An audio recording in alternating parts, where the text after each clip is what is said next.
This was this past May. I live in a 2-bedroom apartment. The complex has no security guards whatsoever, with one other roommate. We'll call her Emily. It's also important to know that a lot of people will ask Emily if we are twins. We look very similar. She and I both spend almost every night at her boyfriend's house, and rarely are home. One night around 8:45 p.m., I was home cleaning before I left to go to my boyfriend's house. I ran to get something from my car and came back into my apartment. Locking the door behind me, 5 minutes after, I hear a knock at my door. I'm already a paranoid person, so I got a little scared. I knew it wasn't Emily, because she would have called to tell me she forgot her key. I tried to ignore it. Then a second knock. These also weren't innocent knocks. They sounded like a cop knock. Immediately after the second knock, I FaceTime my boyfriend. He is convincing me to look through the peephole. I look, and no one else is there. I say, okay, I'm going to pack my stuff and come over. I ran and locked myself in the bathroom, crying until he got there to get me, and no one was at my door.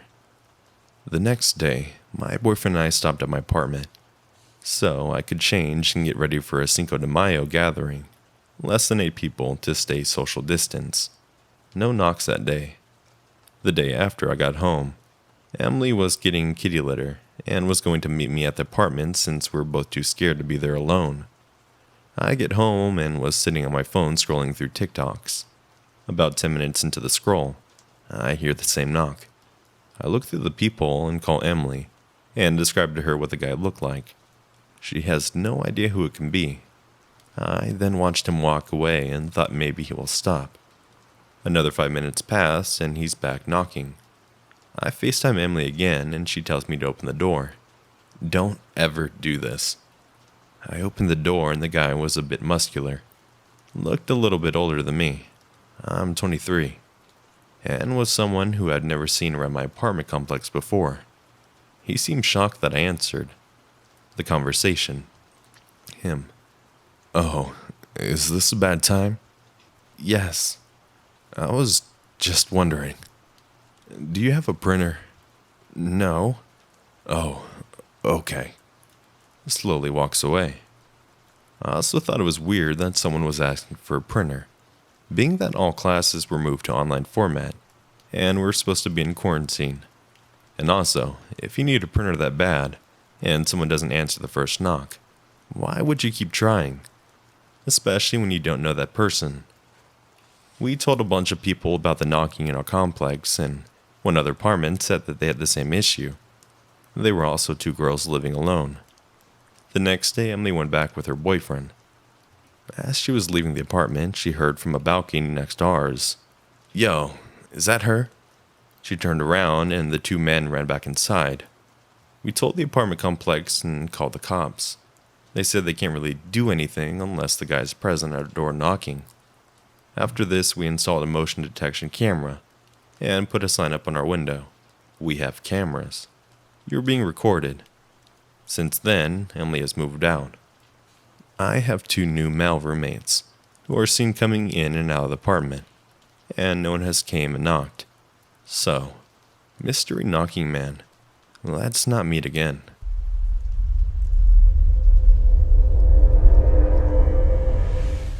This happened to a friend of mine who lived in the same neighborhood as me. When we were about 8 to 9 years old, my friend E and her family lived just a few houses down from the street from mine. We lived in a neighborhood where almost everyone knew each other. The biggest worry we ever had was that an outsider would come to the neighborhood and cause trouble. Some people left their homes unlocked because we felt that safe. There was an incredibly nice family that lived directly across the street from E's house. A mom, a dad, and a 16-year-old son. And their mentally challenged son, who was 22 years old. I'll call him Tim. Tim was always home because he wasn't employed due to his disability. But his parents were working full-time and his brother had school. All day, every day, he would be outside waving and smiling at anyone who drove or walked by. Big smiles, showing all of his teeth and sometimes giggling. Just out of the pure excitement and happiness of interacting with other people, since he spent most of his time alone. He was not creepy. One day, E was sick and didn't go to school. Even though she was only about 8 or 9 years old, E was allowed to stay home sick by herself. Plus, her mom was going to be home around 2 anyways, since she was only working part-time, and the neighborhood was safe. E locked all the doors except for the one that led into the garage. They used this as their front door, because it was easier in those cookie-cutter homes to just open the garage, pull in and get out of the car, close the garage and walk into their house, through the unlocked door that led from the inside of the garage to the inside of their home. This is obviously not the safest way to protect your home from intruders, but we literally all did it, as if a flimsy garage door could keep anyone from getting into what they wanted. The worst part is that they had an outside cat, and kept the garage door cracked just enough for him to get inside for his food or shelter if he needed to. So, he's asleep, feeling sick, and with a fever. All the doors and windows are locked, except for the door that leads to the cracked garage door. Tim was bound to know she was home alone, since he was outside the front of his house all the time. He wakes up to the pounding at the front door. Startled, she walks downstairs and looks through the peephole. It's Tim. She cracks the door and says something along the lines of how he notices everything, and would guard her home since she was home alone. She said thanks, but there was no need to, and to have a good day. It was beautiful weather, and he looked pissed. He got angry and said, "You think I can't do it because I'm dumb? But you watch and see me.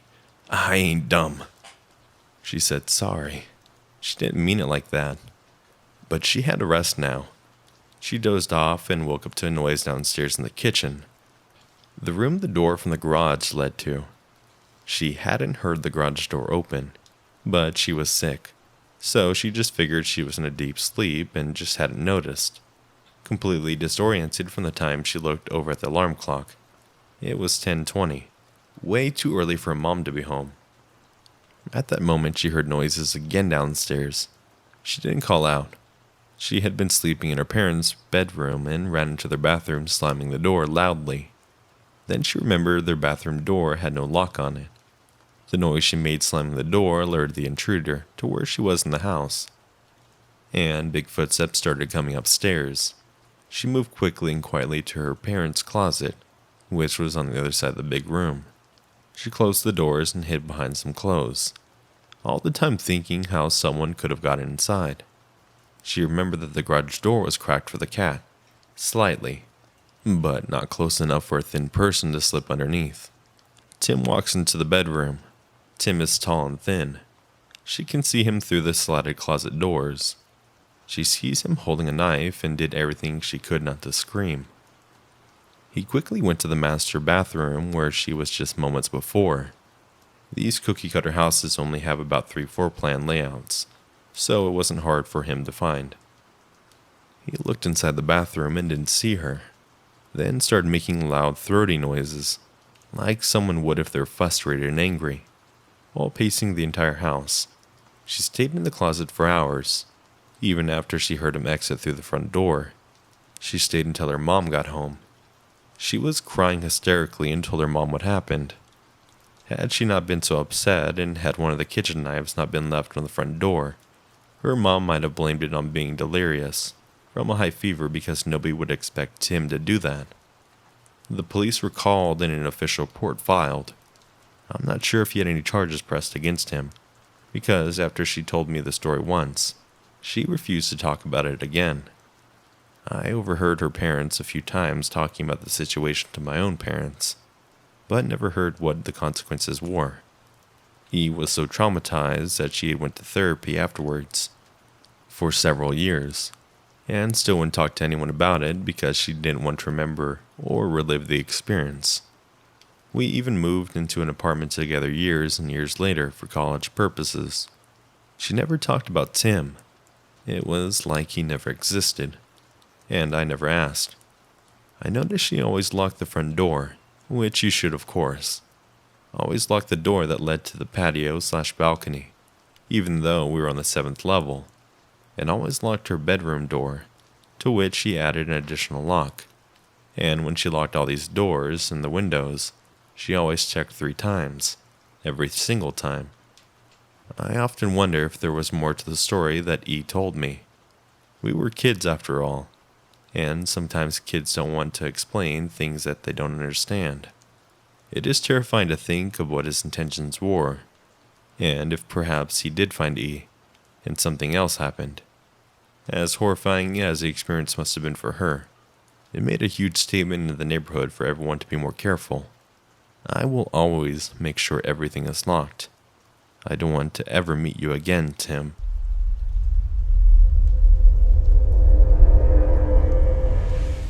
Okay, so I literally just found about the r/let's not meet subreddit, and thought it might be a good way for me to evacuate, since I still make nightmares about what happened.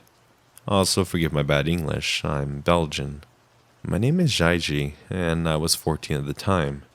It happened 4 years ago. That day, my little brother Noah was sick and had already spent 3 days in bed. He had a high fever.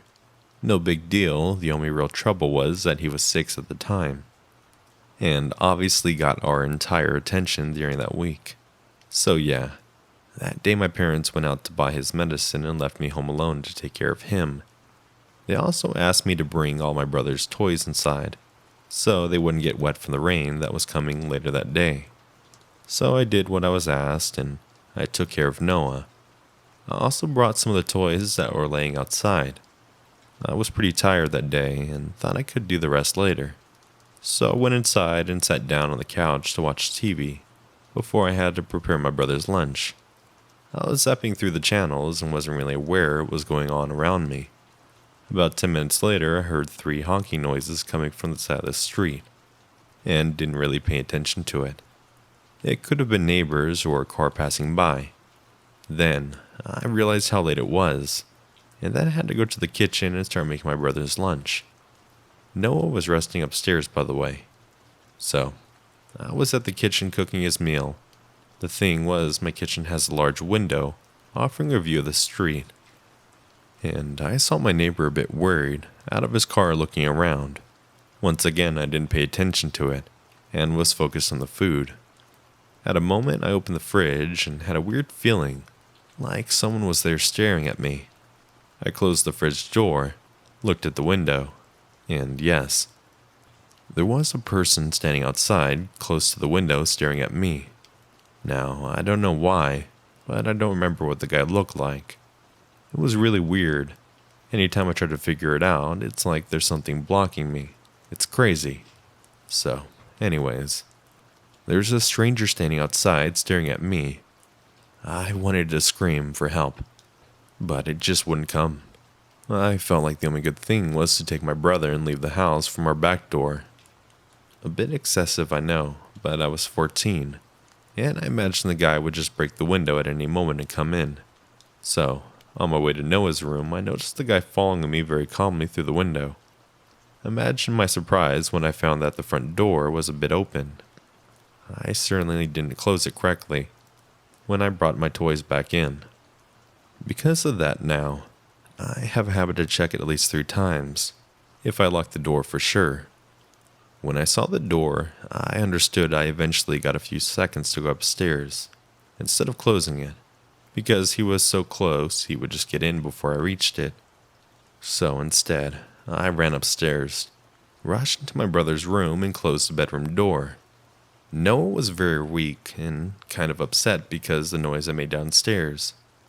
It can seem unimportant, but hearing him complain made me realize we just couldn't leave anymore.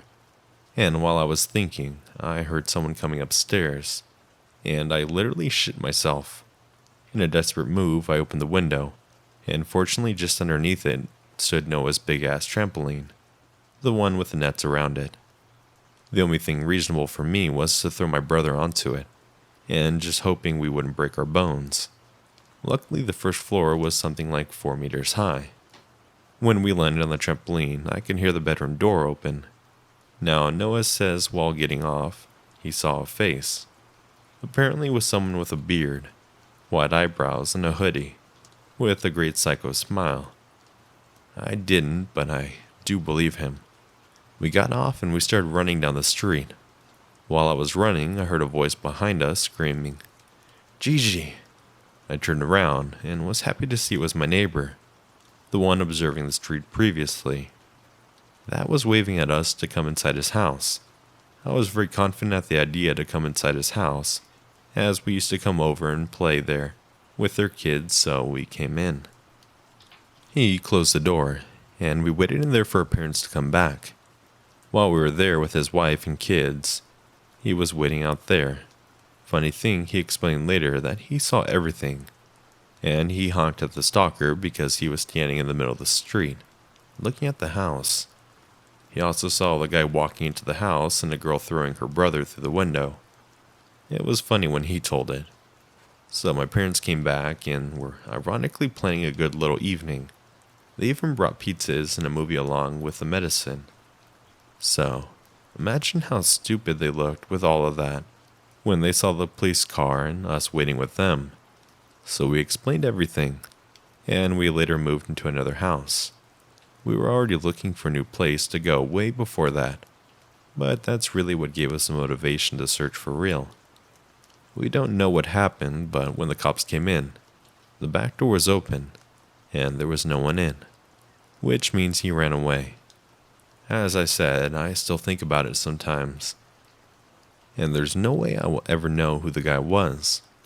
I also realized if I had done what I had asked, and had brought the trampoline back in the garage as I was supposed to, well, I probably wouldn't be here to tell that story. The only thing I regret is that now Noah's 10. We got rid of his old toys and that trampoline, which means we can't make that jumping thing if it happened again.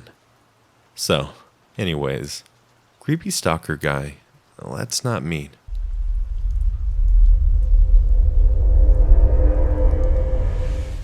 So, this happened about 13 years ago. I was 10 at the time, my brother was 8. We had just moved to a new town that year, and the Walmart here has this sweet arcade up near the service desk. So, every time my parents would bring us grocery shopping, they'd give us a few dollars and let us play in the arcade. The town had an incredibly low crime rate, and the arcade is at the front of the store, where dozens of people are checking out. So, what could possibly go wrong? My brother is playing the claw machine while I'm standing on the side of the machine, trying to help him angle the claw perfectly above the stuffed animals he's trying to get. Suddenly, this random hillbilly walks up to the claw machine next to us, inserts a quarter, and begins moving the claw around. But for most of this time, he's making eye contact with my brother, and smiling. Not even watching the game. He's not talking to us, just staring and smiling. He has long, thin brown and silver hair, pulled back in a loose ponytail at the base of his skull, a camo trucker hat, and long, scraggly beard. I remember vividly the way he smelled: stale beer, ashtray, and something that smelled like sweat yet sour dirt, or fungus. I tried making small talk with my brother and I, who were raised to be aware of strangers, but still be polite. Eventually we got bored of the game we were playing, and I asked my brother to follow me to a new game, on the opposite side of the arcade. A few seconds later, the man follows us, stationing himself once again at the claw machine next to us. At some point, an overweight lady walks in and says to the hillbilly, "What are you doing to these little kids?" and snickers at me. He replies, "I'm trying to win them some stuffed animals." She then begins playing the claw machine on the other side of us, so that my brother and I are sandwiched between these two strange hillbillies. His comment comes across as weird to me, because previously I thought that he was maybe trying to win something for his kids, but this entire time he'd just been following my brother and I from game to game, trying to win us a toy. This had been going on for maybe 20 minutes at this point. They followed us to several different machines and spent a lot of money. The games they were all playing were 25 cents per play. Each time my brother and I switched machines, they'd follow us. The hillbilly says to the lady, "I'm out of money. You got any?" She says, "Nah, I'm broke too." My brother says, "I have $1 still." Now, This is the part that really scared me. I remember listening to these two talk about some weird things with us, asking if I have a boyfriend, asking where we go to school and where our parents work, asking if we've ever done drugs, etc. But when my brother said he had $1, she responded with the most terrifying thing I've heard from them yet. The woman suddenly burst out. "Well, shit! Then give it to him, boy!" Her face was red. The tone in which she shouted was so ear-piercing, and the guy wrenching, that I could feel blood drain from my face. My brother looked like he was about to cry. He hands her the $1, and her face lightens up. She laughs it off, almost like she was trying to make it seem like she was joking, when she yelled at us. My father walks up a couple minutes later. As I turn to tell him that these people have spent close to $15 to win a toy for us, they leave hurriedly. But before he gets a good look at them, my dad is livid. He takes us up to the front desk and tells them what I told him. They make an announcement on the intercom to keep an eye out for these people, and to report to an employee if they see them. They then call the police. I don't actually remember this part, or much anything after my father arrives, but this is what he told me. They never did find the couple. The police reviewed security cameras, too blurred to make out any physical details, and told my parents that the couple left the store immediately after my father showed up, without any groceries. Every time I see a man or a woman in Walmart that looks as I remember them, I get anxiety and try to avoid them. So, to the hillbilly couple lurking in Walmart, I hope to never, ever meet you again.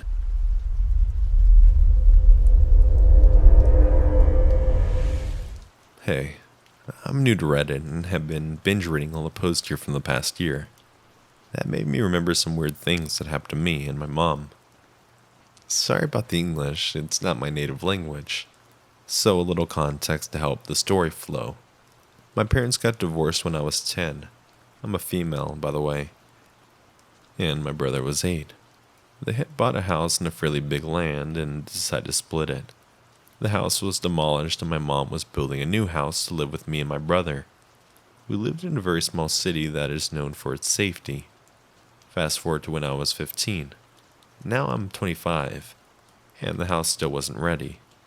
Me and my brother and my mom lived in an apartment really close to where they were building the house, so we would check it from time to time. It was an evening when me and my mom were getting back from the market, and decided to go check the house. As we're parking in front of the house, the car light shows a man trying to jump the fence to get in. I was really freaked out, but my mom stepped out of the car and shouted to the man, "What the hell do you think you're trying to do?" It was an old guy, maybe in his late 60s. He was really tall, wide, and skinny. He was starting to go bald, having hair just on the sides of his head. He just sent me really creepy vibes. He jumped out of the fence and looked kind of scared. He wasn't expecting someone to show up because nobody lived at the place yet. He said he lived in the apartment building next to the house, and he was trying to cut down a branch from a tree that was knocking on his window. So my mom said that he was trespassing, and if he wanted her to do something in her house, he would have to contact her. She yelled at him to go away and never come back. We went home and never really talked about it. A few months later, my family finally moved to that house. It's a cute house with lots of trees and a space for my dog to run free. At the time, we had 3 dogs, 2 small ones and a border collie we had rescued. Every day we could hear a teenage female voice yelling at the apartment building next to our house. We figured out it was just some teenage drama, because we could hear her saying things every teenage said to their parents, like, "I don't want to live here," or, "You don't get me at all." So we never really did anything about it. Some time passed and my best friend moved into an apartment in that building. She said she could hear the teen yelling at her father. Guess who the father was? Yes, the man that was trying to get inside of my yard. That freaked me out a little bit, but I didn't have any proof he was doing something to her. One evening I was eating some fruit in the front of my house when my dog and I heard someone scream, like a man and a woman were fighting. I looked around and figured out it was coming from the building next to my house. As I looked at the building, I saw a woman falling from the balcony, but couldn't see if anyone had pushed her. So I called an ambulance, and they were really fast to get here, and took her to the hospital. At the same time, the police came and took the man that I couldn't get a good look at to see if it was the same man that trespassed here. I didn't get to know what happened that day, or who the man was. My dad started building his house next to my mom's. I spent a lot of time in my best friend's apartment. That was just by the creepy guy's apartment. As I said, my yard was filled with trees, and sometimes we could see animals there, like lizards, snakes, foxes, possums. This day, me and my friend were in her balcony, and could see a lizard walking in the wall that separated the house and the building. In the balcony next to hers, the creepy man showed up with a gun, trying to shoot that lizard. We started screaming for him, begging him not to kill the lizard. He looked at us surprised. I guess he thought he was alone. He said nothing, just went back in his apartment. I told my dad about it, and he said I shouldn't interact with that man. I was already 18, and things started to calm down, or so I thought. It was an afternoon around 1600, and I was home alone. I decided to go for a walk with my border collie dog. She was really sweet, and I used to ride my bike as she followed me running, so I did that. As we were coming back to my house, just passing by the building, that man threw us a really big rock at my dog. She was running, so the rock hit her leg.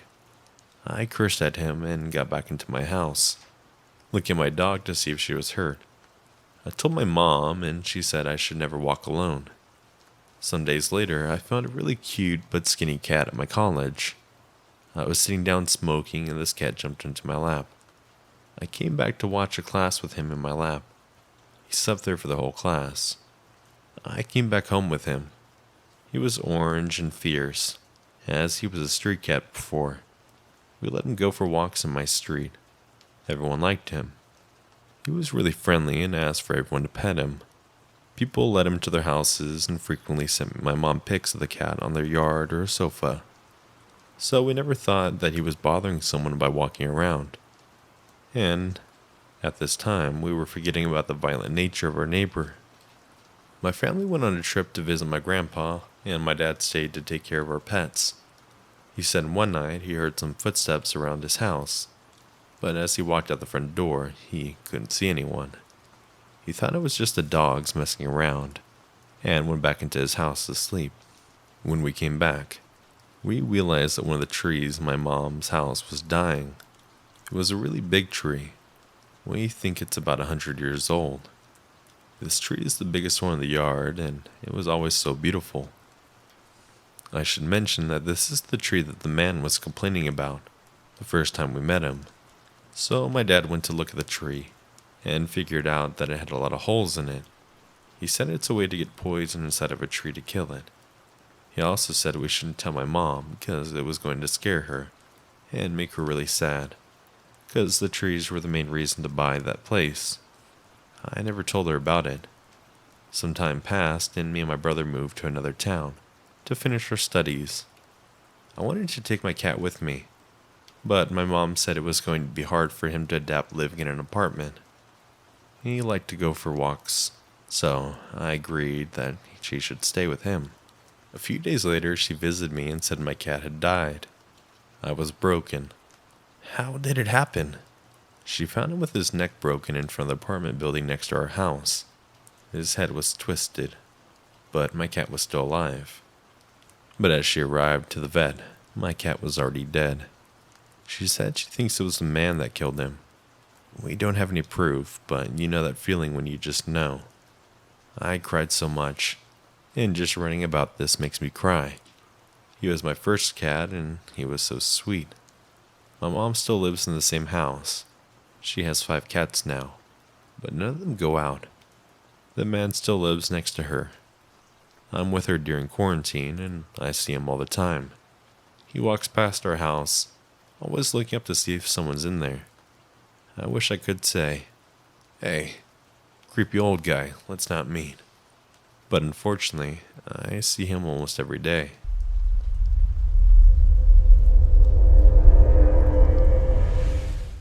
just turned 21 and frequented the bars regularly. In hindsight, I probably spent too much time drinking with my friends. I didn't have a car or a cell phone, and I lived on the outskirts of town. It was a 45-minute walk downtown. The town I live in is generally a very safe place.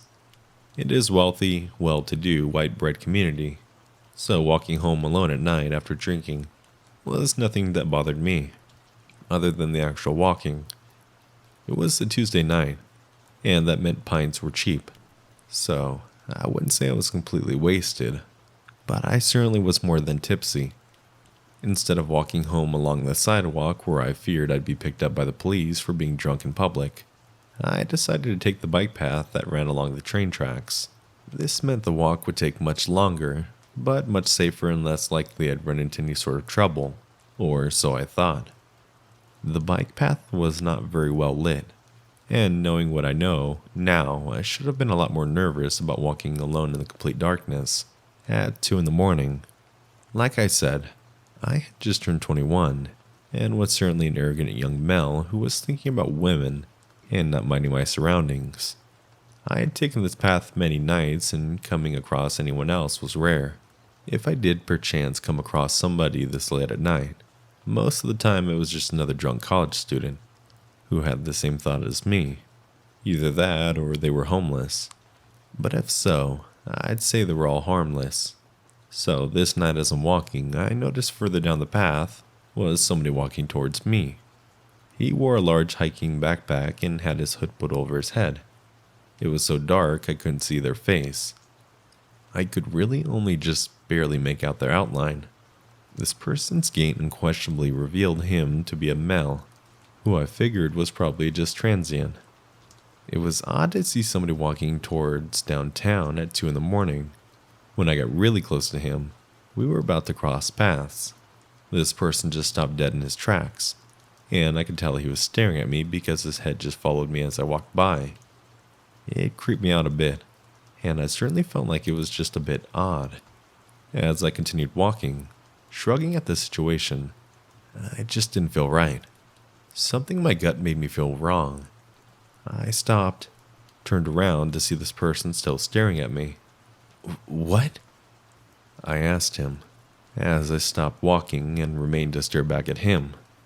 That's when he hissed at me, like a snake. A long, vicious-sounding hiss that made the hair on my back of my neck stand up. I had hoped he was just being weird, or perhaps was on meth or something. I nervously laughed a bit and said, "Okay," and continued to walk on. I made it a few more steps and turned to look back. He had somehow managed to get closer to me without making a sound. He stood completely still. I figured perhaps I was just drunk and imagining things. I turned back around and walked. Taking a few more steps, I turned around once more. Now, I knew he was closer. I couldn't believe I couldn't hear him approaching behind me. What unsettled me even more was how every time I turned around, he managed to stop and stand completely still. Are you following me, buddy?" Once again, he let out his creepy hiss, just staring at me. Now, I was freaking out, and had this strange sensation that I was some sort of prey. "Hey, fuck you, man," I now yelled. In hindsight, this was a bad idea because I already felt like I was some sort of target, and the last thing I should have been wanting was to provoke this sick, twisted bastard. I started backing away at this point, not taking my eyes off him. He just stood there hissing. The hisses were getting louder and louder, and more malice was apparent in him. As he stared to hiss louder and louder, he began to engage in some sort of pursuit. At first they were basic steps, but the further I backed away, the more he sped up, taking bigger steps towards me. I said, "Forget this," to myself. "I'm getting out of here." I noped it out of there and began to go into a full-fledged run. He started running after me. I could hear his heavy boots gaining on me, hissing like a cat, growling like a dog. I feel his spit hitting me in the back of my neck. "Get away from me!" I yelled. I might have peed myself. I was so scared. All I could think was to run as fast as I could to get inside my house as quickly as possible. I've always been a very fast runner, but this guy was much taller than me, and his legs were really long. So he was really cutting down the distance between him and me. I managed to keep a good fight between us, though, checking back behind me as I saw his arms reaching out in an attempt to grab me. I finally made it out of the bike path and onto the crossing sidewalk to the street that was lit up by street lamps and a few passing cars. I was so relieved to finally make it back to civilization. There was a gas station over by my house, and I thought I'd run to it for safety and get inside to see that the lights had been shut off and the doors were closed. It was closed. I had to make it to my house. As I got closer to my house, I could see my roommate's lights were on through the window. "Chris!" I shouted. Chris opened the door. "Open the door!" I'm impressed I yelled loud enough that he actually heard me. I saw the front door open to my house and my roommate standing at the doorway looking confused. I ran up the steps and almost jumped inside my house, slamming the door shut behind me. "Dude, what are you running from?" he asked. You didn't see that guy chasing me?" "No." I ran to the window and looked outside. He was gone. I have no idea what happened to him, but I'm sure that what had happened really happened. Whoever the guy was who hissed at me, he really shook me up, and I never walked down that bike path after dark anymore.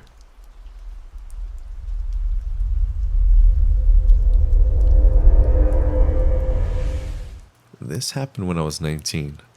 I went to get drinks with a female friend after classes, and we ended up staying at a bar close to our university until around 10 p.m.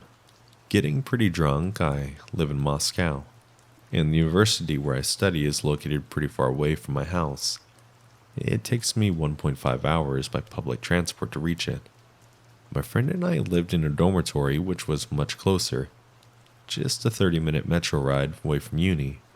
So we decided I would stay with her until her station, and then I'd switch lines to go up north where I live.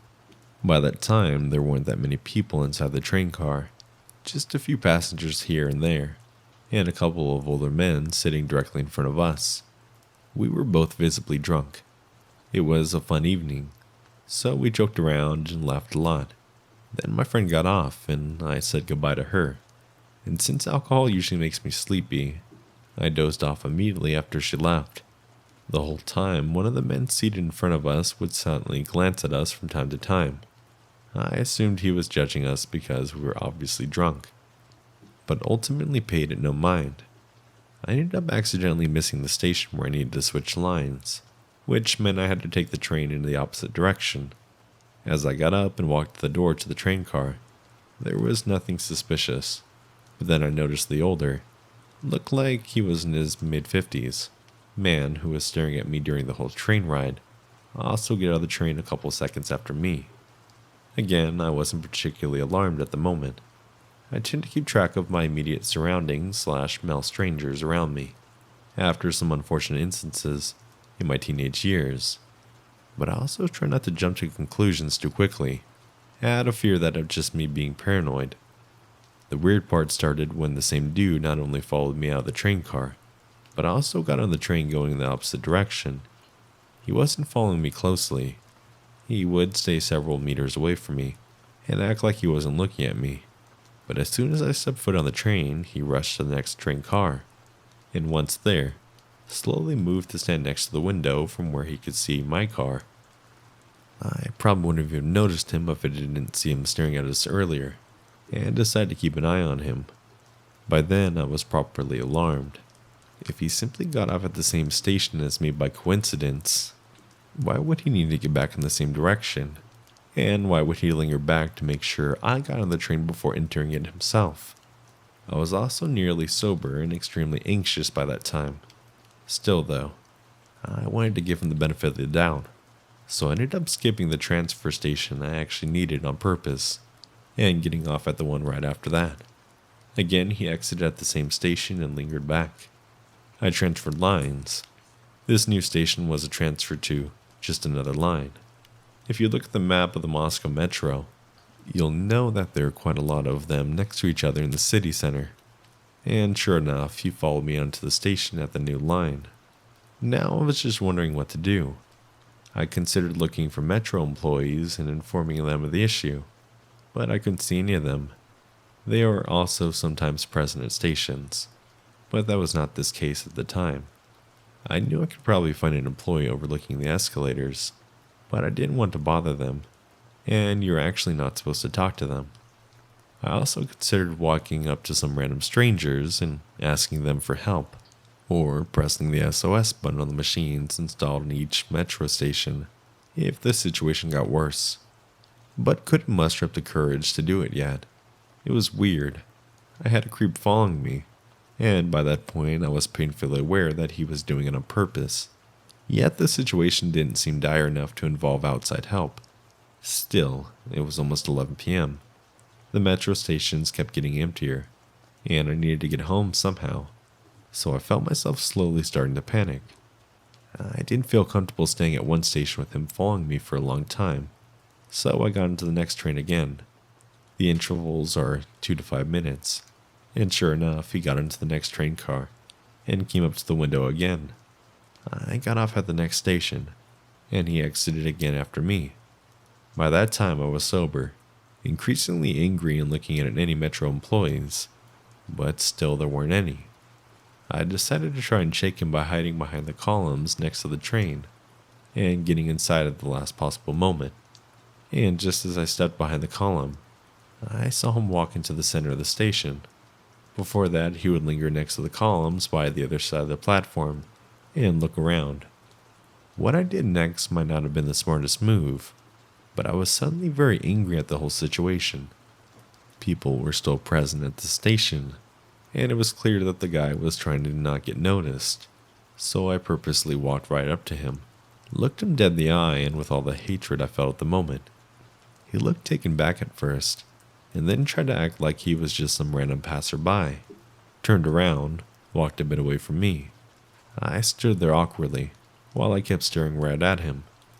It went on like that until the train arrived, and just like I planned, I got on at the very last second to make sure he wouldn't run after me, and that was thankfully the end of it. I was shaken the whole train ride home, and switched lines and stations like 3 more times to make sure that he still wasn't following me, but thankfully, he seemed to have given up.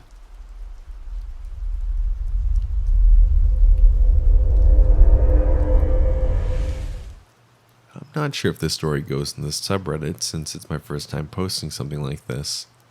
First, we need context. My old house was pretty pumped up on security. We had finger ID, passcodes on doors, cameras everywhere, an automatic security system that could call the police or play fake. The cops have been called, blah blah blah. This story happened a few years back. My dad noticed a weird looking man, pretty covered up, lurking on the streets just outside of our house. We thought nothing of it since sometimes you get an occasional drunk or high person wandering around. But this man started to inch closer to our house. First, being on the opposite side of our street. Then before we knew it, being basically on our property, we just sort of watched him to see what he would do. I'm pretty sure we got bored and walked away and just forgot. Then we started to hear strange noises coming from downstairs, where our front door was. We decided to switch the cameras, and sure enough, this guy was banging on our door, trying to get in. Then he looked through our windows. He gave up and then started to go around to the side. There was a set of stairs that led to the upper area where we were. He starts to head up the stairs, which sent my dad to go outside of the house, where he was with a knife, and scream at him. The guy runs and we don't see him again. That's the end, right? Wrong. This guy comes back again. I guess he saw that the car was gone from the driveway. My dad had gone to go get something and leaving me and my mom. And looks around. We did not want to confront the guy, so I had the idea of playing the fake cop alert that could be heard outside. So we played it, and as soon as this guy heard it, he ran away. Never saw him again and never wanted to. What makes this story creepier is that on the news later, it showed a guy who looked around houses and killed people had been arrested. It was the same man who was at our house.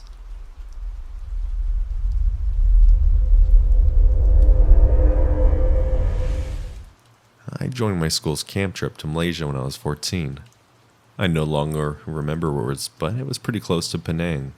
I love camping, and this trip was pretty unique. The campsite was aimed to provide authentic experiences in Malaysia. I know it's touristy sounding, but it gave an interesting premise. Instead of camping on land near the beach, the campsite was on stilts about 500 to 800 meters away from the shoreline.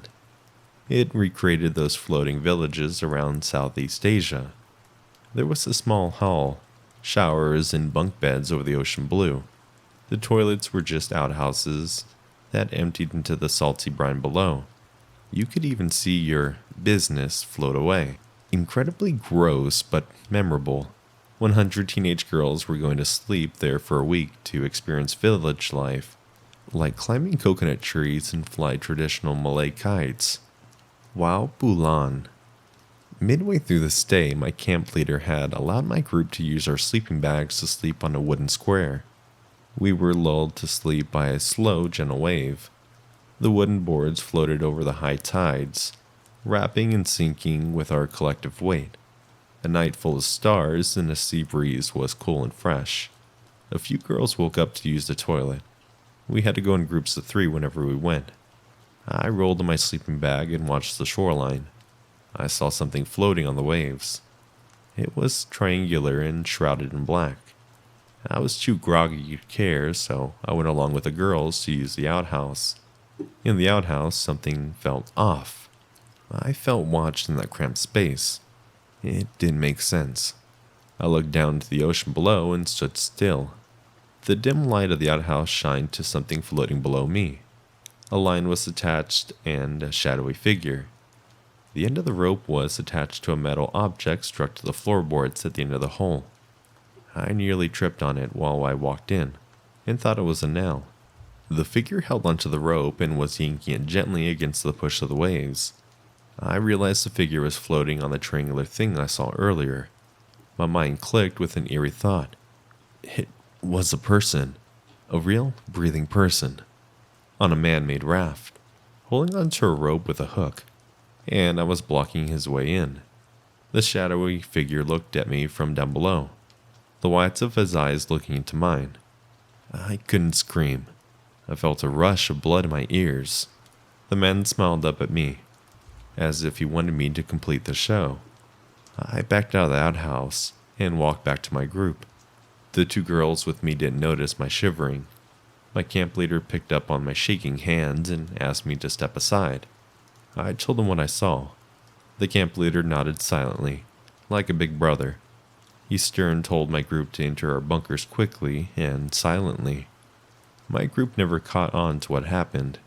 They noticed my pale face, but I brushed it off as a seasickness. Sleeping on the top bunk, I saw torchlights running around the perimeter of the campsite.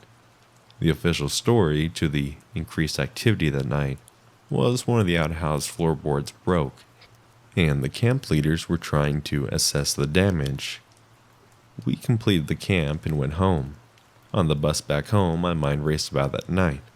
How long was the man watching us? My group was on the main platform for a good hour and a half.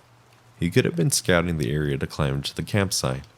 If he was waiting to climb through the outhouse, waiting for his moment, did he watch girls use it too? You can clearly see the ocean below. He would have a clear view too. It still chills me to think about it.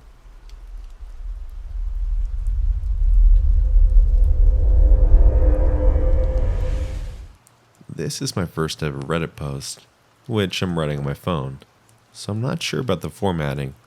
I'm posting here because I saw a video on this Reddit thread, and just wanted to share my experience of who I never want to meet again. This might be rather boring.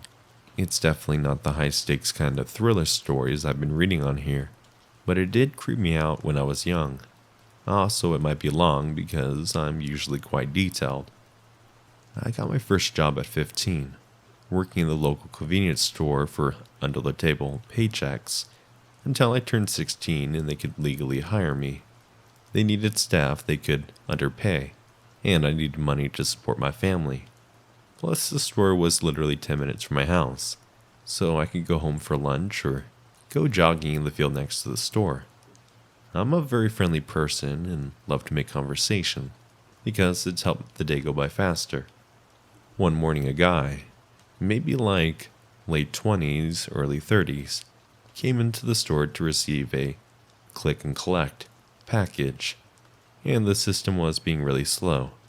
So I asked him about his previous evening. It had been Guy Fawkes night, so it was my topic of conversation with everyone that day. He didn't appear to want to talk much, and so I overcompensated with my own talking, so there wasn't any awkward silence while the parcels were scanning, and I told him about how my dog hates fireworks, so I'd stay inside with him. He asked me when the store closes, which so many people at my store do that I didn't feel this information was weird. I told him that the store closes at 3 p.m. because it's a Sunday. He left with his parcels, and I literally didn't think of him at all. I took my break at 12 p.m. and went on my usual laps around the field after getting rid of my work uniform, and it was fairly cold, so nobody else was on the field. I'm on the opposite side, and I look to my left because I'm dramatically singing along to Hamilton in my headphones, and there's some guy sitting alone on a children's swing set in the park because it's pretty cold, and I'm embarrassed by feeling watched. I finished my jog there and finished my break inside the stockroom drinking tea. Again, this didn't faze me because there was always weirdos hanging around my area, and many of them I know because of how close the community is. I finished my shift at 4 p.m. After cleaning and restocking for the day, I was let out through the back exit car park that was shared with a dilapidated pub.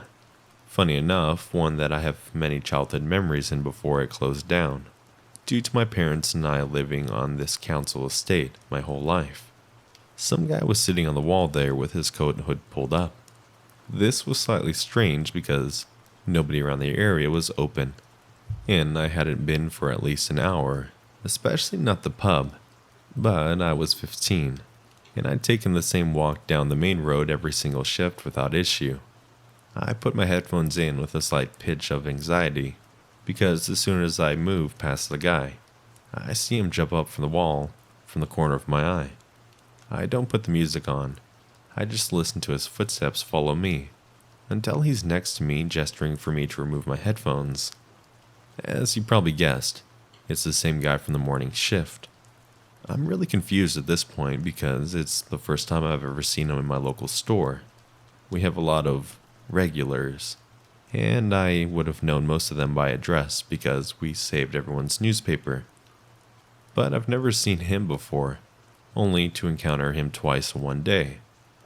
I removed my headphones and asked what he wanted. He asked for the time, and I assumed because of the council estate I live on, that he was perhaps going to mug me.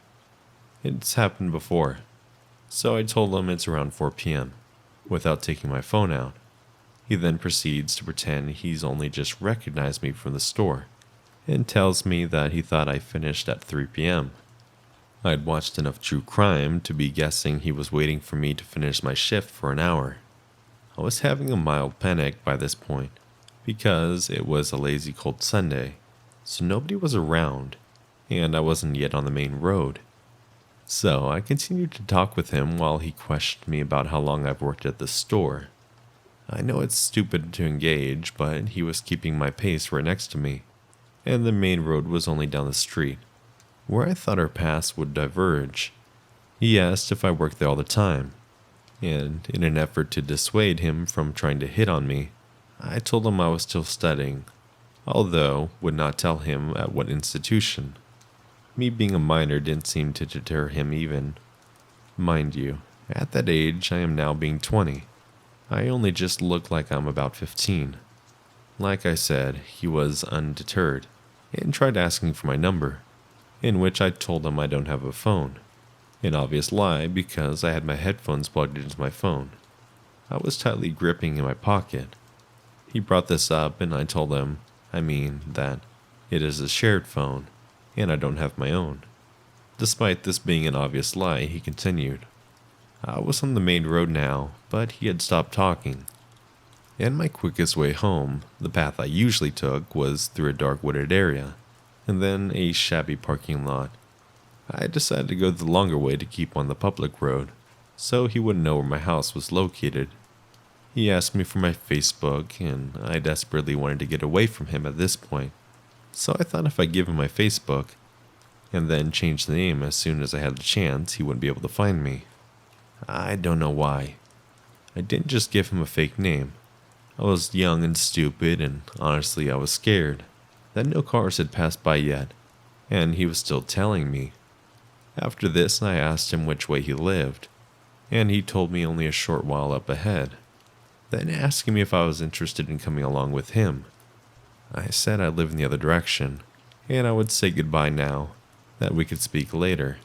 Again, I know I'm an idiot, but I thought if he thought I was interested in speaking to him, he would leave me alone. And because of my experience talking to people in my job, this luckily came off as very casual and truthful. It worked, and I crossed the road, and as soon as I was out of sight, I lighted back down the side of the road, and got home. When home, I went to change my name, but found he'd already messaged me. Although I had not told him my middle name, that was a part of my Facebook, which he brought up to me in the first message. I messaged him back explaining that I had no interest in him, and instantly blocked his account. I felt so stupid for even letting him have my real name, that I couldn't bring myself to tell my parents. Instead, I would ask my brother to meet me at the store at the end of my shifts. It was only on Sundays I finished an hour late, because I wanted them to help me pick out ingredients for dinner those nights. My first shift back, he was waiting outside in the same area, but my brother was with me, and we went out to the front way so I could see him waiting there, but didn't have to walk past him. After this, I decided I could keep getting escorts home, and told my work I needed to leave at different times, in case he followed me. They wanted to tell authorities, but I refused, because it was a relatively small thing, and I was working illegally there, and didn't want them to get in trouble. I told my parents, and they told a few people in the neighborhood to be wary. I started getting the bus home from school because I was worried that he had my Facebook, and now knew where I went to school. The next time I saw him, he came into the store again to collect parcels. I told my manager next to me, and she served him, while also telling him they would call someone if he continued to harass me. I was scared about all the information he now had for my Facebook, because I was a young kid, my privacy settings were shit, and held my county, my school, hundreds of pictures with my friends in my neighborhood, and at school with all of them tagged. Luckily, nothing more happened after that. I saw him once more on the bus with my mother a year later, and again while I was in college at a shopping center. I'd quit my job a little while after all this work, and somewhere legally when I turned 16 to earn more money, and I live in a different city now. He doesn't scare me anymore, but I definitely am more private about my life on social media. Everything is private, and I don't provide my real information for certain sites anyways. This was just a little story about my experience having a, excuse the pun, minor stalker.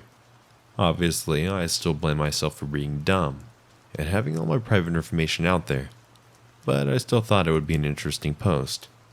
Dear middle-aged stalker man, let's not meet again.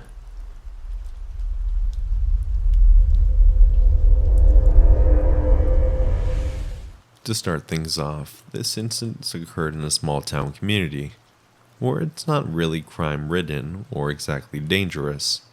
Around this time last year, I was working full-time at a little Japanese retail shop at the mall near my house. My schedule fluctuated, but the majority of my shifts were closing shifts.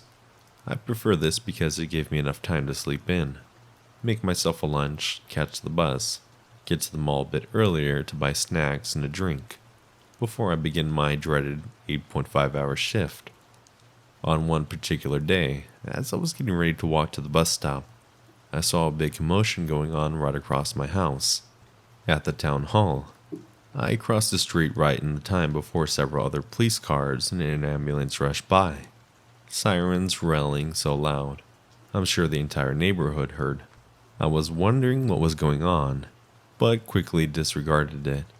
As I got on the first bus nearby my house, I got off at an intersection where I'm supposed to take my second bus.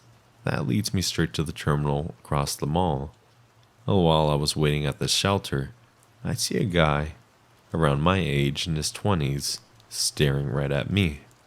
His eyes so black and empty. Mind you, there was no one else around, besides the two of us.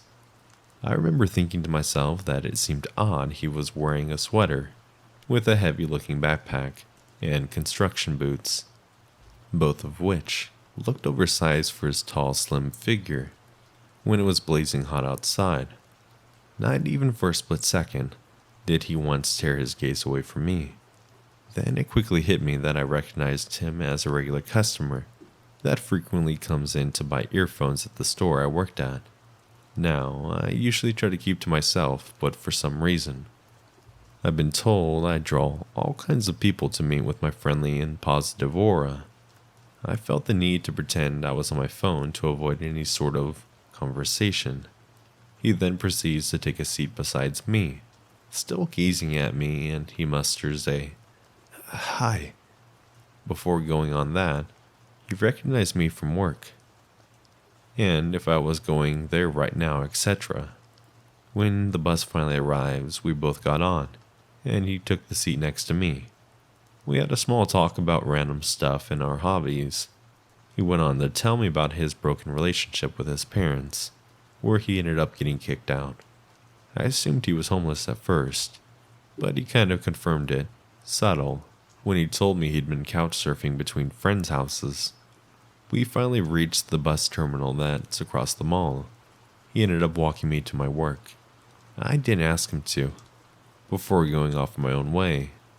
Before departing, he asked me for my number, which I stupidly gave to him and told him, if you ever want to just chill or smoke with me, to text me.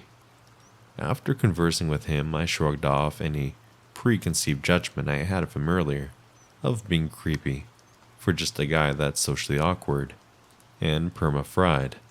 He ended up texting me later on that night asking to hang out, but I cut the conversation short, telling him that I was tired and also had work the next day. I never heard from him again. Now, here's where things get interesting.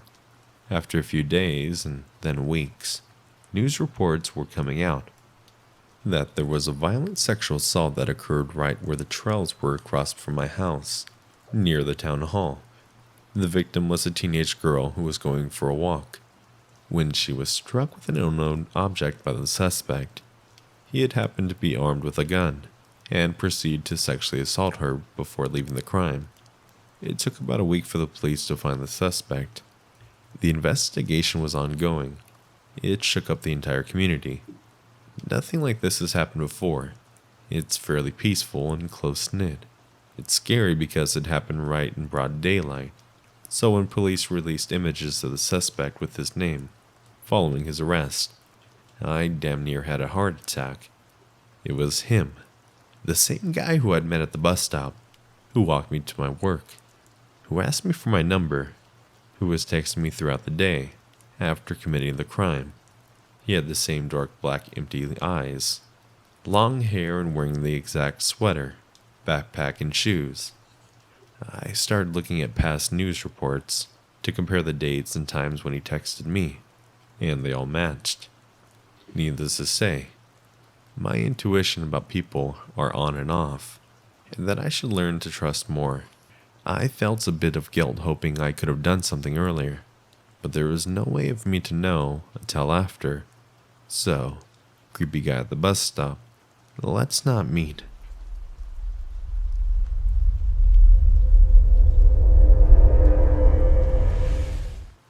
As I was talking with my sister while I was bored because of quarantine, I remembered an encounter I wish I could have avoided. So here it goes. I lived in the same apartment complex since I was maybe 5 years old. I'm now 23 years old. Now, as you could have guessed, I encountered and talked with a lot of my neighbors. They literally saw me growing up. Honestly, most of the time I enjoyed talking to them, petting their dogs, and they would talk about their days, things like that. There were a lot of old people living here.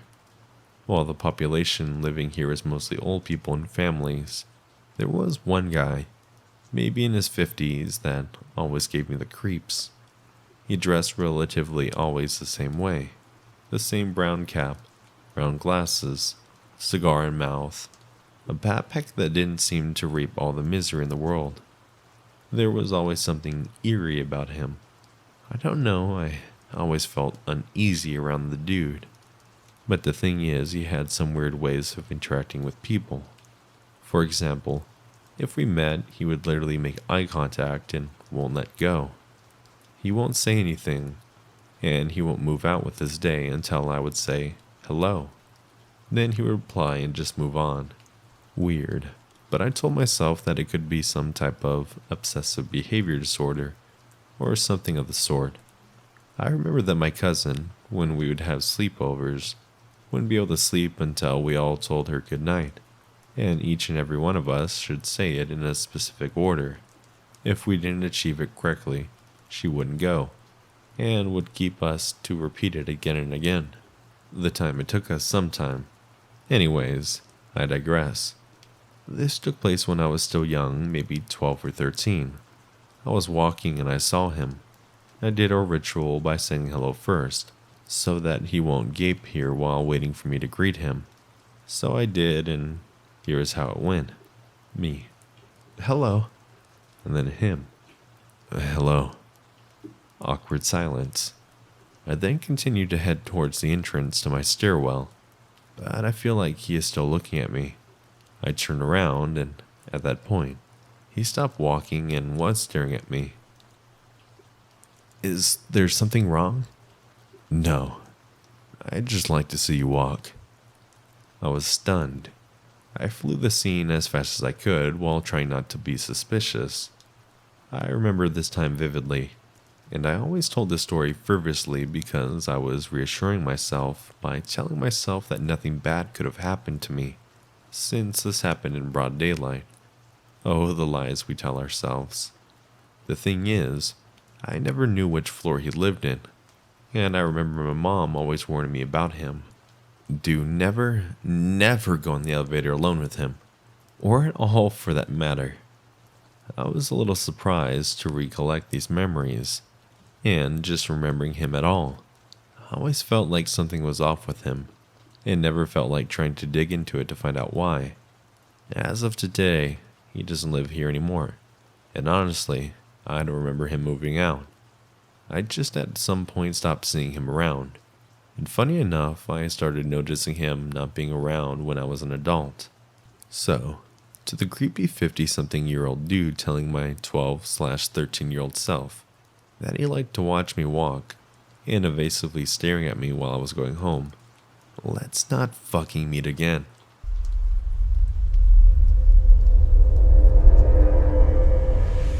This happened to me in the 6th grade.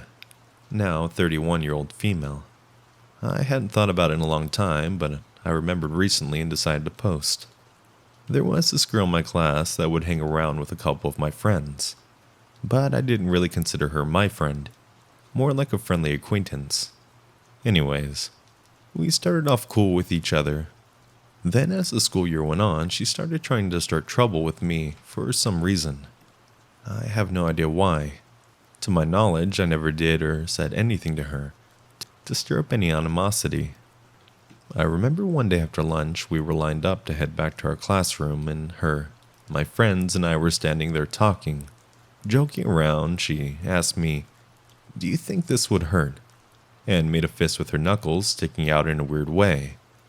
I opened my mouth to answer, but before I could, she punched me in the chest. Not a playful punch, but a hard punch. I didn't hit her back, but I pushed her and called her a stupid bitch.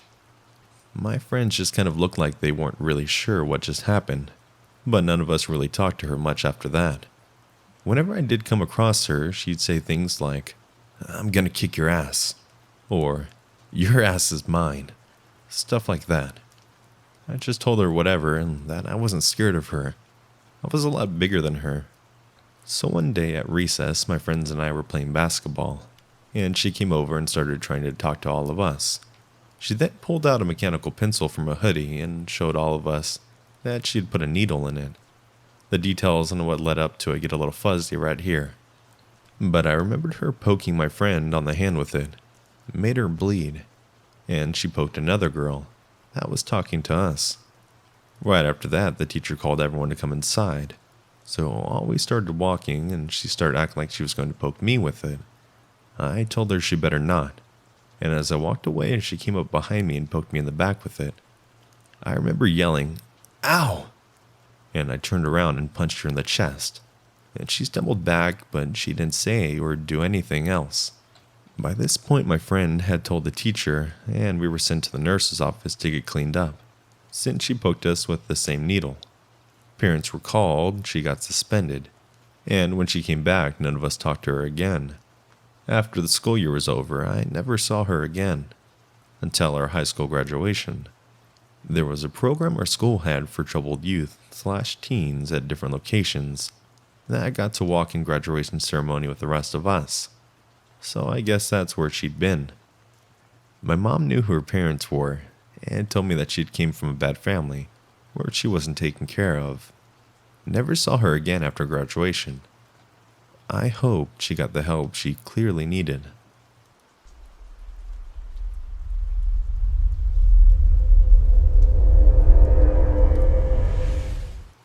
This happened many years ago, therefore details might be a bit fuzzy.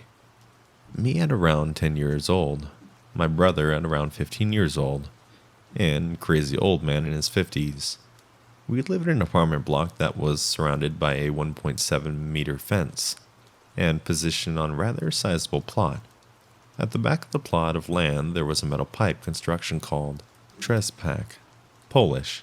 It was used for hitting the dirt off your rugs that you hang over, about 1.8 meters tall and 2 meters wide. Very stable and perfect for climbing. Rod tricks and volleyball. Past the back fence of the property there were rental gardens. A person was able to rent a small piece of land, 3 meters by 10 meters, to create their garden or a veggie plot. You had no idea who rented them.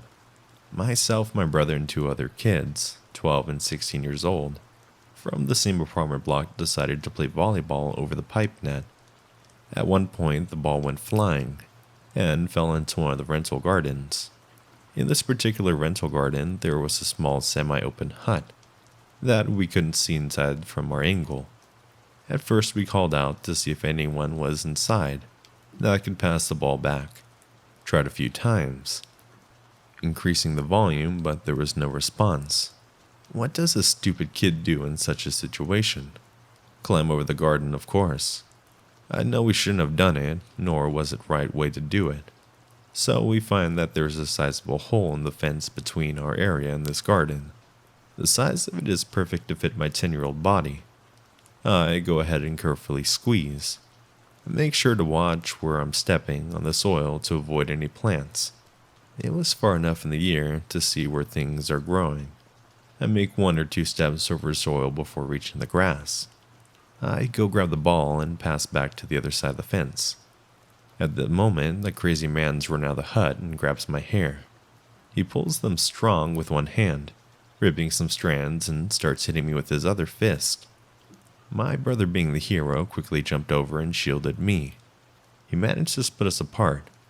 I ran back to the hold to get back, while my brother is holding him back. I remember a few shouts exchanged, something in the lines of my brother saying, "Stop hitting my sister," and the crazy old man saying, "How dare you go into my garden? We're sorry, we just wanted to grab the ball. Stop hitting me."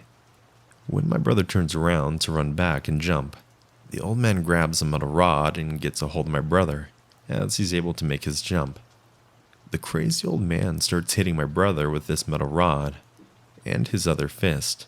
He manages to land a few strikes on my brother before he manages to run away. I was bruised up from the punching. My brother was lucky not to have his bones broken. Instead, he got away with a huge swelling and rod marks. We sued the man for the instance. He had to pay us compensation and lost his garden rental. His defense was, "They destroyed my carrots." Why didn't you answer when we're calling out? Yes, we shouldn't have entered the garden, but I think repeatedly punching a 10-year-old kid and baseballing a 15-year-old with a solid rod is a bit too much for the crime committed. You could have screamed at us, chased a frighten or a spook, or screamed to our parents and called the police instead of going nuclear. Bonus, I'm not sure if it's 100% true, but I wouldn't be surprised if it's what I've heard from my mom. When I was even younger, one of our neighbors that lived in the block chased kids with an axe because they were playing football. This was most likely around when my brother was 7 to 12 years old. That guy was a nutcase too.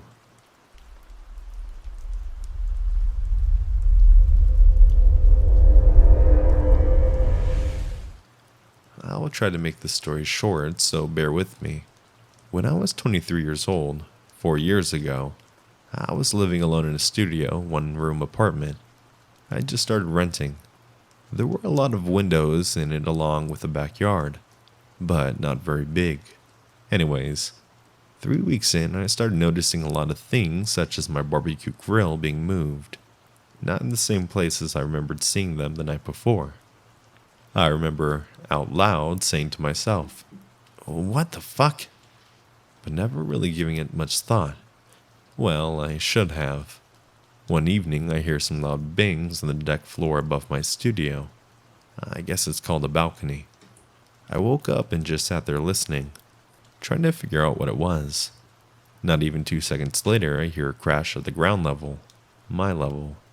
The back door was a giant glass sliding door, and the blinds were outside of it. They were electronically controlled from the inside. I left them slightly cracked at the bottom before I went to sleep. I looked under it, kind of laying on the ground to see, and behold, I see 2 boots right in front of me. They must have been there trying to hear inside through the blinds. I could feel a giant sense of danger come over me like a fucking blanket. Myself, being a combat veteran, immediately, almost subconsciously decided I was going out there. I grabbed my firearm, a Glock 19, and yanked the door open. The blinds were still down to see if he'd freak out not being able to see me, but no, someone's there. I didn't hear a thing. I pressed the button to raise the blinds and stepped back into the room. Like out of a fucking movie, we eventually made eye contact. He looked high as fuck or drunk or something. I then said calmly for him to leave, or he will die. He could see the pistol in my hand. Very calmly, he didn't say a word. He just bolted away over the back gate. I filed a police report, and that was that. Crazy to think of that now. I almost had forgotten about it. Anyways, more of the story. Don't sit there and wait to be a victim. Victimize them. Be safe, guys.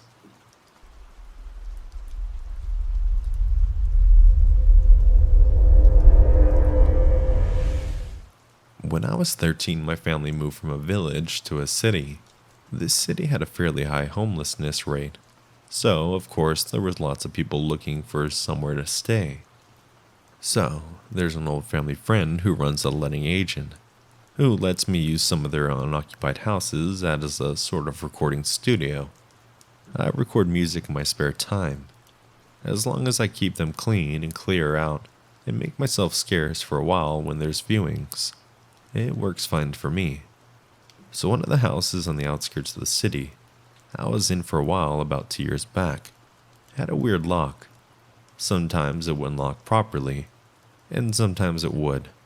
So one night around 8, I locked up and started my cycle back home, which at the time took about 40 minutes, a rough estimate. So I was home about 9:45 p.m., and I started playing my PS4. About an hour later, I realized I had forgot my wallet.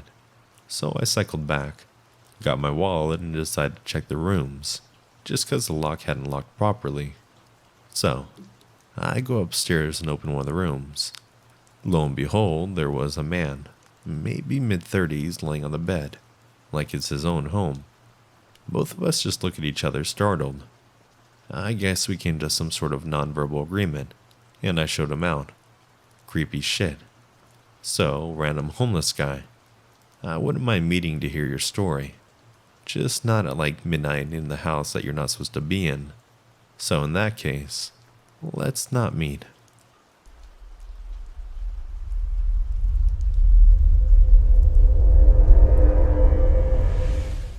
Hi everyone. I've always been a huge fan of the subreddit, but have never submitted anything because I didn't really think what I went through was that scary, as any of the other posts on here. However, something happened early morning that has left me still shaking uncontrollably. Also, although I live in North America, English isn't my first language, so sorry for any mistakes. Also, my 2 female cousins live with us in our basement, since they're students, important to the story. So, I went to bed around 1:30 or 2, and was sleeping in my room. All of a sudden, I'm woken up around 3:30 by my younger brother screaming for my parents. I at first thought that he had a nightmare, or, I don't know, maybe he saw a bug. So I was like, what the heck, and closed my eyes again. My younger brother sleeps in my parents' room because he finds the bed more comfy, and they just sleep in his room. Not even 2 seconds later, I hear a loud banging noise on the patio door, connected to my parents' bedroom. I hear my brother scream again. I lay still because I thought I was imagining things. Then, maybe 5 to 6 seconds later, I hear my mom go, "Go! I'm calling the police! Leave!" And I just sit up. I put my pants on and go, and what I saw just fucking made my heart beat so fast. There was a man standing outside our patio door. He was shirtless, and only had black joggers on. He was also wearing a cross necklace. He was just banging on the door and said, "Can I have a cigarette?" And what the fuck, we don't smoke, so we said no. And then he continued trying to open the patio door, but one of my female cousins was holding it tightly closed. We thought he was either a drug user or a drunk guy, but still he would not leave. Then after 3 minutes, felt like 3 hours, Jesus, of just standing there trying to open the patio door, he descends down the stairs. But then he went to the side of our house, and like my dad sprinted to the front door, and guess who was standing outside trying to get in? Our new friend. My dad is pretty buff / intimidating looking guy to people who don't know him. So my dad was like, should I just go out and tell him to leave? But of course, we're all like, what the fuck? No. Because what if he has a weapon on him? So again, he tries to open the door, but my other cousin was holding the doorknob super tight. By the way, my mom was on the phone with the 911 operator the whole time. But she wasn't making it seem as scary as it should have been, in my opinion. She was just saying, he's drunk and he's knocking on our door. While this motherfucker was literally trying to get in our house.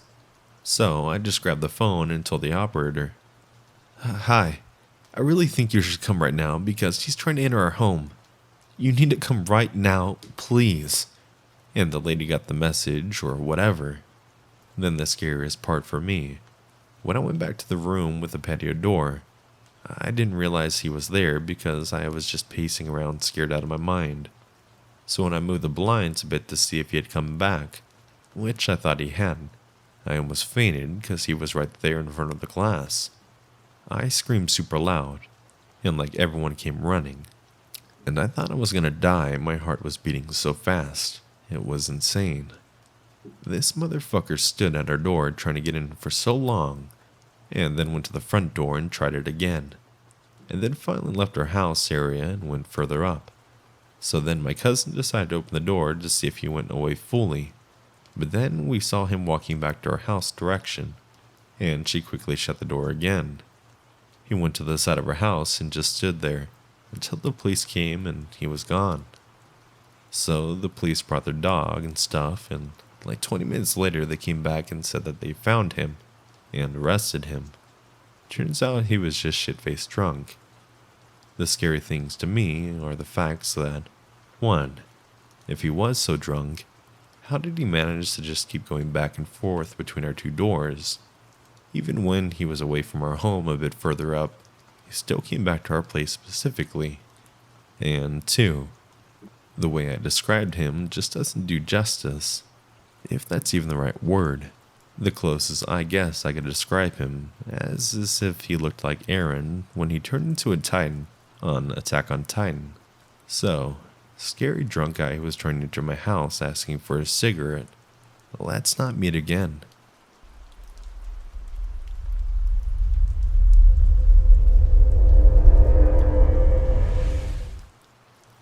So, this story took place around the end of January of 2020. For reference, I'm a 19-year-old female, and I'm about 5'4" to 5'5". This takes place in Canada, and where I live in Canada, we tend to have a pretty cold winter. That stays until the end of March. But this year, it seems as if the Mother Nature has no interest in sticking around, which meant I could walk with my winter jacket open at night. Not really, but oh well. Anyways, so I'm a uni student and my uni is all the way across the city from where I live. With the bus it takes me about 1.5 hours to get home. Latest of being around 2 hours, only during snowstorms. This semester I was taking a night class that would usually end around 9 p.m.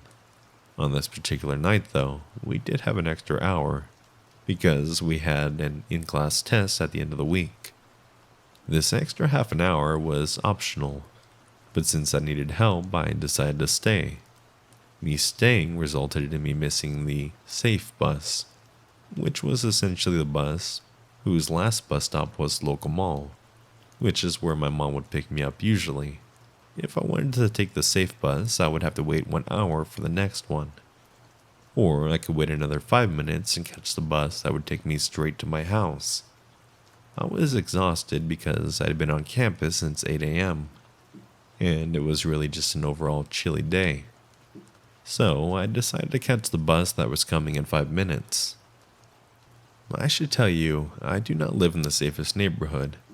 It's not the most dangerous one in my city, but I'd say it's in the top 5 of the most dangerous neighborhoods out there. So, whenever the bus ride is fine, I saw the local crackhead, which was nothing new to me, and after about an hour and a half, I get off at my bus stop, which is along this busy-ish road, and I start walking home. About 2 streets from where I have to turn to get on my street, I see those drunk men standing outside of the bar that's located on the corner of my street. Now, these men don't actually touch me or anything, but they're very vocal about things.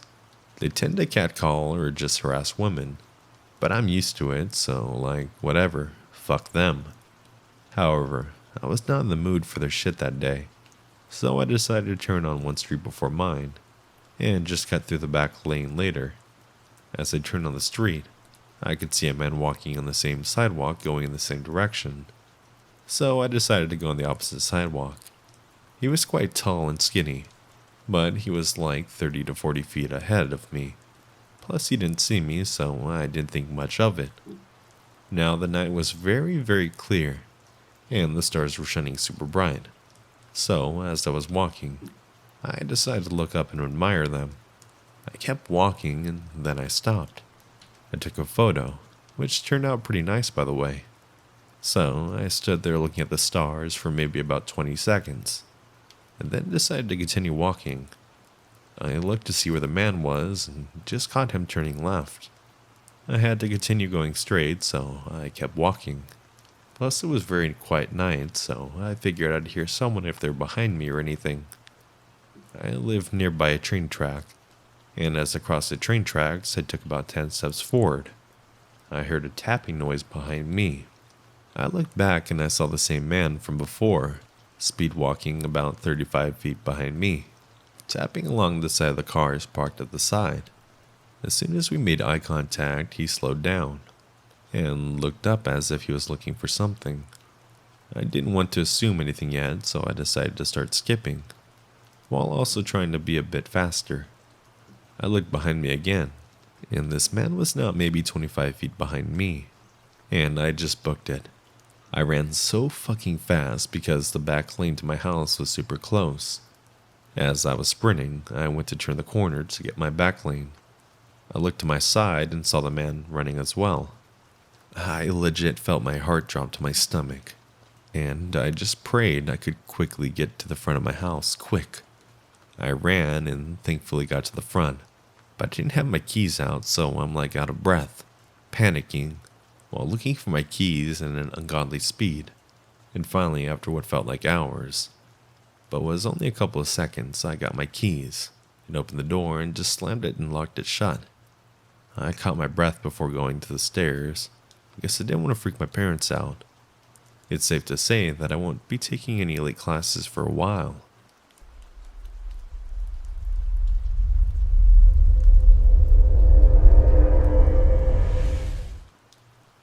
This event took place quite a few years ago, so unfortunately I don't remember everything that happened, but I remember nearly all of it. Anyways, this happened when I was around 4 to 5 years old, and on Easter Sunday. My family always gathers at my grandmother's house to celebrate holidays, birthdays, etc. So as we do every holiday, my mother and I started our hour-long trip to her house. My mother prefers to live away from all the city commotion, which explains the long drive.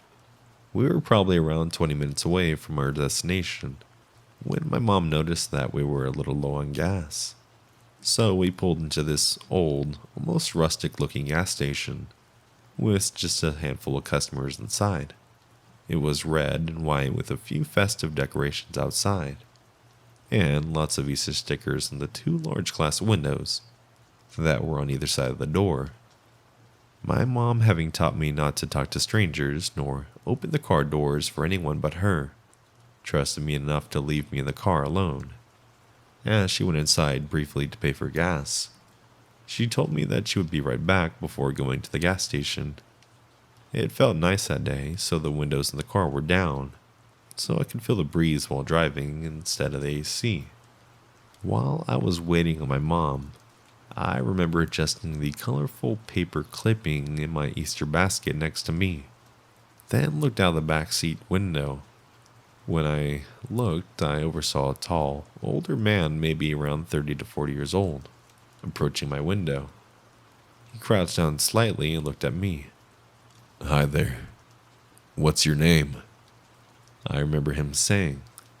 At this moment, I remember that I wasn't supposed to talk to strangers, so I told the man that, "My mom says I shouldn't speak to strangers." He then replied with, "Well, we can be friends then. My name's Charlie. And now that you know, I guess I'm not a stranger, huh?" I guess at the time I thought that he was right.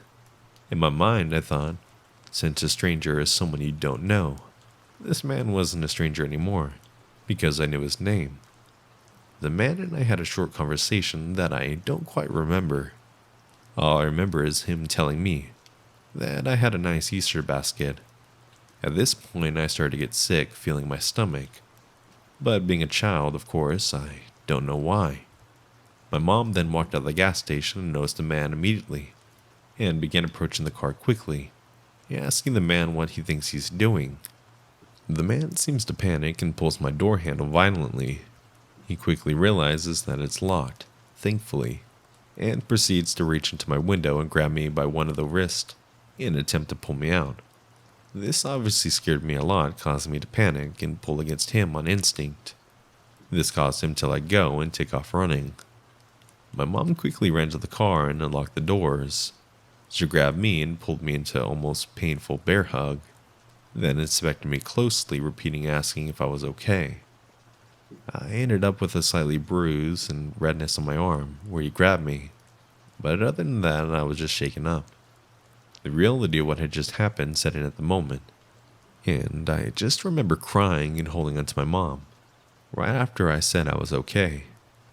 I don't remember anything after this point, but I recently asked my mom about it, and she said that she had called the police immediately after. Till this day, my mom still says that it was the most frightening moment of her life, and claims that if she had gotten there any later and came back to an empty car, she wouldn't have been able to live with herself.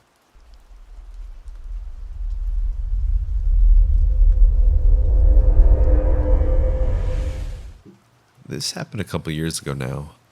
I was walking with my boyfriend to the train station late at night, as he had spent the weekend with me and lived in another city.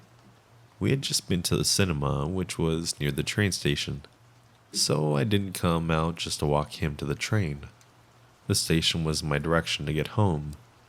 The film ended around 10 p.m. We said our goodbyes, and when the train pulled out, I waited before turning to head home. The safest way was through a mall. The mall is abandoned at this time, but they leave the lights on, so you can walk through it with no shops boarded up. The end of the mall has a revolving door, which I normally go through and then walk the 10 or so minutes home. I usually run if it's late or dark outside because I watch too many scary documentaries, and I'm paranoid. I get to the end of the mall, and there are a group of guys sat around the escalators. About 5 or 6 of them. They look over and start shouting things, but I have no idea what language they're speaking, so I don't know what they're saying to me, or about. I ignore them and head to the revolving door. 2 of the guys get up and follow me. By this point, I'm getting really nervous because it's late, empty, and it's just me and some guys being obnoxious as fuck. I quickly go through the revolving door and it stops with a hard thud. I turn around and the 2 guys are holding it shut. Then the other guy gets up and starts laughing and saying things to me. Another one starts holding the door and kept trying to push it to get out. I stood there frozen for what felt like hours. In reality, it went on for like 20 minutes before they started to yank it so that I had to get back into the mall.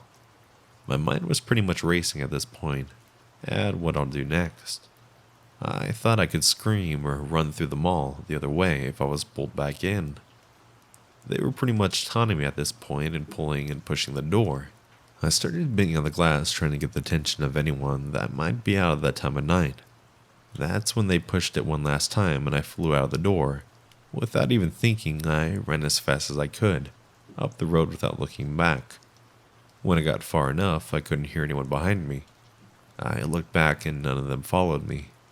It seemed like they were doing it to scare me for fun or more than anything, but I couldn't be sure. I then ran all the way home crying and slammed the main door of my apartment building behind me, automatic lock, and then walked up the stairs to my door and got into my bed and my clothes. I felt so ashamed and scared by the situation that I couldn't find the courage to tell my boyfriend or anyone about it, but it's one of those memories that stuck with me. I avoid the mall at night, and I also try to avoid walking home in the dark if I can help it. Guys who trap me in a revolving door for fun, let's not meet again.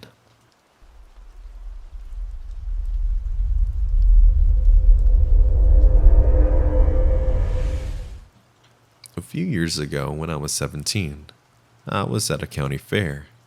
It was around 11 at night, and I was standing with my friends, talking and eating. To understand what happened next, you have to understand it was very crowded and loud. An older man approached me and told me a lady needed my help. I moved away from my friends to hear what he was saying. We were near one of the exits to the parking lot. The man walked me to the exit, but I wouldn't exit with him. The whole parking lot was dark, packed full of cars, and there were no people out there. He was pointing out in the parking lot and trying to rush me, frantically saying, "She's over there. Harry, she needs your help." I kept asking, "Where? I don't see anyone." I could even see far because all the large trucks and vans blocking the view of the whole lot. The man said, "She's behind that car," and started pulling my arm. I wouldn't let him pull me and said, "No, I can't see anyone." Then he pointed off in an opposite direction of the parking lot and said, "Over there." And I looked, and the only person I could see off in the distance was someone pushing a big cart with trash bins on it. I said, "That's someone who works here." Then I walked away from him really fast and went back into the fair. My friends were asking where the heck I went. They didn't even see me leave. When I told them, everyone was tripping out, that I almost got kidnapped. It was embarrassing, and I felt really stupid. It's so creepy to imagine what could have happened. I thought that was only something I had to worry about when I was little. I don't want to ever meet him again, and sometimes think about anyone else when I met him in similar situations, and it worries me.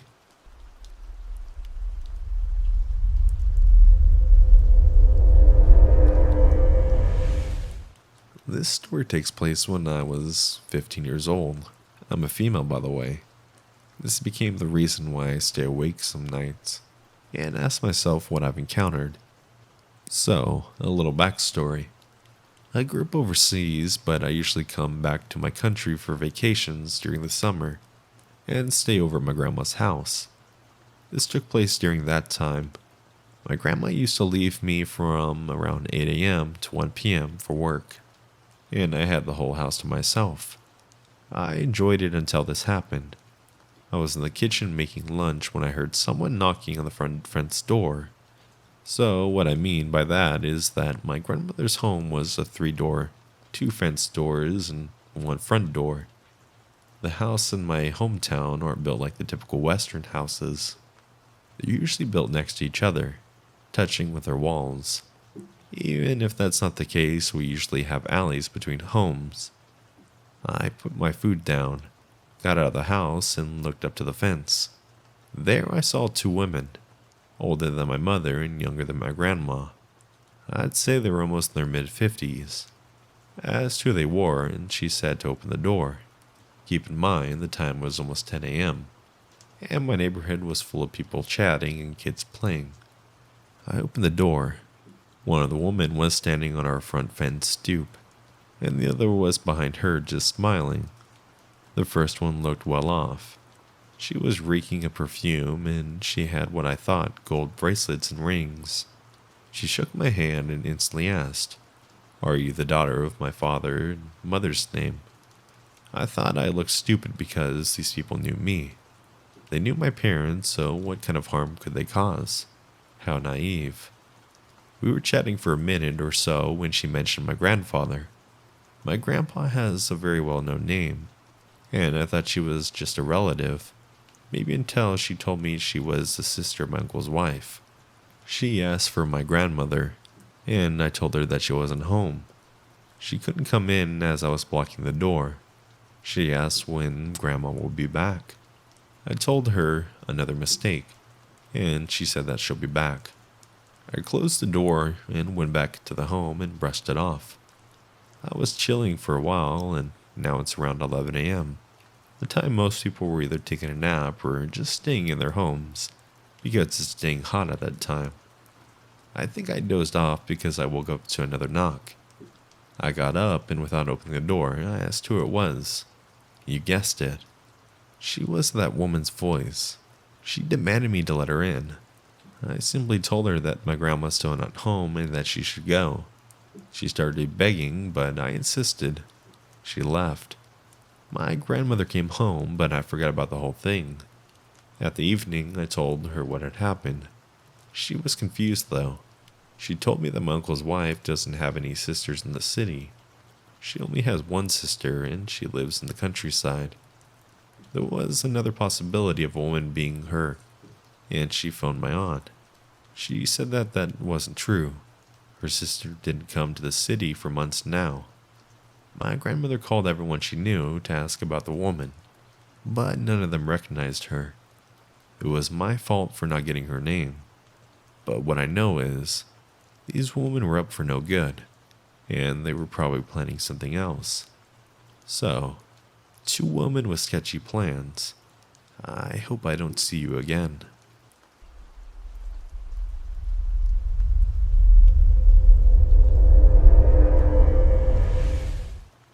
This happened close to 15 years ago when I was around 7. I didn't realize how creepy the situation was until many years later. My dad and I went on a weekend motorcycle trip to Maryland from New York to watch motocross racing at the track called Budds Creek. It was an awesome trip. I loved spending time with my dad and watching the racers speed around this insane dirt track. I met 2 of the all-time greats for that time. If you're familiar with the early 2000s motocross, you'll know who I'm talking about. They always came in first and second in every race. We did to drive back in one go. It was late at night and we were somewhere in southern Pennsylvania when I started getting really cold in the back of my bike. My dad pulled over on the side of the I-95 so I could warm up. Within a minute of stopping, a van pulled up behind us, and this older couple got out. The man started talking to my dad, saying that they had followed us for some time, and I looked so uncomfortable, and how they were heading north, and I should ride with them in the warm van instead.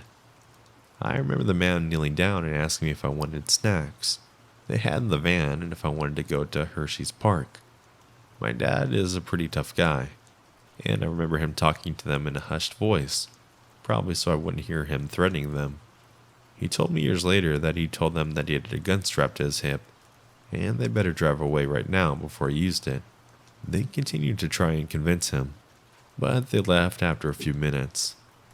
I'm probably out of the preferred age range now, but hey, probable child abductors, let's not meet.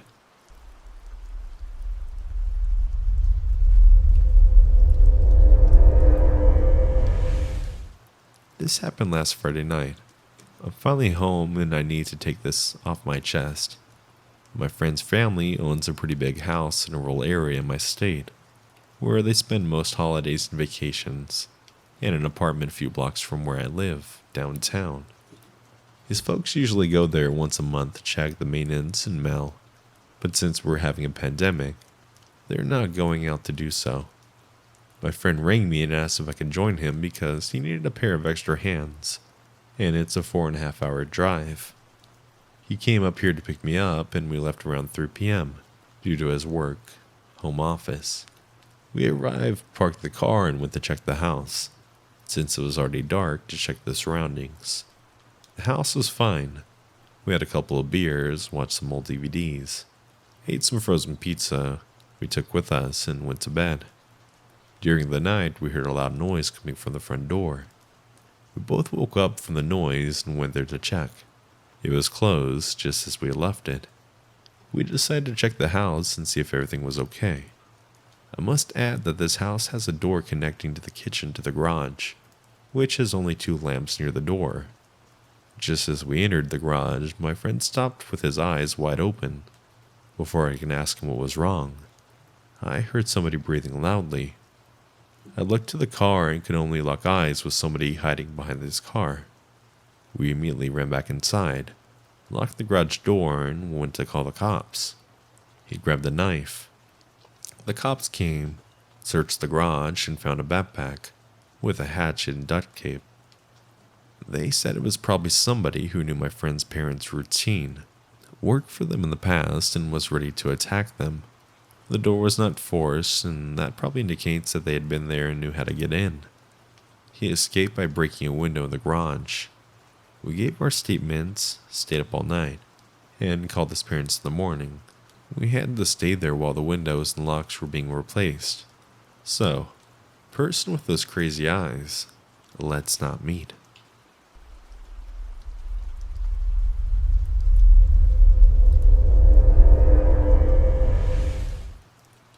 I live in Midland, Perth, Australia, a pretty shitty neighborhood. Went to walk in the servo tonight at 2 a.m. because we're bad people and relapsed on quitting smoking tonight. Husband just found out that his grandpa is terminal, and I wanted to grab us more so husband wouldn't have to wake up when he woke up. I stayed up late because I'm American, and I need to deal with stuff back home. I've lived in Skyline in San Diego, but I've honestly never felt unsafe at night as a woman there. Not tonight. Halfway to the servo, I saw 2 guys on bicycles riding on the sidewalk. So I waited at the corner of the street lamp until they passed. They kept looking back. I splayed my keys between my hands, kept walking, always looking back and forth each time, cautious about dark patches. Saw one of the biker guys coming up behind me, looked back directly at him and didn't stop looking. He said hi. I grunted. He turned down the road up ahead, and I kept watching. Saw him dart back from the street and he turned down the crossroad in front of me and vanished in some bushes ahead of my path to the store. looked back and saw another guy on the bike approaching. Suddenly, this screeched into a close gas station I was approaching and whipped into a U-turn to drive straight at me. I turned and started to run, and then I heard my husband's voice. He was the driver. I quickly ran back to him and got in the car. We hit up the servo, and he went to the window. I stayed inside shaking, and then went home. As we drove home, we saw the dude on the bike prowling the street I had been walking on, slowly cruising and looking into bushes, as if he was trying to find someone. Also saw another guy on a bike doing the same thing on the other side of the street. I asked my husband why he came for me. Apparently the cats woke him up because they were freaking out over me being gone. Those two bike guys looped back for a reason. I have no doubt in my mind, innocent people up to nothing don't stalk women, hide in bushes, and then try to find out where the woman went. Fuck. Creepy bike stalkers, let's not meet again.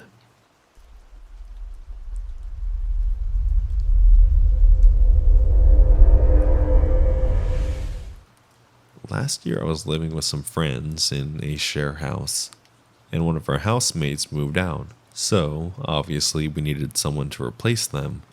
One of my housemates, Ian, who was a very close friend of mine at the time, suggested a good friend of his that I had never met, Jenny. I had never met Jenny before, so she swung by the house for a cuppa and a chat.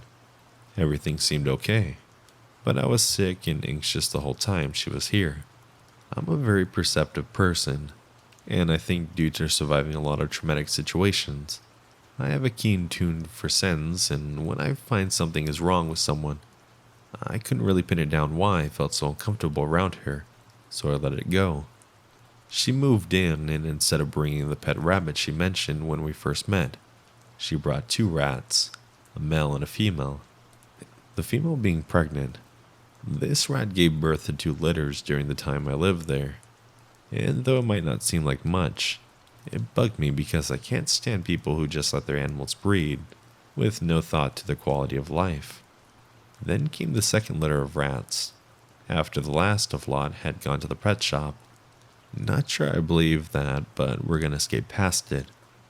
One of the males in the new litter developed a problem with one of its testicles that led them to becoming ginormous, and the baby rat died. Jenny was away for a day when we first discovered it, and we told her when she got home that afternoon. The gangrene grew over a couple of days. She could have taken him to the vet at any point, but she didn't. We ended up reporting her to the RSPCA and took the rats away from her to raise them ourselves and find a better home for them. Anyways, Jenny was a weird one, not the weirdest I've lived with, but she was either never home or locked in her room screaming and crying on the phone. I put it down to her having a tough time, probably dealing with the same sort of depression, or whatever the rest of us were dealing with. She's been living with us for a few months when I went away camping with a bunch of friends. Among them was a friend of Ian's who I'd met a couple of times named Brad. We hung out with our friend group and actually had a few really good conversations. And during one of these conversations, Brad opened up a bit about dating Jenny. Not only was she emotionally and physically abusive to him, she also attacked him after he found her cutting the feet off of a bunch of baby rats a few months ago. Obviously, they broke up. And because of this, Brad hasn't been super close to Ian for a while now. I have no idea why the hell Ian thought it was a good idea to bring her into the house. All of this was terrifying for me because when we got back, I was supposed to hold down the fort while my other housemate went overseas for a couple of weeks. So it would be me, my cat, and 2 of the rescued rats alone in the house with Jenny. Animal abuse and partner abuse are the 2 major signs of a future serial killer. And I didn't want to be alone attempting to protect 3 small animals from a violent animal abuser. The others didn't seem to understand how terrified I was, so I just moved out. Fuck the whole thing, honestly. I ended up couch surfing at a friend's place with my cat for a month, but it was better than living with someone like that. So, creepy boyfriend bashing, animal torturing ex-housemate. Let's not ever meet again.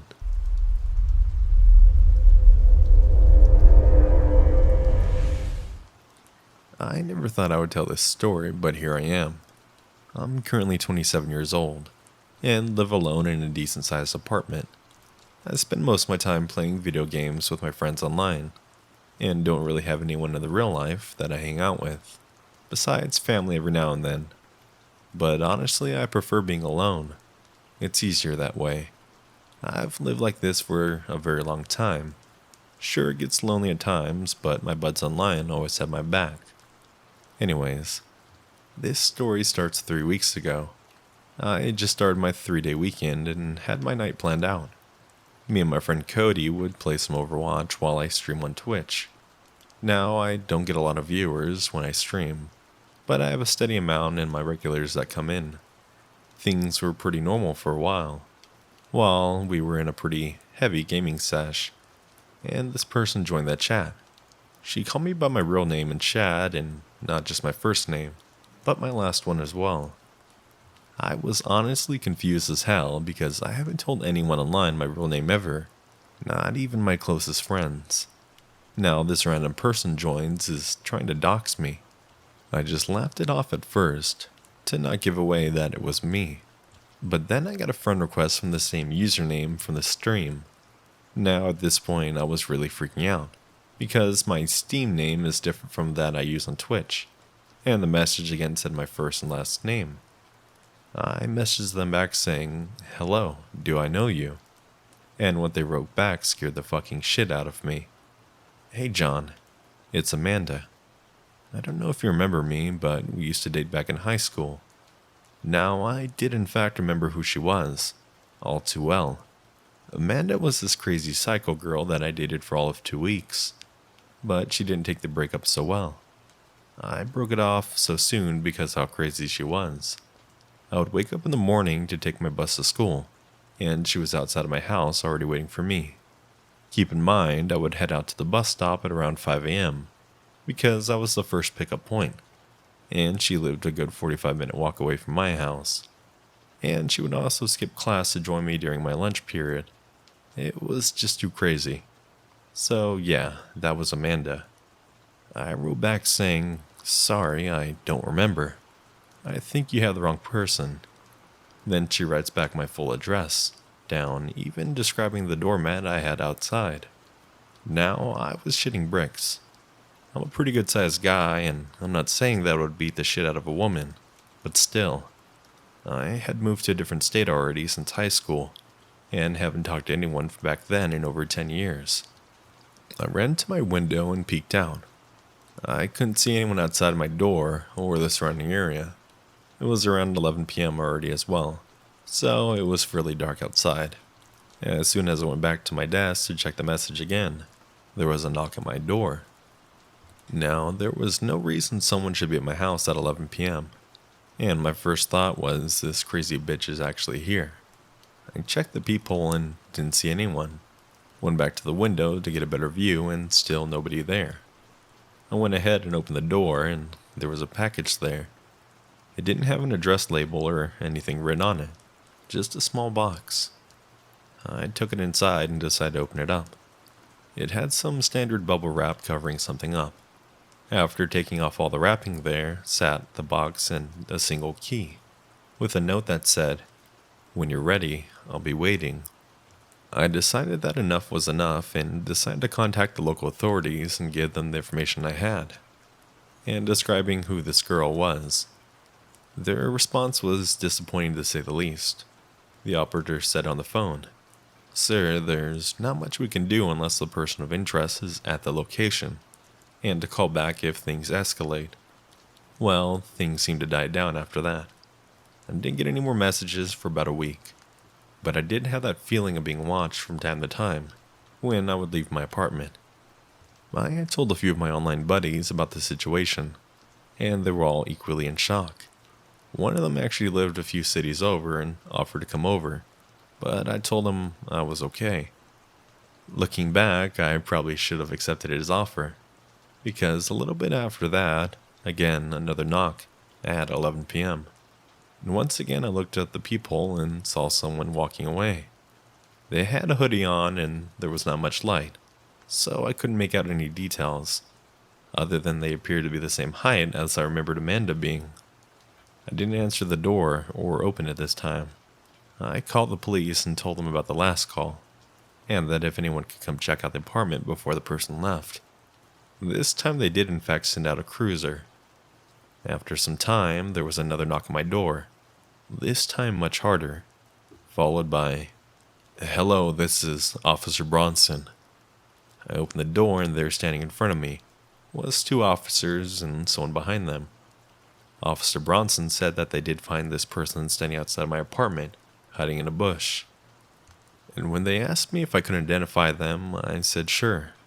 We made eye contact and I was met with those same crazy eyes from years before. To make a long story short, it was actually Amanda. And after they searched her, they found a knife and a gun on her. And come to find out, Amanda had gone to prison a few months after high school for attempting to kill one of her last boyfriends, and had a string of restraining orders against her from multiple ex-boyfriends. She did end up going back to prison for breaking her probation and being in possession of an unregistered firearm. I'm currently in the process of moving now, but due to the quarantine and work being slower, I don't make the same pay as I used to. I'm not sure if I can afford to move out now, but I'm writing this today for my own records. And if nobody hears from me in a few months when Amanda is out again, they'll know why.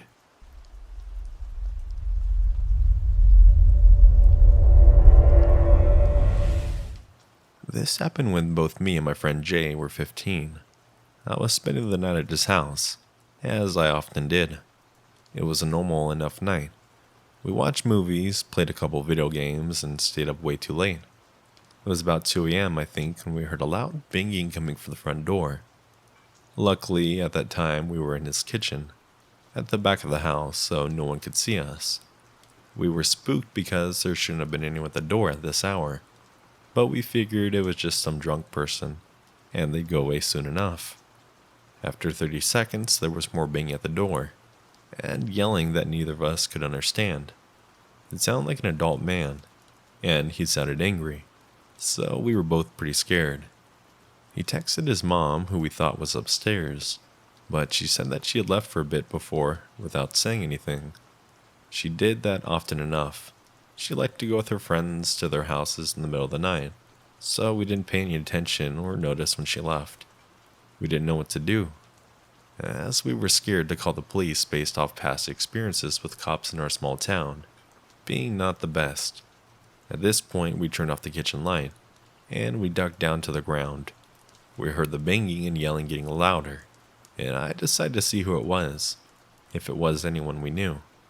I army crawled through the dining room, which was also dark, and peeked through the door to the living room, which is where the front door was. There's also a huge window by the door that you can see right into the dining room through, so I was very careful not to be seen. I couldn't see any details of the man, but he looked to be about 6 feet tall and had gray hair. I crawled back to Jay, and we quietly decided what to do. We heard the knocking stop, so we decided to wait a bit before seeing if it was safe. We also decided that going under the table in the dining room, in case he tried to come back around, which is where the kitchen was. After about 10 minutes of silence, we rock, paper, scissored for who had the check if he was there, and of course I lost. So I again army crawled to the dining room door. I saw the man standing there through the window, hands cupped against the glass. I made eye contact with him the moment he saw me, and I said loudly, "Shit," causing my friend to panic and crawl behind me. I saw him pull out his phone. He told me later that he was texting his mom to come and save us. The man started yelling again, and this time we could make out a bit more what he said. It was mostly cussing, although I definitely heard the phrase, "I'm gonna kill you," in there a couple of times. I quickly looked past the man to see if any of the neighbors seemed to notice him, but no luck. I crawled back out of his sight again to discuss what to do with my friend. We decided to go into the basement for safety, which you can get to by moving the fridge.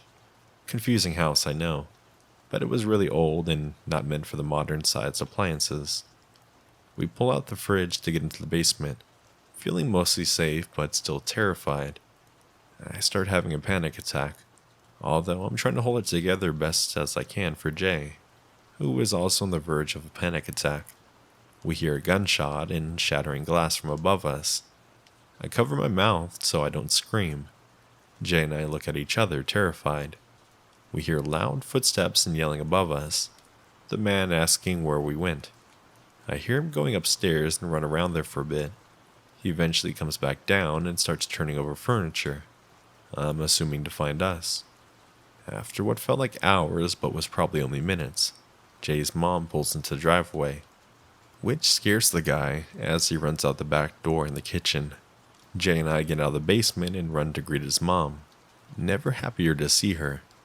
She was shocked by the state of the house and hugged us, happy that we were safe and scared by how close we were to getting hurt. We were all scared after that. After that night, they had a better security installed, and we went over safety protocol if anything ever happened again. Luckily, it hasn't happened again yet, although when I go to his house, I'm still scared. We never called the police because we know there's not much they could even do. Just cleaned up and moved on.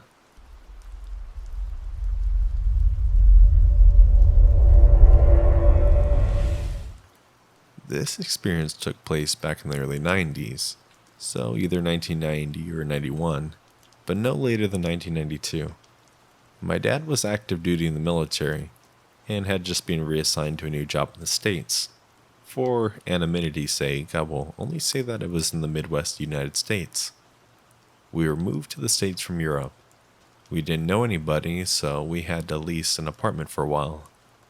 My mom didn't work, and my dad was barely adjusting to his new job, so we couldn't afford a house yet, I guess. I described the apartment building as creepy. It was tall, singular 4-story building standing literally in the middle of nowhere, surrounded by woods. The nearest path back to civilization was half a mile to the main road. If you've ever seen the Blair Witch Project, the area itself wasn't unlike the house at the end of the movie. The condition of the actual apartment wasn't much better. As a kid, I distinctly remember hating the drive to and from the apartment. Not so much from, but definitely to. The drive itself was long, boring, and uneventful. However, when approaching the place, I'd always be overwhelmed with a foreboding sense of dread, like a tingling sensation that lasted until I entered my flat. Night trips were the worst for it. Sometimes we dine out or see a later showing and drive back later in the night. It always seemed like the clouds were out in the ominous, almost demonic shape at night, and the building looked completely skeletal. Had we not been residents ourselves, I'd probably assume it was abandoned. My first encounter with Jonathan was on the weekend, early Saturday, I believe. However, my first time hearing about him was Monday morning, just before my mom took me to the bus. The landlady/manager was standing in the hallway, having a loud argument with another woman, who stood in her doorway.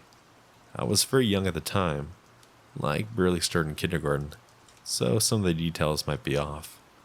The woman had said something to the landlord to the effect of, "Well, if you're not going to do something about him, then I'm leaving."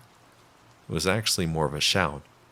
The landlady had replied with something like, "It's under control. Go back inside." And the woman yelled back in response, almost hysterically.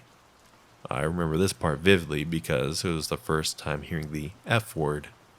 "It's not under fucking control. Every time I go down there." She hesitated and stopped when she noticed us walking by. We'll talk later, I guess." Then, just like that, she went back into her flat/individual apartment. Mom and I smiled as we walked by the landlady, who I don't recall ever bothering me, but I do remember her looking like a generic witch, minus the green skin and pointy hat. She was old, like in her 60s or 70s. wore a windbreaker and sweatpants, and always had a cigarette either dangling from her lip or between her fingers, about to be smoked. My mom smoked at the time, so she would often see her out in the courtyard or front garden area smoking. Another important detail about the building was that despite it being 4 floors, there were exits on every floor that went to an enclosed metal stairwell that led outside. Theoretically, you could to every floor in the building from that one stairway, including the basement, which I remember scaring me very badly as a child. I had also noticed a man who I described looking like a typical hillbilly frequently enter and exit the basement via the stairwell overlook. He was Jonathan, who was either the landlord's son, nephew, or some other relative. I don't know for a fact that they were actually related, but I'm fairly certain that they were. Jonathan lived in a small studio room built down in the basement, and apparently had done some time. He supposedly did repairs around the building and other odd jobs that the landlady was too old to do herself. She, by the way, had lived up in the attic/loft, converted into a 5th floor studio, and despite supposedly being his relative, lived by herself. I distinctly remember the reasoning being that she simply did not want him living with her. My dad would always joke that she looked like an old bat, coming and going from the belfry. Days after school were spent either watching TV with my parents or exploring the small play area in the back of the building. There were no kids in the building, save for me. We really were cut off from society out in the woods. I remember there being this small alley/sidewalk that you could take that would eventually bring you to a suburb. Some of the older kids liked to come out and play baseball near the building. I had befriended some of them, and they would occasionally invite me to play ball. Usually I would just watch the older kids play, while I built sandcastles in the play school sandbox by the building. Whenever Jonathan would make a rare appearance outside, the older kids would drop what they're doing and head for the hills, so to speak, and would often encourage me to follow suit, despite me living there. I never could find out why, and my young mind had just figured it was older kids not wanting to look uncool around an adult. Now, the weekend in question, where I had officially met Jonathan, I was riding my new bike my dad had picked up for me from the department store near base. Since I was still small and not at all experienced with riding an actual bike, it still had the training wheels on. I was practicing by myself on the sidewalk in front of the building, while my parents were doing whatever. In retrospect, they probably should have kept a better eye on me. I was riding in circles and stopped when I noticed Jonathan standing by the building entrance, just watching me. This was obviously creeper behavior, but as a kid, I had figured that he was being a careful adult and making sure that I wasn't misbehaving or getting hurt. When he approached me, I stopped in my tracks. He placed his hands on my handlebars. "Nice bike there," he said in a very childlike, almost slurred voice. "Thanks, it's new," I replied, happy that someone was complimenting my new bike. "I have a bike like it too. Want to see it?" he asked, again in a very childlike manner. "Okay," I replied. What seemed like ages, but was really only 2 or 3 minutes, Jonathan came back from around the building, riding on what I can only describe as an adult tricycle.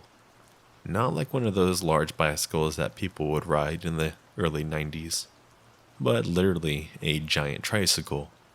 I was woed, because it had only been a short time since I had been weaned off my trike.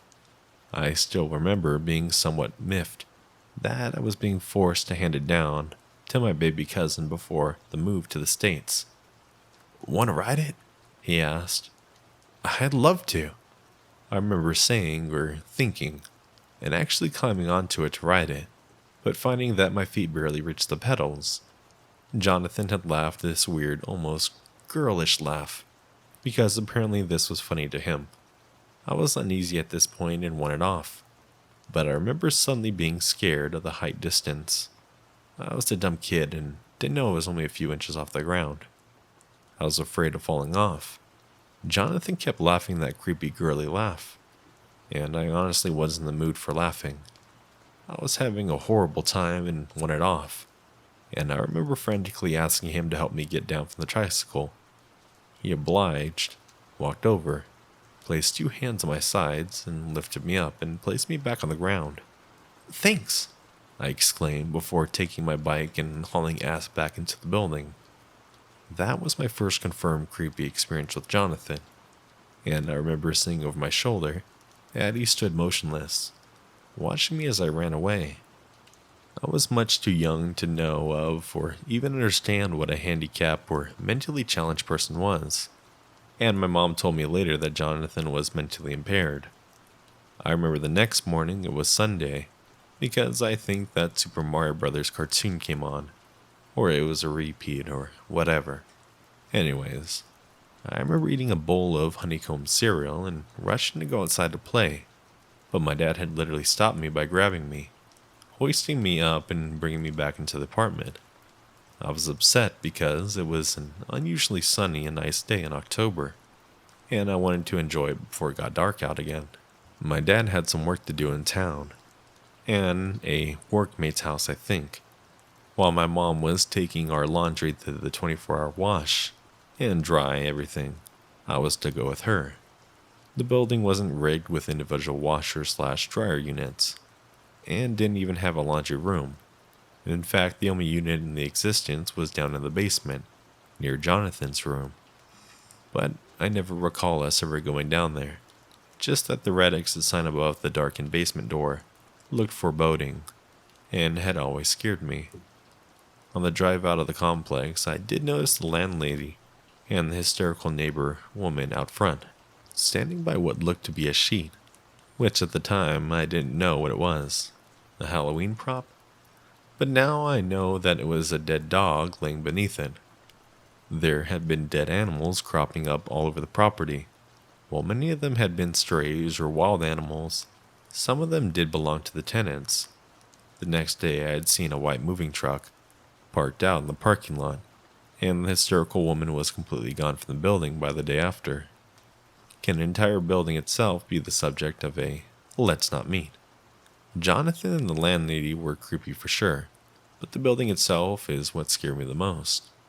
I would have recurring dreams about waking up to being surrounded by darkness, and only illumination being a red exit sign, the very sign in the basement, which would always result in me waking up crying and screaming, and my parents rushing in with the lights on to see what was wrong. This series of night terrors became commonplace up until the day we moved out, which fortunately was only a few weeks later. My dad had apparently broken his lease to get us out early, because he had found an ideal house for us to rent in a nice suburb that was close to my school, a park, neighbors, and civilization. Basically, it was heaven compared to where we were living. The landlady was pissed, and she had charged my dad a $50 fee on top of the next month's rent for breaking the lease. But that didn't matter. We were gone. I never did learn for sure whether the dead animals were Jonathan's doing, because it could have easily been the result of a wild animal attack, or some dickhead hunters playing around with a rifle. We didn't exactly live out in the country, but it wasn't unheard of to get reports of bears, mountain lions, or other predatory animals coming down from the hills and deeper woods to prey on the domesticated animals. However, the neighbor woman who had been arguing with the landlady seemed extremely distraught when we had caught her swearing. Her eyes were red, as though she'd been crying that day. I saw them standing by what I believed to be a dead dog under a sheet. She looked like she had absolutely lost it. 100-yard stare and looked motionless at the sheet while the landlady puffed away at a cigarette and called who I assumed was animal control on her cordless house phone. Jonathan was very weird and obviously creepy, even though I was not harmed by him or even had that many encounters with him. I knew from the reactions of the older boys and my own feelings of discomfort that something was wrong. I don't think it's a stretch to assume that the instances with the dead animals and Jonathan were connected, and that is what the neighbor woman was upset about. She had known Jonathan was doing bad, and for whatever reason, his landlady slash relative was keen to just shut the conversation down. When I had turned 10, so a few years later, I had learned from my mom that Jonathan had been apparently paying kids around the area pogs, their type of popular collectible from the 90s, in order to go with him to the work shed to play doctor. This lines up perfectly with the reactions of the other kids, the woman neighbor who ultimately moved, and my own sinking suspicions. I know I had said that it was the building itself that creeped me out the most. However, I think my youthful ignorance, naive and general assumption that everyone was well-meaning, had misplaced my fears to the building and blinded me to the fact that Jonathan was actually the source of my discomfort. I'm not aware that he ever actually did anything to those kids, but let's just hope for their sake that he didn't, and hopefully finally receive proper diagnosis and treatment for his condition.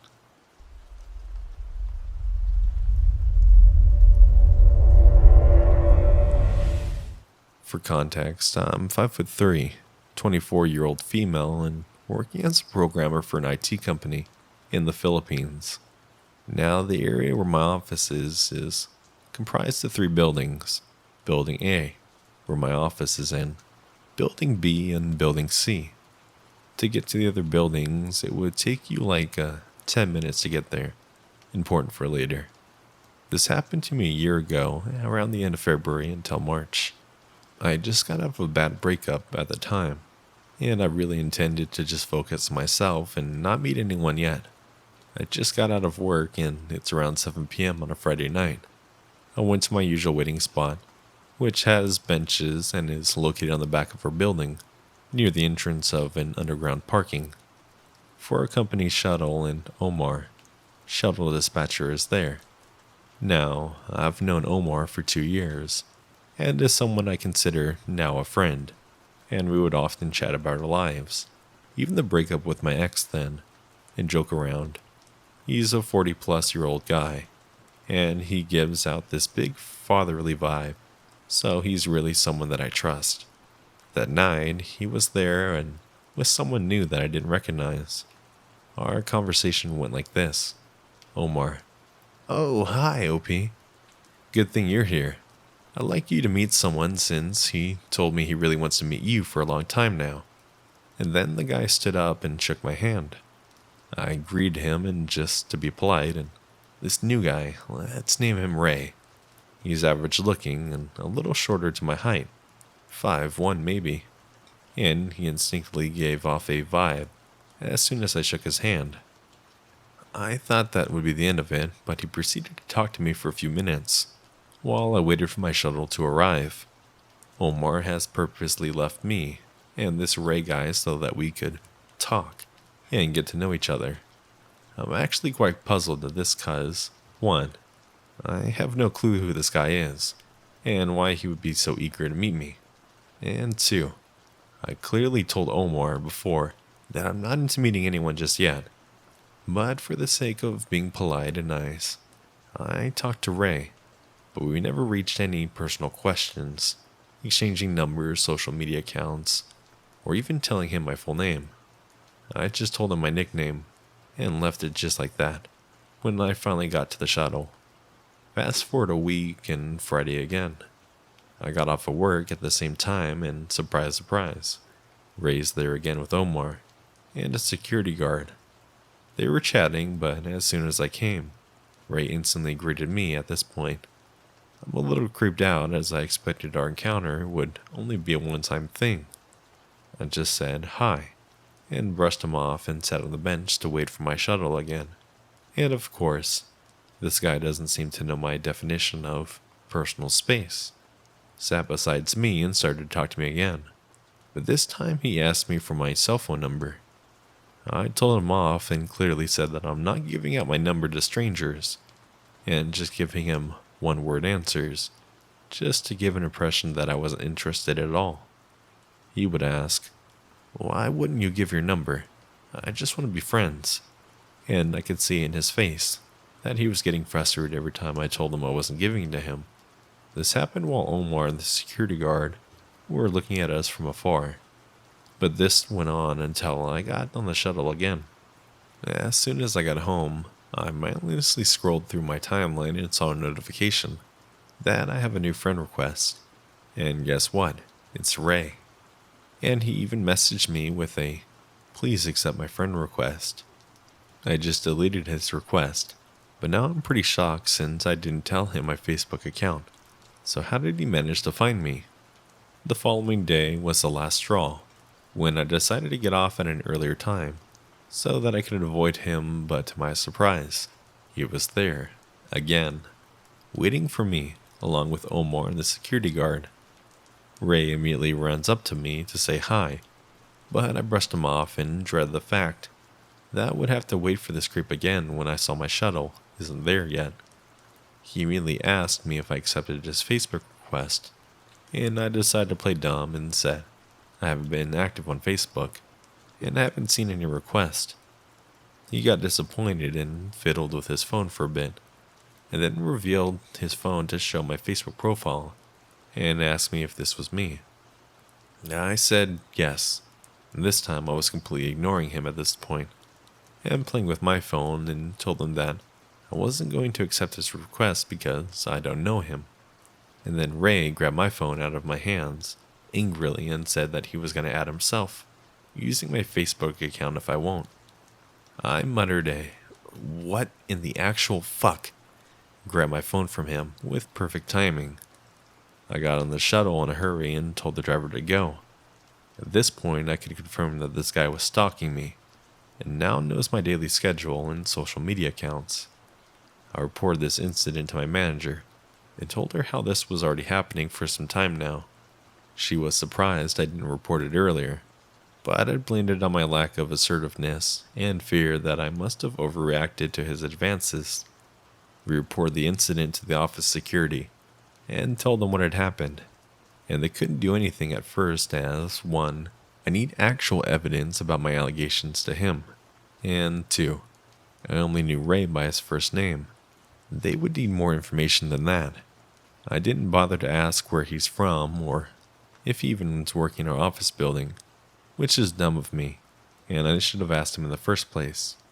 My manager then decided that I should be at least accompanied by some of the office mates to confirm the situation, and the guys volunteered to accompany me every time I got off of work. They accompanied me for a few days, but no matter what time I got out, Ray was there to harass me. I felt bad for my office mates as they had to deal with his bullshit as well. First instance, when he saw I was with my office mates, I could see the visible anger in his eyes, and he would try to butt our conversations, even if we're ignoring him. At one point when I'm talking with my office mates, he let out an exasperated sigh and said, "OP, can I talk to you for a second, please?" "What do you want?" "I just want to talk to you. If you don't, I'll leave." Okay, then. I went back to talking to my office mates. He butted in once more and asked that if I should introduce him to my office mates when I didn't. He proceeded to introduce himself instead, which irked the hell out of my office mates, and as his behavior didn't seem normal at all. After that incident, my office mates and I told my manager what had happened and how dangerous this guy might be. She decided that we should escalate it to HR and have them deal with it immediately. Gladly, HR responded and took the situation seriously and began to do an investigation on who Ray might be. Same day, they sent an email that after searching through records, turns out Ray wasn't an employee of our office, and they might need to talk to building security to find out more about this guy. HR also requested our office security to escort me and observe the situation. I honestly felt relieved, as now I feel safe for the time being, while they search who Ray might be. He still showed up even though I got out late, or earlier than usual, but never went near me when he saw I was accompanied by security, but he would just keep his distance and stare at me, smile creepily, and linger outside my shuttle until I left. HR contacted me for a meeting with them and with my manager about some news on Ray. I was shocked by the information that they found out. Ray was not an employee of our building/office, but in fact, a temp in the security office in Building C. I then thought, okay, this creep is really putting an effort for someone who is clearly not interested. And if he's a temp, meaning there's a chance I won't be able to see him after this. But then, what HR said chilled me to the bone. He was a temp assigned to work on the security cameras, meaning he had access to all the building cameras. It has been his way to spy on me, and the reason why he's able to be there at the exact time I got out. HR has already spoken to his supervisor and gave a warning to Ray.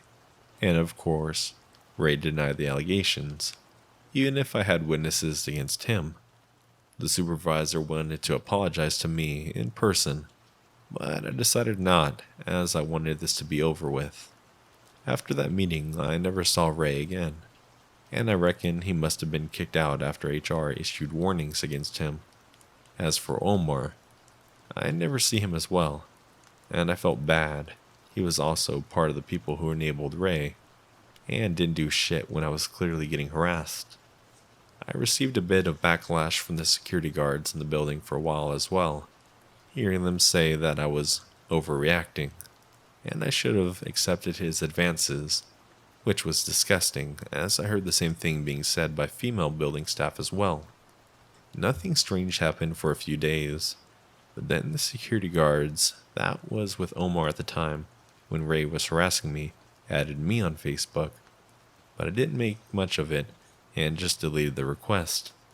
I'm still working in the same office building as of today, and been totally shaken up by the incident, that I decided to just keep my distance from people, so I could avoid this from ever happening again. And to Ray, no means no, and let's not meet again.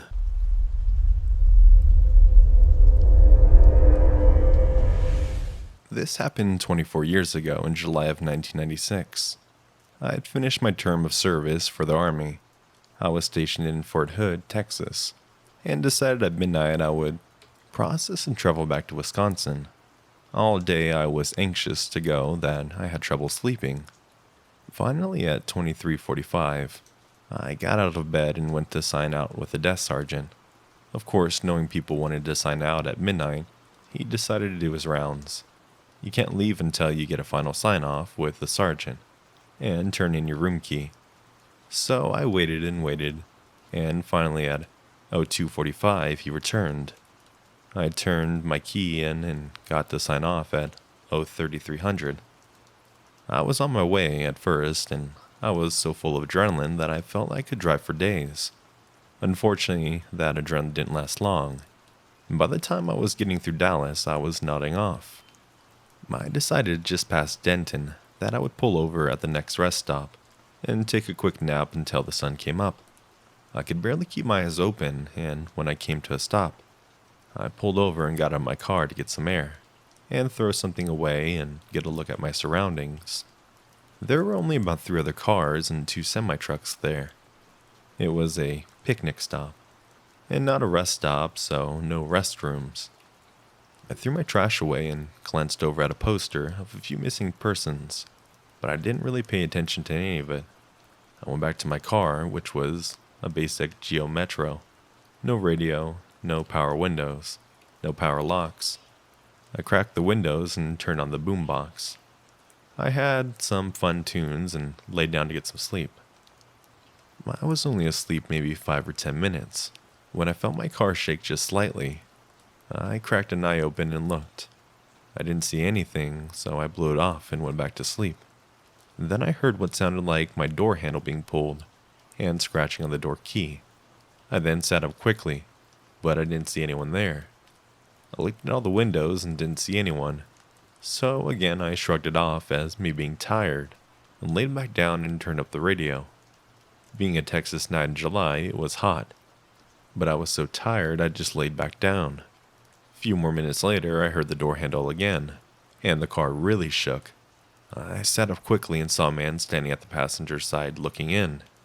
Even though it was hot and humid, he was wearing a red sweatshirt, with the hood up, and I couldn't see his face. Being young and dumb and just out of the military, I yelled at him, "What the fuck do you want?" And he just stared at me like an idiot and got out of my car. Mind you, I'm only 5'6", but I was pissed. He just walked off towards the picnic tables, like nothing happened. All the while, I'm yelling at him that if he came back, I would take him out. I decided I would drive off from there. I got back in and went on my way. Even though I was so upset, only about 10 miles down the road, I was super tired again. Luckily, about another 10 miles down I-35, there was another picnic stop. Not sure why North Texas doesn't have rest areas, but they don't. I pulled into the second picnic stop and backed up to the spot, just in case I needed to leave quickly. Not sure why, but there was only about one other car there, and no semi-trucks. I again locked the doors and cracked the windows and turned on my boombox. I fell asleep right away, and about 30 minutes later, I hear a loud thud on my driver's side window. I looked up and looked around, and no one was there. I got out of the car, which was very stupid, but I had my macho military attitude going. But no one was around. I assumed it was my nerves from the other stop, and I got back into my car, locked the doors again, and closed my eyes. This time I was too amped up to fall asleep, so I laid there with my eyes closed. I felt that someone was looking at me, and opened my eyes and saw the guy standing there again, with the red sweatshirt hood up. I couldn't see his eyes, but I could see he was smiling at me. I popped up quick and tried to quickly open the door and bump him. Being a cheap Geo, since the doors were locked, it didn't open. He walked backwards, still staring at me. By the time I got out, he was about 30 feet away facing me. It was fairly dark, but as I looked over, he looked real skinny, but was about 6'2", maybe 6'3". But I still felt like I could have taken him with my military experience. He was wearing the red hood sweatshirt, blue jeans, and green tennis shoes. For some reason, I thought the shoes looked odd. I could see something shine every now and then as he stood there staring at me. I believed it was a machete. I quickly reached into my back seat and grabbed my baseball bat and started yelling at him to come get some. Not sure why I said that. He started walking towards me, and I took a few steps towards him, not really thinking. As I got about 5 feet from my car, and he was now about 15 feet from me, a yellow van pulled up real quick and parked just off to the side of my car. I finally realized what was happening, and I saw two guys also wearing hooded sweatshirts in the van. Before they could get out, I ran back to my car. I had left the keys in the ignition. Since I had backed in, I was able to cut it hard right and peel my car out of there. I was so lucky, being a manual car, I didn't stall the car because the other two guys were out in a van. And the first guy was just about at my car. I jumped back on the interstate and didn't stop until I was about 20 miles into Oklahoma. I stopped for gas to use the restroom. In the restroom, I noticed the same flyer. I barely glanced at the first picnic stop. It was basically a flyer with several missing persons on it, and warning people not to stop for long periods at a time at the rest areas. It described a possible suspect as being possibly 6 feet, wearing blue jeans, green shoes, and a red hooded sweatshirt. I completely went white. Needless to say, since it was daylight, I drove the rest of the way to Wisconsin wide awake. Not sure why, but I never reported it to the number on the flyer, or told anyone about it. But I now live in North Texas, and pass those two picnic stops every day on my way to work, and I think about it quite often. I wonder if they got anyone else, or if they got caught. I tried looking it up, but I didn't find any stories about it on the internet. So, creepy dudes in the sweatshirts in Texas, in July. Let's not ever meet again.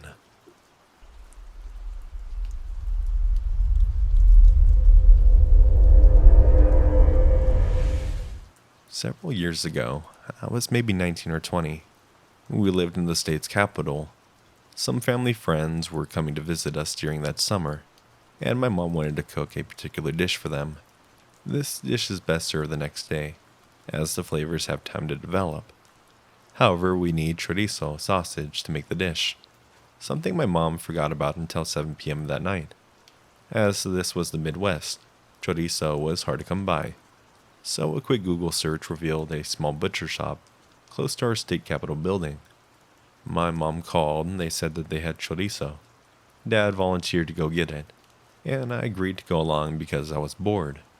We got into our nice Cadillac Escalade. This is important to note. Plugged in the directions into the GPS and drove down. While we were maybe 100 yards away from the state's capitol building, which is actually pretty nice. The neighborhood this butcher shop was in was not as nice. Streetlights were out, windows were dark. Houses had peeling paint. Some were boarded up and there were no cars in sight, or anyone else around. Not even walking their dogs. Something about this place gave me a weird vibe, and I mentioned it to my dad that we should get the hell out of there. But we had a mission, and good luck trying to convince my dad to change his mind about something. We go into the butcher shop, and I don't know how in the world they managed to run without a visit from the health inspector, but holy cow, was it bad. It was hot and sticky inside, and I didn't hear any humming from the display cases, meaning the cooling elements weren't working. Inside the grimly display case are pork trotters, pig ears, pork belly, etc., and flies were buzzing. The floors haven't been mopped or even swept in God knows how long. How do I know this? Because we're leaving shoe imprints, and our shoe prints were the only ones there. As I pretended to busy myself by browsing the shelves, in reality I was scanning the store and watching the exit for trouble, because I did not feel right being there.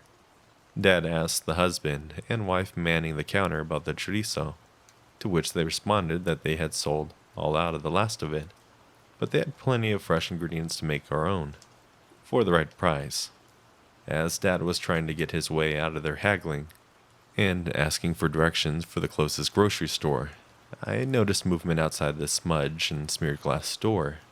There were 4 blurry-looking shadows outside, close to our car, which wasn't just the only car out there, but a beautiful Escalade with all the bells, whistles, and had just been detailed. In other words, we were a giant bullseye.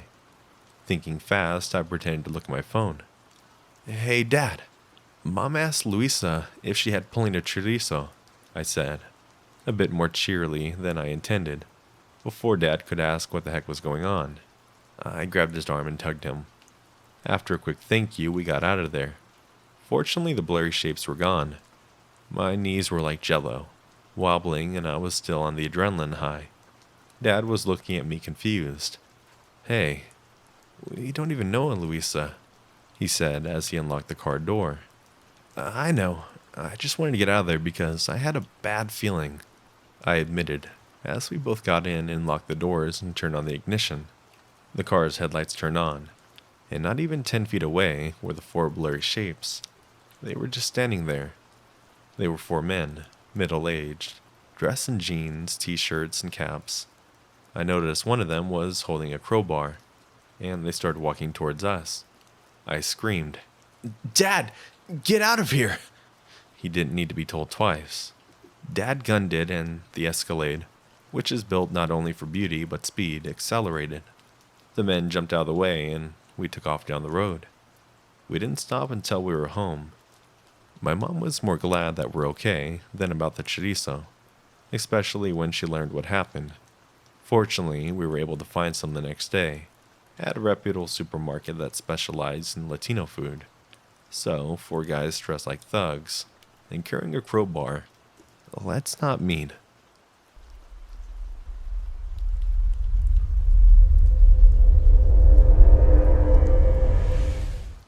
I'll try to avoid it as much as possible, but this story might occasionally jump around because of so much to unpack. So I'm sorry in advance if anything is confusing. My name is Lily. I'm a 20-year-old woman who lives with my boyfriend, Ben, and our 3 cats. We live in a 2-bedroom, 2-bath apartment on the 3rd floor, right next to the stairs, and can very easily hear anyone walking up or entering the apartment around us. Our room is right beside the front door, and the window looks out onto the wooden stairs/deck area. A little background/context. whatever you want to call it. A little less than a year ago, I had a stalker. I met him on a popular BDSM site, made it very clear to him from the beginning that I wasn't interested in anything serious, strictly friends with benefits type of relationship. He was a little odd, and admitted to me that he had autism, but I didn't care. I had plenty of friends growing up and currently who were on the spectrum, and were still functioning members of society, as most are. I hung out with him frequently because of the sex, but also because I was 19 and he would buy me booze with my money. I started distancing myself from him when he began talking about this severe mental illness, specifically his predisposition of schizophrenia. I told him he needed to seek medical attention if he thought something was wrong, and tried supporting him. I tried backing away completely when he admitted to me he had dreams of murdering me, my dogs murdering him, and him having flashbacks to Auschwitz, where he killed children in his past life. I immediately cut contact with him, but made sure to record calls and voicemails. I had 2 jobs at the time, retail and food. When talking to my retail coworkers about him, many knew him and said this behavior was not new. Ben and I had just begun seeing each other at this point. But he, as well as my parents, strongly encouraged I file a restraining order. I told them I would think it over, but it was solidified when he showed up to my place of work, just to get food. I hid in the back of the restaurant and told my shift leader I couldn't go up there again until he was gone. I could tell he was skeptical, but said it was fine as long as I stayed busy in the back. I called Ben while back there to inform him of what was going on, and after hanging up and resuming my job, Ben showed up a few minutes after, made it very clear to my stalker that I didn't want to see him, but did not threaten the man. My boss later told me that while making the stalker's meal, he looked 2 coworkers in the eye and said, "I know Lily is in the back, hiding from me." My uncle is a retired lawyer, and therefore helped me take proper action against him. My stalker's lawyer and my uncle worked together frequently before my uncle retired, and struck a deal with my attorney, an uncle that would put the fear of God in him. After all of this, I have yet to see him again. Returning to the original story, Ben and I both night owls and also pretty antisocial. It was around 11:30 p.m., and Ben and I were chatting quietly with the lights off in our room. There was a neutral lull in our conversation when we were both on our phones, and there was a knock at the door, to the tune of a shave and a haircut. We both froze instantly and stayed silent. There were a few more seconds of silence, and then the knock repeated. This pattern continued for about 5 minutes before I started freaking out silently to Ben beside me. We were both stark nude, and were expecting no one. Ben and I quietly walked out of the room and to the door, looking at other people and saw no one. Still freaking out, we walked to the kitchen and both grabbed steak knives to give ourselves some semblance of feeling safe. When attempting to go back to our room, the knock happened twice more, and Ben ordered me to the bedroom. I hid just out of sight in case things got ugly, and I needed to surprise attack whoever this was.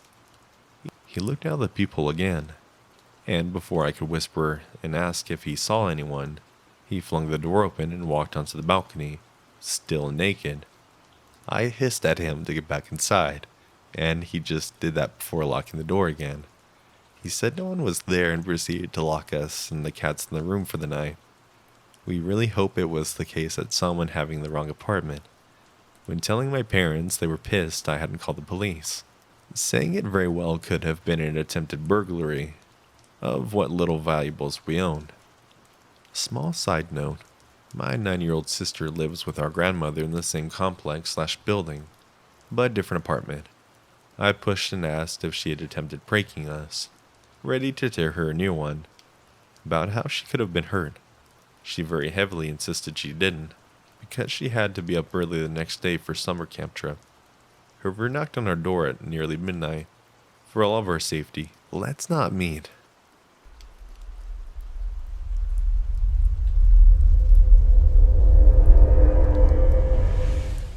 Okay, So a bit of backstory. This story involves me and my friend. We were both about 12 and 11, both female. No offense to my friend or anyone else. But neither of us were very thin, and got tired of running across the field. And we're both alone at the park, and it wasn't far from my house. And our village is pretty small where everyone knows everyone. So our parents weren't worried about us. And we're in England. So not much fear of kids being alone. Big mistake. Me and my friend were both messing around on the swings and car watching, as there was a private road to some fancy houses, and some nice looking cars came down every now and then.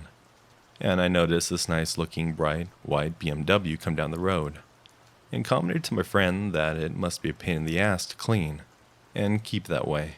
She laughed at me, swearing as we were still young enough to find it funny, and think we were rebels for it. About a minute later, the car drove back up the road. I noticed it and just wrote it off as them maybe picking someone up, and then leaving again. Then it came back down, slower. The driver drove up and down the road a total of 5 times. At that point, we both looked at each other, kind of scared and wondering what the fuck this guy was doing. We both were told whenever we're in town to be careful of anyone you don't know approaching you, if we, our parents, aren't around. You know that classic line you get bored of and just find annoying when it's repeated 24/7. We both decided it was weird, and so she grabbed her phone. I grabbed her water bottle. I never kept my phone on me. And we started walking up the lane. The way to get to my house was either cross the road after you go up the path. We walked up and drove a bit through the back gate, or up the lane further. Turned left and walked along to go down our drive and through the front door. We got up about halfway up the lane and there was a wall, so we couldn't just cut across. When the car came by, slower than ever, and then it stopped. When it stopped, I knew something wasn't okay, so I grabbed her hand and pulled her towards the field. To anyone else, it looked like we were running off to play on the hills at the back of the field. But we both knew there was a path beside some trees that led to a bunch of storage units, and our house is where one of our friends lived. About halfway across the field, we turned back to see the guy had gotten out of his car, and was jumping the wall. We ran to the trees and through the secret exit. Right as we cleared the little alley, we heard it. A loud-ass gunshot. This motherfucker had a gun. In England. No one here has guns. This scared us both shitless. We were fucking terrified, as we had never been warned about guns, being told they were pretty much harder to get here, and we don't have a problem with them. That's true for the most part. We both ran away. Up to the road through the storage areas to one of our friends' house. Neither of us breathed a fucking word about what we had experienced to anyone. Probably not a smart idea, but nothing ever happened. No deaths, crimes, guns. Everything went back to normal. I probably should have told my parents, but I was dumb and young, and not going to tell them now, about 3 years later, that a guy tried to shoot me and my friend. I wish the story ended there, but there was a little more. At about a year later, me and some of my friends were shopping in a nearby town with her mom, when I saw a familiar car. White as hell, BMW parked on the road. It triggered my memories and I pointed it out to my friend. She nervously laughed as we walked past it. But then I heard the little noise that goes off when the door gets unlocked by the key, and see the flashlight out of the corner of my eye. I turned around and saw him. It was the same guy. He was with a woman who looked a little younger than him, who was in stilettos and still shorter than him. He was a tall guy. I whispered to my friend and she dragged me around the corner after our other friends hushedly ranting to me, asking whether he'd seen me, if I thought he'd recognized us, if I was sure it was him. She seemed more freaked out than me, and I did something I wish I didn't.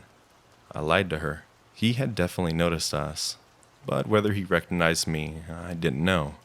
I told her I didn't get a good look at him, and that it had been a year and wasn't entirely sure.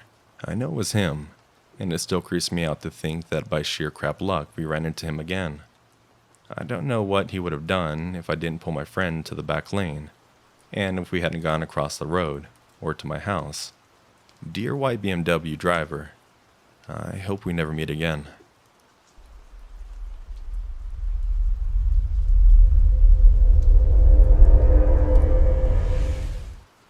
I was on a hitchhiking adventure from BC, Canada to Antigua, Guatemala, which started in September of 2019. This post is taken from those notes in my journal, which I wrote as soon as I could after this insane experience. If you've ever hitchhiked before, you know how amazing it is, and how cool people you can meet. Out of thousands of rides across 40 countries, I've only had 2 bad and or dangerous encounters thumbing up. This was my second one. I was taking a break from traveling to find weed trim work in California, Nevada City, a beautiful little town with very interesting crowd, but got stuck a few towns over for not getting a ride all day. I ended up sleeping at night at the Love's gas station, which I'd done plenty of times before. I've slept on worse places. At least Love's has a bathroom. In the morning, I was a little more desperate to accept rides because no one was stopping, and it had already been a whole day. I just wanted to get out of there. A pickup truck is speeding past me and slams the brakes ahead, then slowly backs up. Inside, a woman and a man in their late 50s, and he says in a husky voice, "Where you headed, boy?" "Nevada City. Any distance helps." "Well, get in." "We're going to Yuba." They seem normal enough, even without most of their teeth and hair. So I jumped in and all happened in rapid succession. 1, I tossed my bag in the back and jumped in. 2, I shut the door, and 3, I noticed a pile of guns and bullets on the floor. And 4, before I have time to rethink my decision, we speed off. So, as I'm trying to assess whether or not I'm in danger, they start telling me how this guy just got out of jail for aggravated assault. How he beat the motherfucker so bad he can't think straight no more. And they both laugh. She's holding a seatbelt over his chest. They both smell like shit. And they start asking how much money I have. I think, yep, I'm not safe here. After hitchhiking all this way, I don't look particularly wealthy. I'm filthy, I need a shower. I look no more different than the stereotypical homeless guy. So I try to seem more poor than I am. And more, though, than I am too. I'm broke as fuck, man. That's why I'm going to the city. I'm hoping to make some cash trimming. That man looks me in the eye. "Well, you'll find it all right. You'll find it good. Don't be afraid to do no dirty work. If people try, and they'll try to fuck you, you fuck them first. You get what I'm saying?" "Put your eyes on the goddamn road, Jesus Christ." The woman points forward, and he swerves back to the right lane. He asks me if I smoke, and knowing that California has legalized weed, I put 2 and 2 together. He's offering me a joint. So I say, "Yeah, I smoke." With a wild look in his eyes, he exclaims, "Great!" And we turn off the highway and start down a dirt road. I'm more than worried. I look behind us. In the back of the truck is my bag, a chainsaw, pickaxe, and a plastic tarp over something. Didn't help my anxiety. Finally, we stop in front of a clearing. The woman takes out, not a joint, but a meth pipe. It's the first time I've seen meth pipe, and a lot of things start to make sense. While he lights up and exhales in the car, I've never seen smoke so white. I'm rolling the window down as fast as possible because I don't want to smoke that shit. The woman takes some as well, and they tell me how we're going to collect money that the woman owes them. "That damn bitch is going to pay today, one way or another." "Damn straight." "She better have the money. I'm gonna grab her, and you say, 'Where's my money, bitch?'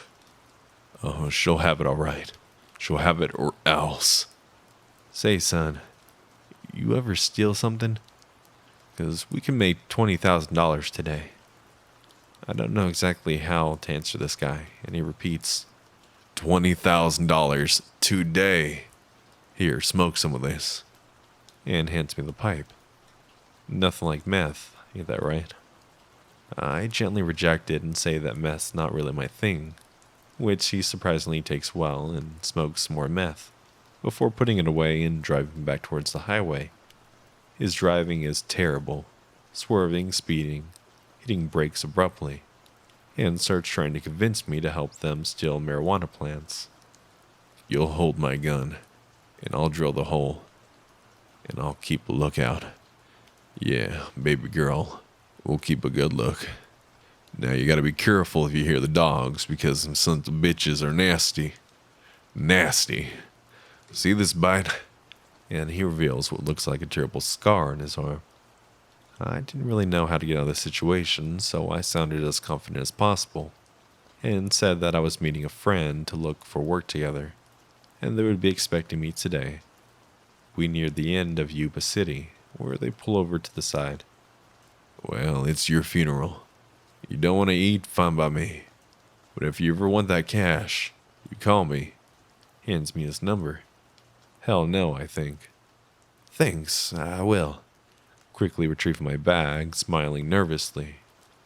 The woman says with a wave, Take care now, God bless. And they speed off. I'm standing on the side of the road thinking, what the hell was that? Happy to be out of that car. Meth heads 1 and 2. Thanks for the offer to steal marijuana plants. But let's never, ever meet again.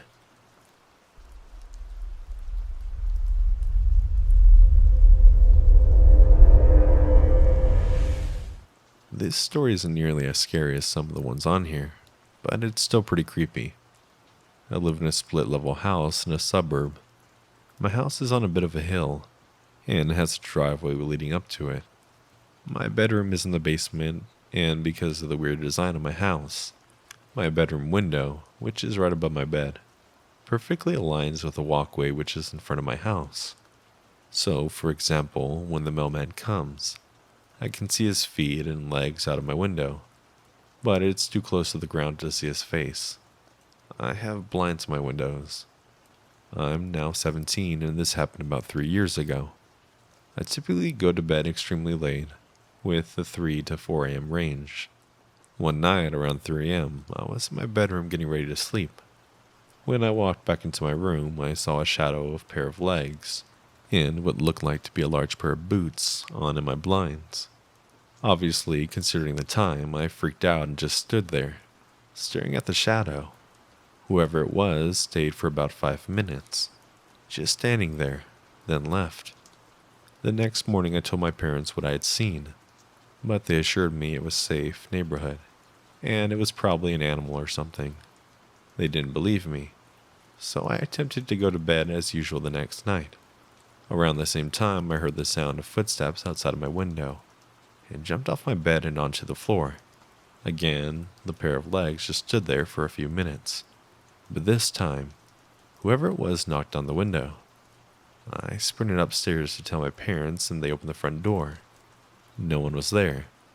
They sent me back to bed, telling me my mind was playing tricks on me, because I was paranoid. I didn't really sleep that night.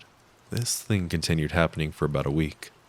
Every night at the same time, this person would come, stand there for a few minutes, knock a couple of times, and then leave. I never had the courage to open the blinds and actually look outside. On the 5th or 6th night, I begged my stepdad to stay up with me and wait until 3 a.m., so I could prove to him that this was happening. Of course, as these stories always go, the person didn't come that night. At that time, I wasn't sure how he knew my stepdad was with me. I figured out a few months later that when standing at the right angle, you can actually see straight through the blinds into my room. I'm guessing this is how they knew. Again, I was told that I was just being paranoid, and it was probably because I watched too many scary videos on YouTube. The next night, the person approached the window, and I hid behind my bed as usual. However, this time, the person crouched down so that I could see the outline of their whole body. They put their hands up to the window and started violently banging. Then they started saying something, but I couldn't make out the words. I decided enough was enough, and I was going to call 911. I crawled back onto my bed and grabbed my phone, dialing the number. They sprinted away as soon as I started dialing the number. Again, now, I understand that they could see me through the window and the blinds.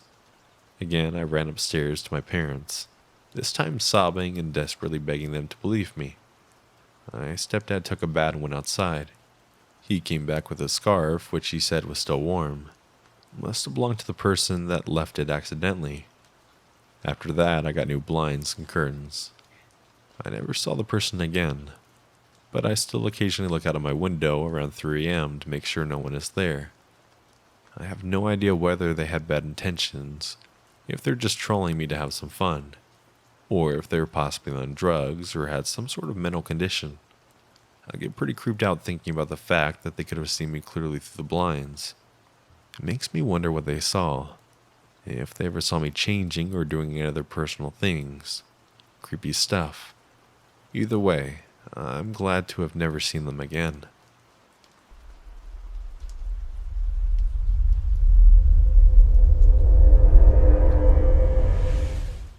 I was born and raised in South Carolina. It was always tough living there because I'm an African American lady. My family and I grew up in an upper middle class neighborhood. Both my parents are immigrants who worked hard to give my siblings and I a good life. So it was Saturday evening when my parents went out on a date. I was 14 at the time and they trusted I would be able to babysit my little brother and sister. I'd done this a million times before, so I wasn't worried. They left the house at around 8 and promised to be back no later than 11 p.m. Everything seemed perfectly fine at first. My brother was the first living room playing on his Xbox. I was on the couch near him using my phone, and my sister was upstairs in our room messing with her tablet. Now the layout of the house was something like this. Apologies in advance for the bad wording. You open the front door and immediately to your right, you have the first living room. That leads into a dining room which leads into the kitchen. The kitchen is open and leads into the second living room.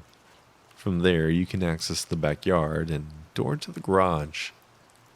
On the left of the front door, you can go up the stairs to the bedrooms. On one side of the hall you have my sister's and I's room, and a bathroom. And on the other you have the master bedroom and my brother's room.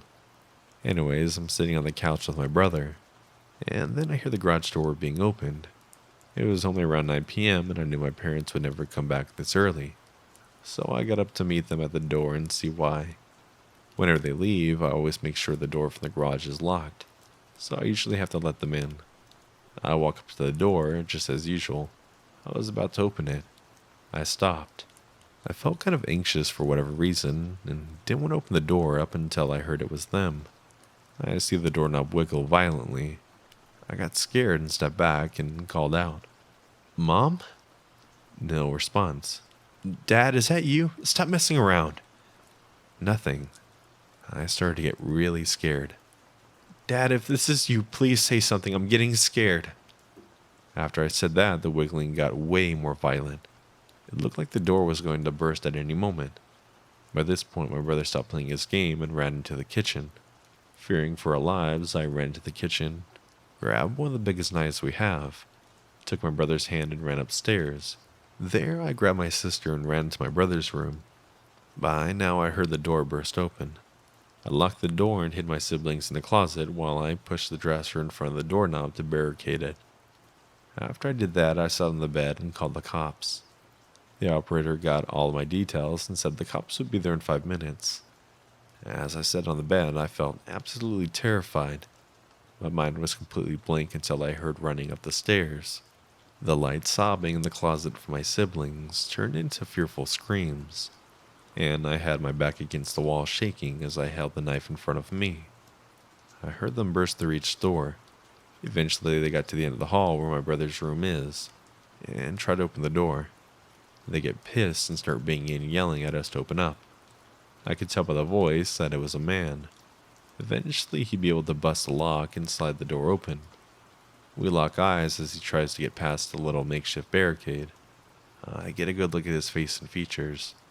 He couldn't have been more than 5'10", and had a stocky build and a very deep voice. He had, at least to me, very obviously gotten cosmetic surgery. His face looked incredibly artificial. His skin had this unnatural smoothness to it. He had these grossly big lips, and his eyes seemed to be a little too big. I was on the verge of tears when I yelled, "Don't come any closer! The police are on their way!" That seemed to stop him in his tracks. He took one last look at me and ran down the stairs and out the front door. I ran to the closet to check on my siblings to see if they were alright. They were pretty scared, but other than that, they were alright. I heard the police finally pull up to my house about a minute later. An officer came in and yelled to see if we're alright. I remember being taken to the station with my siblings and calling my parents on the way too. We filed the report, but nothing came of it. I remember being so angry about it. There couldn't be that many people who looked like that in South Carolina. So how was it so hard to find someone who left the crime scene within minutes before them arriving? So, creepy plastic surgery guy, let's not meet again.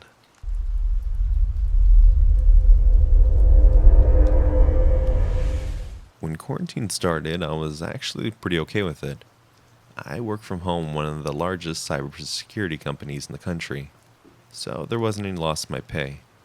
And the only thing that sucked was that I couldn't go to the gym.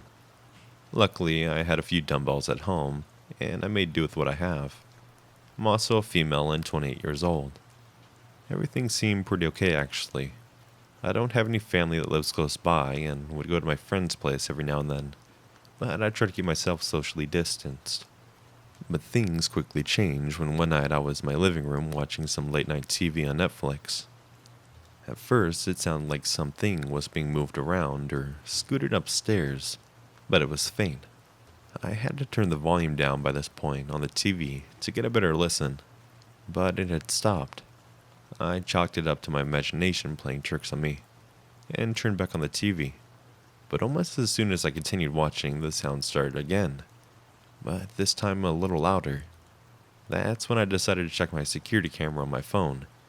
I went room by room and I still didn't see anything. Now, these are not the best cameras in the world by any means, and they do have night vision built in and motion detection. They even record for a short while when they notice movement. So after that, I decided it was probably something outside and went to bed shortly after. After I woke up, I forgot all about the last night and continued my day as usual. I went online for a few hours to do my work, had some coffee, and did my little at-home workout. And lately around 2 p.m. I will go for a run for about an hour to get out of the house and stretch my legs. After my run, I get back home and decide to take a shower. But that's when I noticed the floor of my bathtub was wet, and I hadn't taken a shower the night before. But everything else in the bathroom looked normal. None of my towels had been touched from what I could tell. I looked around my house again and everything seemed normal. But as I went back to take a shower and get the water started, my phone's security alert went off. I was already half naked at this point, and when I opened the app, my jaw almost hit the floor. From what I could see, it looked like maybe a man in his late 40s, in my guest bedroom coming out of the closet. And for your mind's eye, my house has 2 bathrooms, one upstairs and one downstairs. The guest room was down the hall from the bathroom I was in, and the only way downstairs was to go past that room. I didn't know what to do and just continued to stare at my screen. The man was now holding something in his right hand, and went back into the closet. I watched on for about 3 minutes and I couldn't see any movement.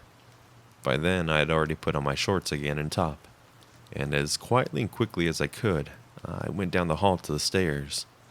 Now my house isn't the newest houses, so the stairs have spots that are really squeaky when you go down or up them. I already knew the spots that made the most noise, so I avoided them as best as I could. After getting down the stairs, I ran outside into my car, where I called the police. They came really fast actually, and checked out the house. It must have been around 10 minutes of waiting by the officer outside, while the others went inside.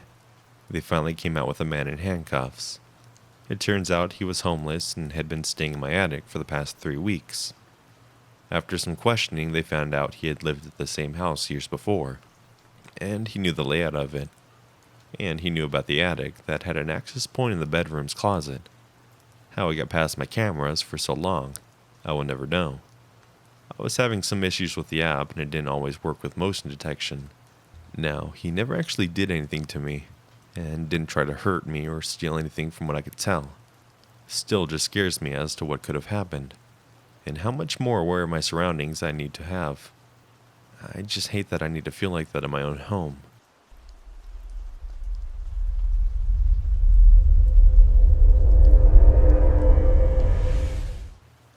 This story takes place a few months ago when quarantine started.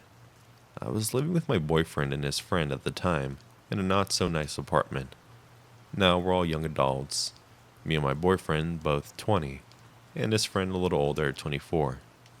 For anonymity's sake, I will call my boyfriend Jake, and his friend Steven. Now me and Jake have been dating for about 3 years now, and got together in high school. Steven was more of a new friend that we both met at a local comic book store a few months back. Now we all decided to get an apartment together, so we could all move out of our parents' places. It was really great at first. There was no drama, bills were being paid on time, and things seemed pretty nice despite the recent COVID events. But one day when Jake was at the apartment by himself, he hears a loud banging on the door. When he went to check out who it was, there was nobody there. Jake said that it honestly sounded like someone was trying to break down the door from how hard they were knocking. Now, he kind of dismissed this and went back to watching TV. A few nights later, I was at the apartment by myself when I too heard a loud banging at the door, and the sounds of a man's voice outside saying something I couldn't hear too well. I texted Jake telling him about this and what was happening, and that's when he told me about the same situation that happened to him a few days prior. I was honestly pretty scared because of the apartments we live in. A lot of people who are here are either drug addicts or dealers. Now, we don't party or do anything like that, but we also don't make the most money, so this is what we could afford together. I don't think it was necessary to call the police at this point because I don't really like dealing with them in the first place. I'm an African American female and live in a more racist part of Colorado, by the way. I waited for a bit longer, all the while texting my boyfriend. Then the banging stopped. I went to the door to look into the peephole and nobody was there. I didn't actually feel like looking outside because if someone was still there, I didn't want to know their intentions. After a few more hours, Steven comes home after work and tells me that he too had heard loud banging noises while he was in the shower the other day when he was home alone. We don't always get days off together because our work schedules are not set schedules. Now, I'm pretty scared now and I'm on high alert. I don't go anywhere because of the lockdown besides work right now. And this next part kind of sealed the deal with calling the police. Me and Jake were laying down at night. Steven was still at work. And we're watching My Hero Academia on Hulu. All of a sudden, the knocking starts again. But it stops almost as soon as it started. Me and Jake just looked at each other and went to the window by the door to peek out and see. What we saw was 4 guys standing outside of the apartment door. Now 2 of them had hoodies on, and the other 2 we couldn't get a good look at. I decided to take a picture with my phone just in case I needed to report them to the apartment's office, or the police. Now this next part was kind of my fuck up, but as I took the picture the flash went off. Now when I tell you my stomach hit the floor, I literally mean it. I jumped down onto the ground and clenched my teeth together, while Jake looked at me with wide eyes. The guys outside had to have seen the flash because it was practically point blank in their faces. The knocks on the door became kicks now, and the guys who were outside were yelling at us to open the door, or else. I feel like a big baby, but I was just screaming for them to stop. Jake, on the other hand, ran to the bedroom, where he grabbed his pistol that his dad had gave him. Without warning, Jake had ran to the front door and unloaded the clip into the door. After this, they ran away pretty fast. And when Steven got home, he said that there was a lot of blood outside the door, and called the police when he saw it. It turns out that the men were caught later that night because they had went to the hospital close by. And when you get shot and go to the ER, the police are notified. We still don't know who they are or what they wanted. Only 3 of them were arrested, and the other has yet to be found. I'm not really sure what to do at this point, but I feel like just writing this down has helped a lot.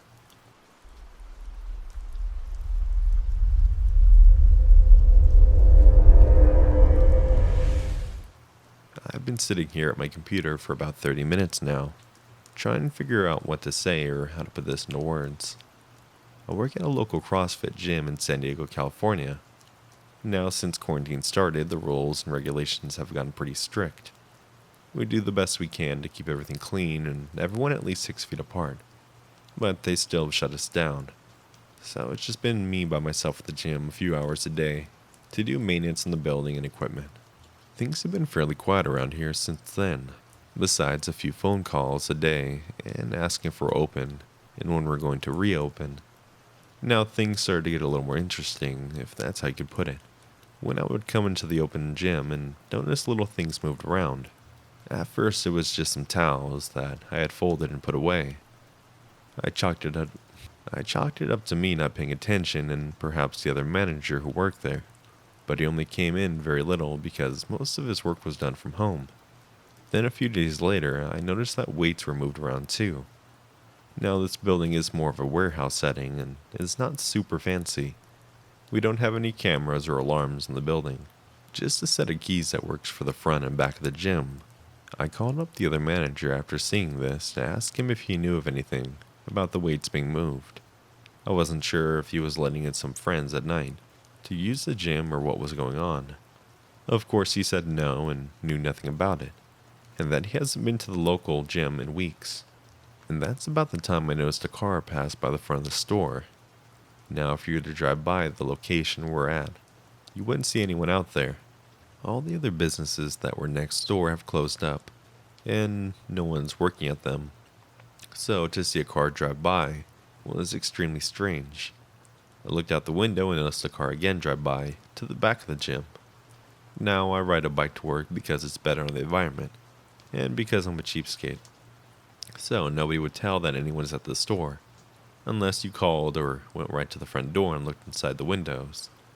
I had ran to the back of the gym and looked at the door where I noticed it start to unlock, and a man walked right inside. I just stood there like, what the hell?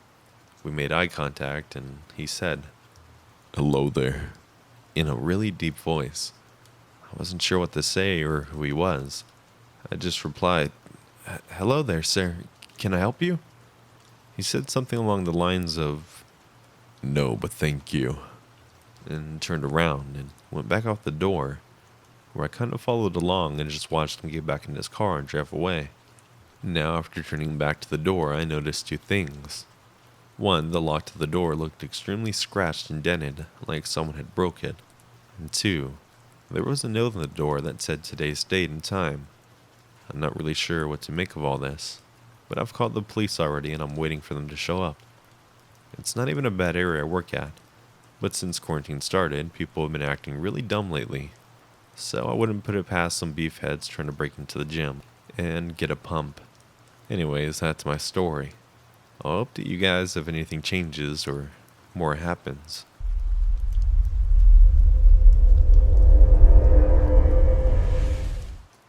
So this actually happened at the beginning of June.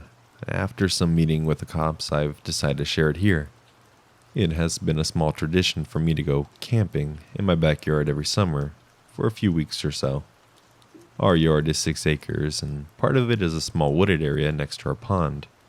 You can't see the road directly, but you can see the cars passing by, if you look well enough. I'm not the best at explaining things, so I might have to drop a map and link it for everyone.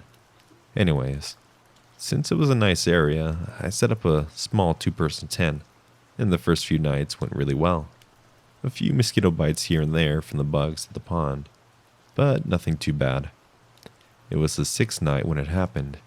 That night I wanted to stay up late and make a small fire in a fire pit to roast marshmallows and all that, simply because I could. I did all that, and now it was about 2 a.m. I was walking back to the hill to get up to the wooded area when I looked over the pond and saw a figure just standing there. I couldn't tell if it was actually looking at me or not, and honestly thought it was just one of our small pine trees next to the road. Looking around, there was a car parked on the side of the road turned off. The moonlight helped me see the silhouette of the car. At first, I shrugged it off a bit, trying to think rationally about it because I wanted to go to bed. I called out. No answer. I turned to my side and decided it was all too scary for me and wanted to sleep inside tonight. But then I saw the figure start to move as well. I put 2 and 2 together and ran towards my house, and right into it and locked the back door. It was left unlocked in case I needed to go inside. He was just halfway across the backyard when I locked the door. He was hella fast to get around the pond so quickly. I ran and woke up my parents. My dad got his loaded handgun he kept in a small safe on his nightstand. I called the police and my mom went to check the other siblings upstairs. My dad went out to look for the man and I stayed on the porch watching him go off in the yard. By that point, I couldn't see the man, or see far enough to know if the car was still there or not. My dad was shouting a lot, and I couldn't see him very well when he got to the edge of the forest. He was coming back when I saw the car headlights turn on, and it skid away with squealing tires. When the cops arrived, he was long gone, and the most description I could give was a man about 6 feet tall and fast. The next week went by with some investigations around our property, and quite frankly, with the lack of description and evidence, much more than some tire tracks, I'm assuming they haven't found anyone. They said they'd call me if they did, but at this point I don't think they will. My dad is now thinking of putting up some fence along the back road, and I've been staying inside most of the time. So, creepy man in our backyard, let's not meet again.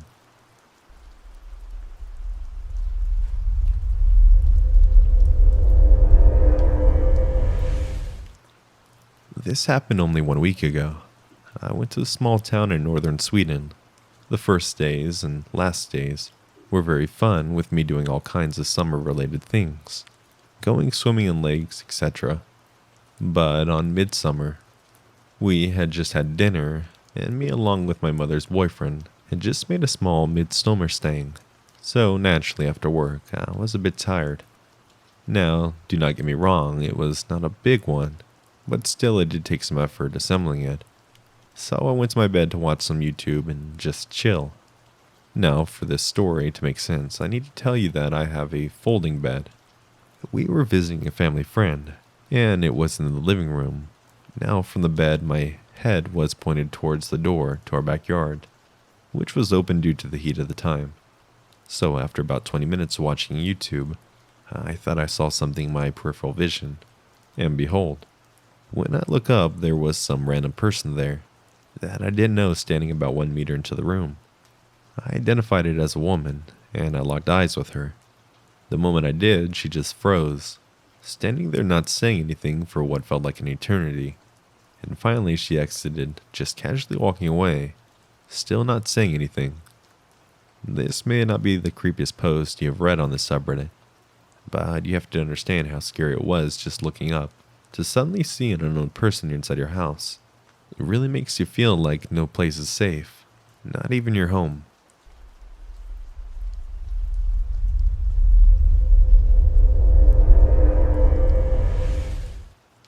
I've been waiting a while to post this one, and I got a few more stories to share.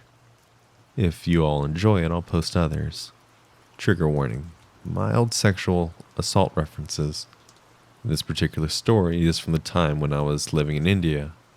I was living in a wonderful neighborhood in Mumbai, and I truly loved my life there, although I had already had several encounters reinforcing some of the stereotypes you might have heard of, i.e. harassment in the street.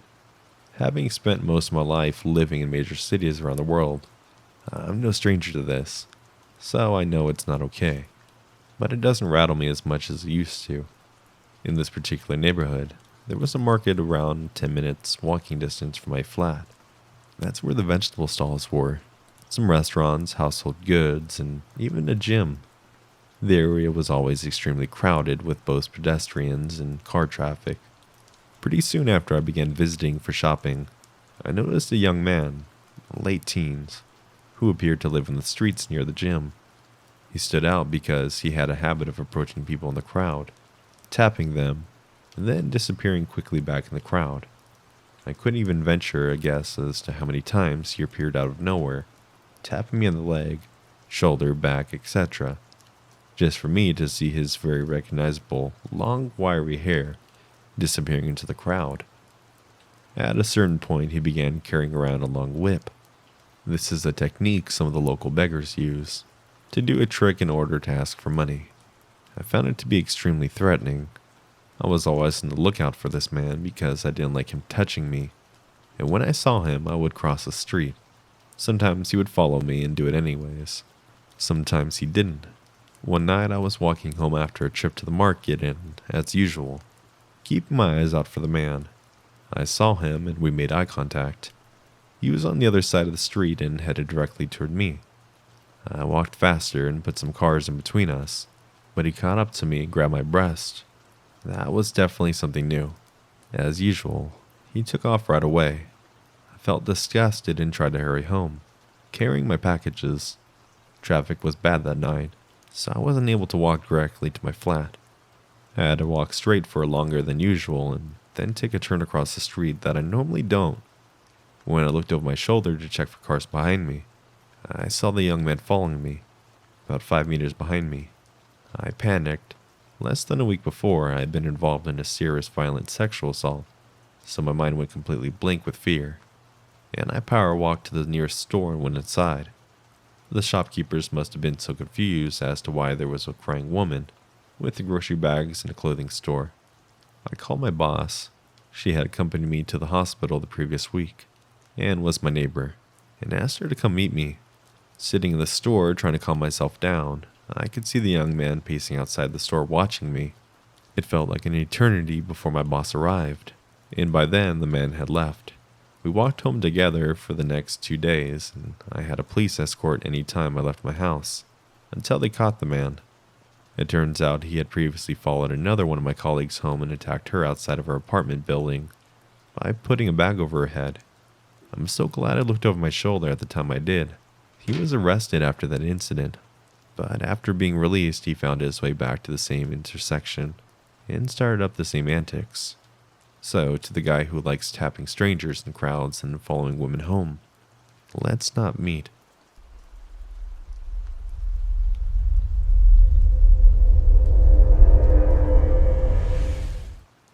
I was 14 years old when I had to live with my grandparents.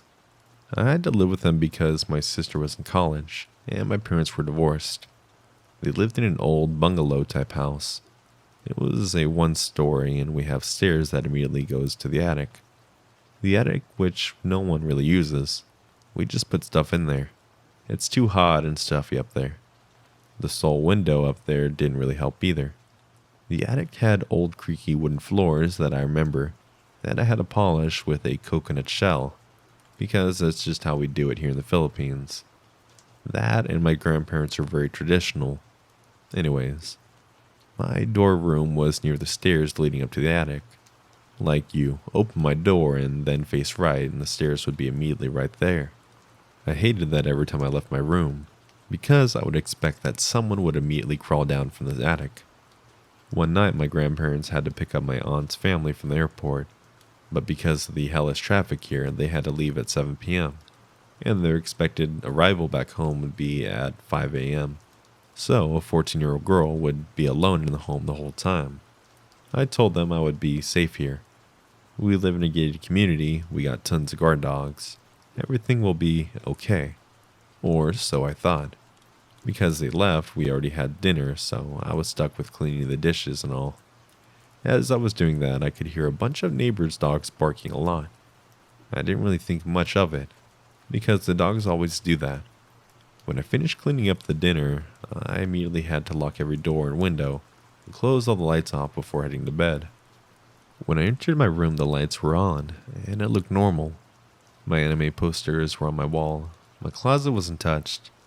My bed was next to my barred, tinted windows. We had to tint them because I was on the first floor, and my grandparents wanted to make sure no one would peep in a young girl's room.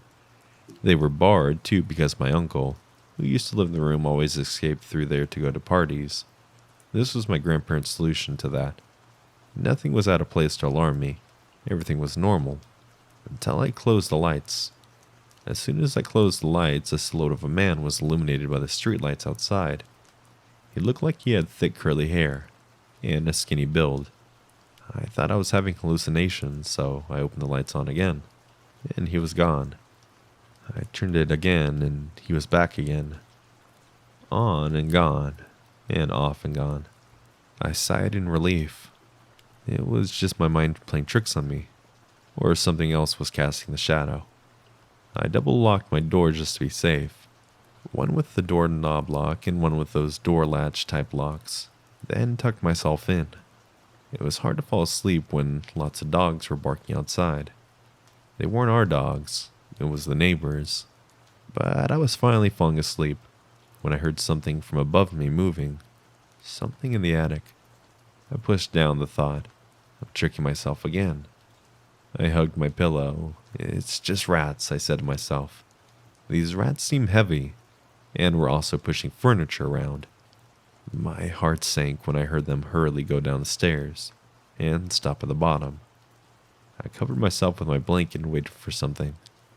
I was also wishing that my parents had given me a phone at a time like this, but I only waited and bated breath.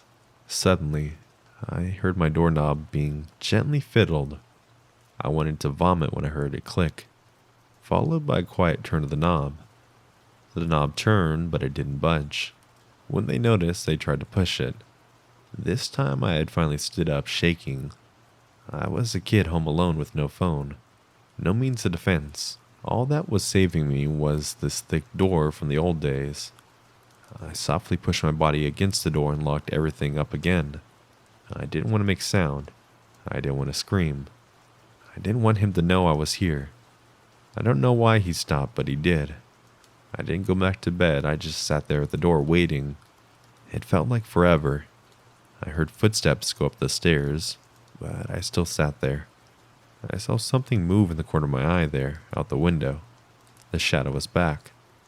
I forced myself not to look. All I could think of was, thank God they were barred. I don't remember what happened after that. I think I fell asleep, or I was too scared to even think straight. I just remember the next day when my family and I were finally having breakfast.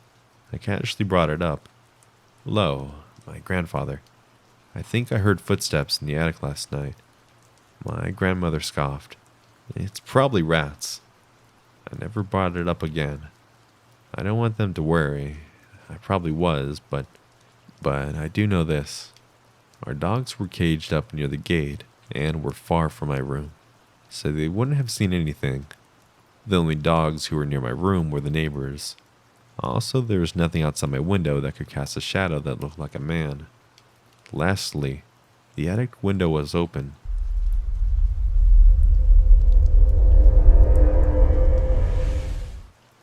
So, I'm new to Reddit, and I found this sub, and I think this story fits here. I've had a number of odd/frightening experiences in the woods. Since I'm a huge outdoors guy and pretty much outside all the time, I can manage it. One of these experiences I tried posting here, but it got rejected. I thought this one would sound far too fetched, but after reading some other stories in here, I decided I'll post it. So this happened when I was much younger. I want to say freshman in high school, probably like 2008. There used to be this road near where I lived in California called Croak Road. It was barely a road. No one traveled on it, and it was surrounded by small patches of forest and some abandoned barns and houses. I would typically go there with my friends to skateboard and hang out. This one night I was hanging out with my two friends, Lucas and Dorian, and someone wanted to go to Croak Road to hang out since it was creepy at night. It might sound lame, but we loved exploring, like a bunch of 5th graders, and weren't really into smoking or anything, so what else was there to do? I asked my 20-year-old brother James if he could drive us down into one of the nature reserves by the road. This specific reserve was larger than others, and had a network of gravel paths leading through it. Basically, we're looking for unexplored territory to hike in. Soon, one particular path we were traveling down became so narrow, James' Ford Explorer couldn't pass through it.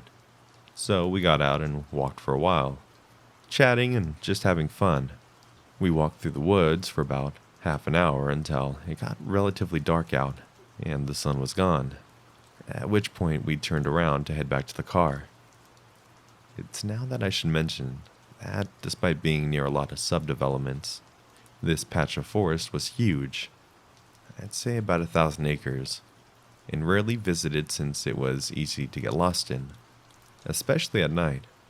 It was a challenge getting the car turned around, but James managed it, and we're off down the road.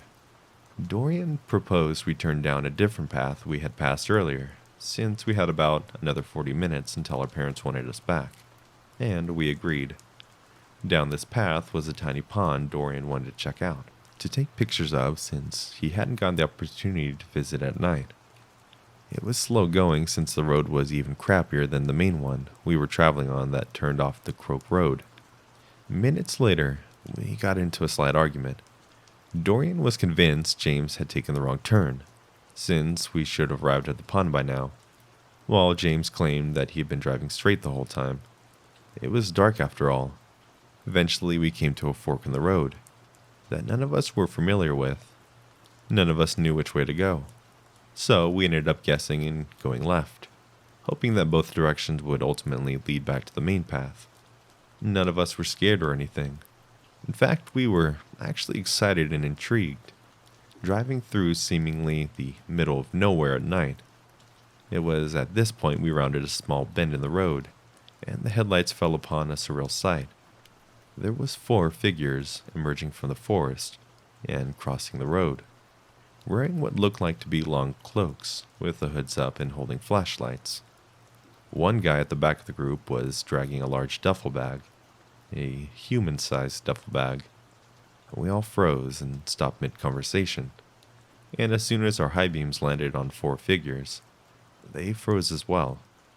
James pulled up to the left and went around them. Driving past them felt like an eternity, because we couldn't have been going over 5 miles per hour, due to the shitty conditions of the road.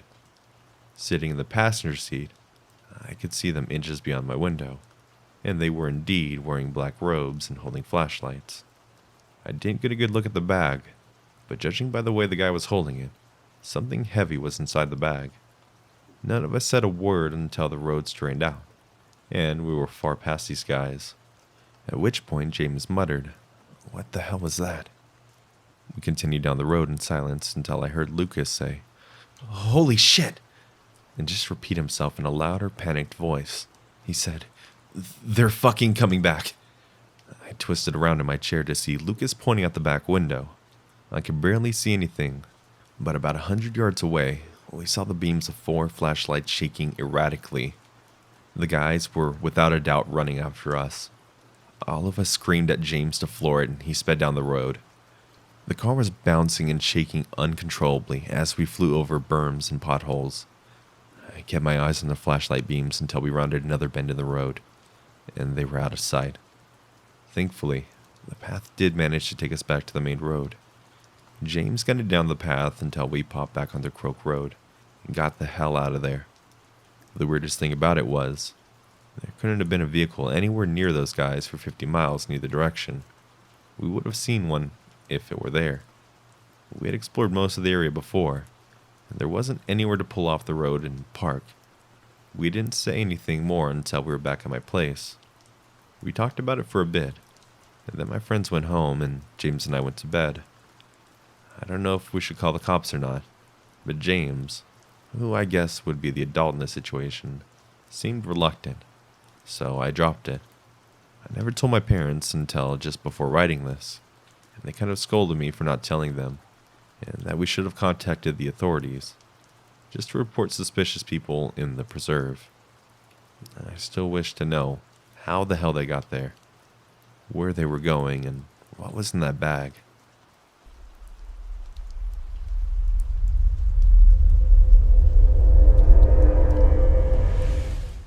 When I was 5, I went to the store one night with my mom and brother.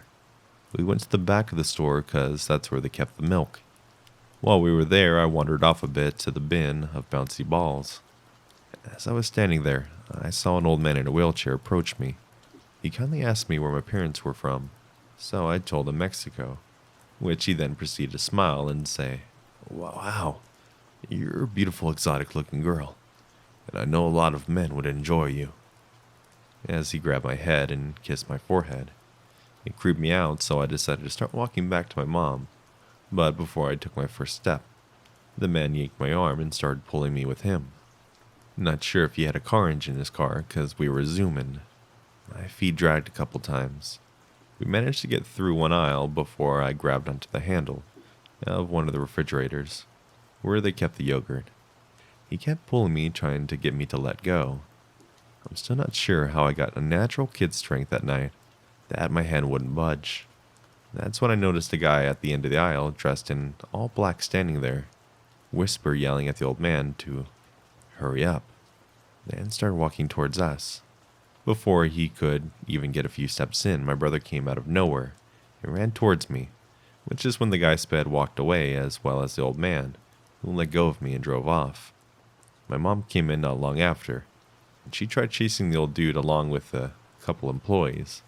Sadly, not sure how he got away, but he did. This is my only experience of this sort, but it's the only one that stuck with me. The most for whatever reason. I still question myself if that was the man's felt attempt to groom me, or he had thought because I was a kid, his creepy comments wouldn't alert any red flags in my head. All in all, I'm grateful for my brother. Even if he was a kid too, showed up at the right moment. Who knows where I'd be, or if I'd even be alive.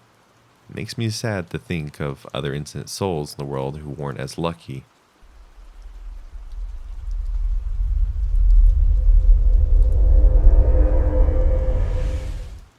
I don't even know if this is okay to post here, but after 2 years, I finally feel like I can talk about it. This is a bit of a weird one, but unfortunately 100% true.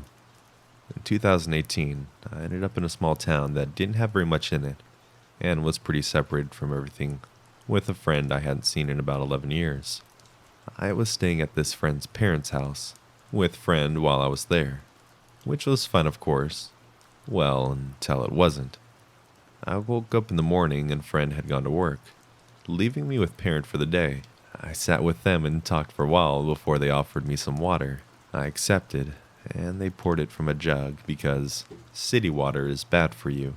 So I get well water from my sister. It was good, but I found the water a bit odd. But I'm from the big city and I'm not really exposed to well water, so I assumed it was the difference. I should mention that I spend my time watching people and their body language, micro expressions, etc. in conversation because I find it interesting, and over time I've noticed a bit of a shift.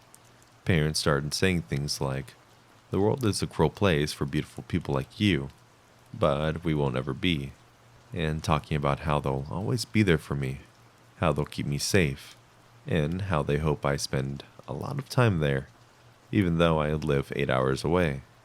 I also realized that these statements were lining up with when I was taking sips of water. I told myself I was being paranoid, and parent was insisting I drink the water while talking, because they were being a parent, fretting over health and stuff. That's why they wanted me to drink the water from the well, you know. I did get a weird feeling from what I assumed was anxiety about a new place, so when parent was gone, to do something I poured it out, got a new glass and refilled it with tap water, sat back in my spot. This water was used for everything throughout the day: coffee, well water, cooking, steaming, food cooked for me, well water. The conversation kept bouncing back to those statements while I ate and such, but again, just nerves. Later in the evening, parents started talking about other things, like how the government wanted their secrets because they found a way to cure terminal illnesses, which I honestly don't have an issue with. Sometimes people think things that aren't common. And then it abruptly switched to how their ex-partner stole their other 2 children by using chemical hypnosis to poison them against parent. Okay, this is getting strange. So I contacted my parents to ask if they'd switch my travel ticket to ASAP, because my bad feeling was getting worse. I left my phone unattached while I washed my hair, and then friend came home. I felt better afterwards and sat in the kitchen with them, feeling kind of ridiculous for being nervous about well water and uncommon ideas, until parent filled friend's water bottle from the tap water. That was it for me. I said I was tired and locked myself in the bedroom until the morning. When I walked into the kitchen, I told them that I was leaving in 3 hours because of a family emergency. I was paranoid for days. I actually have witnesses to the fact that every time I talked about it, my phone would ring with a phone number from the area code. The first time was coincidence. The next 3 weren't. I also got a text from a number I've never seen that said, "Hey, Opathy, do you have time to chat?" I asked who it was, and they immediately said that they had the wrong number, except my name isn't common, and the spelling is even less so. I handed my company phone and they told me I needed to talk to someone about what was happening because this wasn't normal and crossed into serious worry territory. I saw my psychiatrist a few days later, and her exact words were, "Did you get a blood test when you got back? You shouldn't have gotten a blood test." She told me the behavior lines up with drugging someone. I was to monitor my mental health for worsening paranoia and or psychosis, and to go to the hospital if anything out of the ordinary happened. Because it was way too late for any info to come up in a test, I had tech people run diagnostics on my phone, and there were 2 programs I definitely never downloaded, like actually downloaded into a file that doesn't show up normally. I don't know how to explain it properly, so we fully factory reset my device. I changed my number. This is even more unsettling because I run virus scans on my devices unnecessarily often, and nothing came up before they did some dinging. I haven't heard from friends since, and I haven't reached out.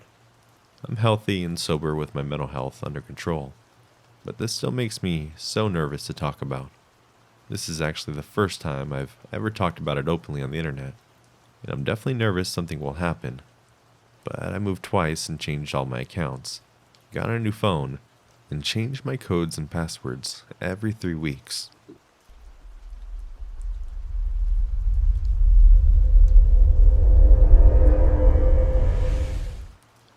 This happened a few years ago when I was bartending in college. I was coming home down a stretch of divided highway at around 3 a.m. when I noticed a car heading towards me in the wrong lane. I doubted myself at first and thought the car was on the other side of the highway. Sure enough, there was a white Ford sedan past me at really high speeds, at least 90 miles an hour. It's worth noting for later that I also drive a white Ford sedan. I was used to drunk/idiot drivers in the middle of the night, so I pulled to the side of the road and let him pass me. I had a moment of clarity and thought to call the police, thinking this person could hurt themselves or somebody else.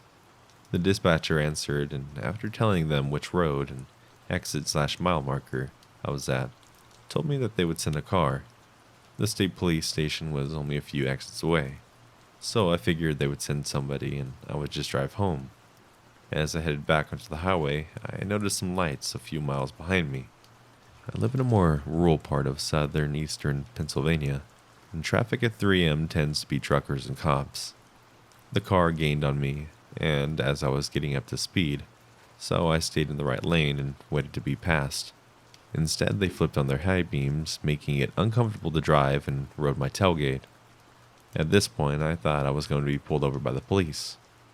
I drove a white Ford sedan and had just called about a different white Ford sedan, so I grabbed my registration from my glove box. Suddenly, the car behind me audibly slammed on the brakes and stopped in the middle of the highway. They must have shut off their car because the lights went out, and I saw what looked like the same Ford sedan from earlier. Still, I thought this may have been a police car. They had a roof rack, and I could have looked like I was reaching for a gun in my glove box or something. I panicked and called 911 for the second time and asked the dispatcher if they'd sent a cruiser to investigate. The dispatcher was a little cut with me and assured me that they'd sent somebody out. Dispatcher: "We have sent a trooper out to find the car, sir." Me: "I only asked because somebody is following me and acting weird. It could be a cop, and I think I freaked them out by getting my registration." Dispatcher: "Are you pulled over?" Me: "No, they didn't turn on their lights." Dispatcher: "Let me try to get the trooper we sent out." As she was talking, the car again sped towards me and stopped inches away from my bumper. Again, their high beams were on, and again they slammed on their brakes. I told the dispatcher, "I'm pretty sure this is not the police behind me." The car sped to my bumper again and turned their high beams on, this time laying on the horn. Hearing this, the dispatcher asked me what was happening. Dispatcher: "What's happening? Did you honk?" Me: "No, that's the car behind me. I don't think it's a cop."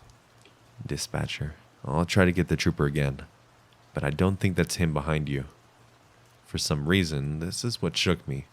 Before that, I was thinking I would get pulled over, maybe get a ticket. Up until then, I was going the speed limit and trying to avoid getting pulled over. I told the dispatcher, I don't care if I get pulled over. I'm speeding.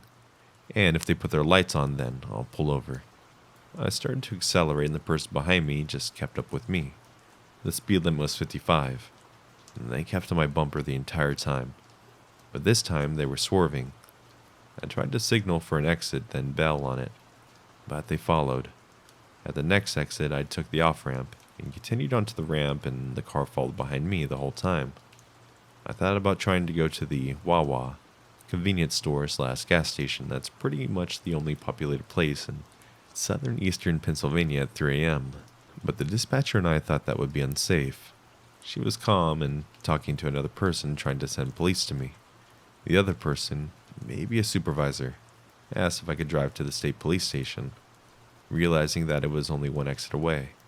I told her I was coming there, and she said that she would have troopers meet me outside. As I pulled off the exit, the car followed me. I blew a few red lights trying to get to the police station, and the car tried to pull into their lane to pass me, or pull up alongside me. Once the police station was in view, I put on my turn signal, and the car slammed on its brakes again, turned off their lights, and turned into a parking lot. The story ends kind of anticlimactically. As I pulled into the police station and met the troopers, 2 of them went to go find the car, and I stayed with a 3rd trooper. I think the dispatcher and her supervisor, and the state trooper escorted me home after taking a statement from me. I was never called to follow up or testify, so I can only assume the person didn't get caught.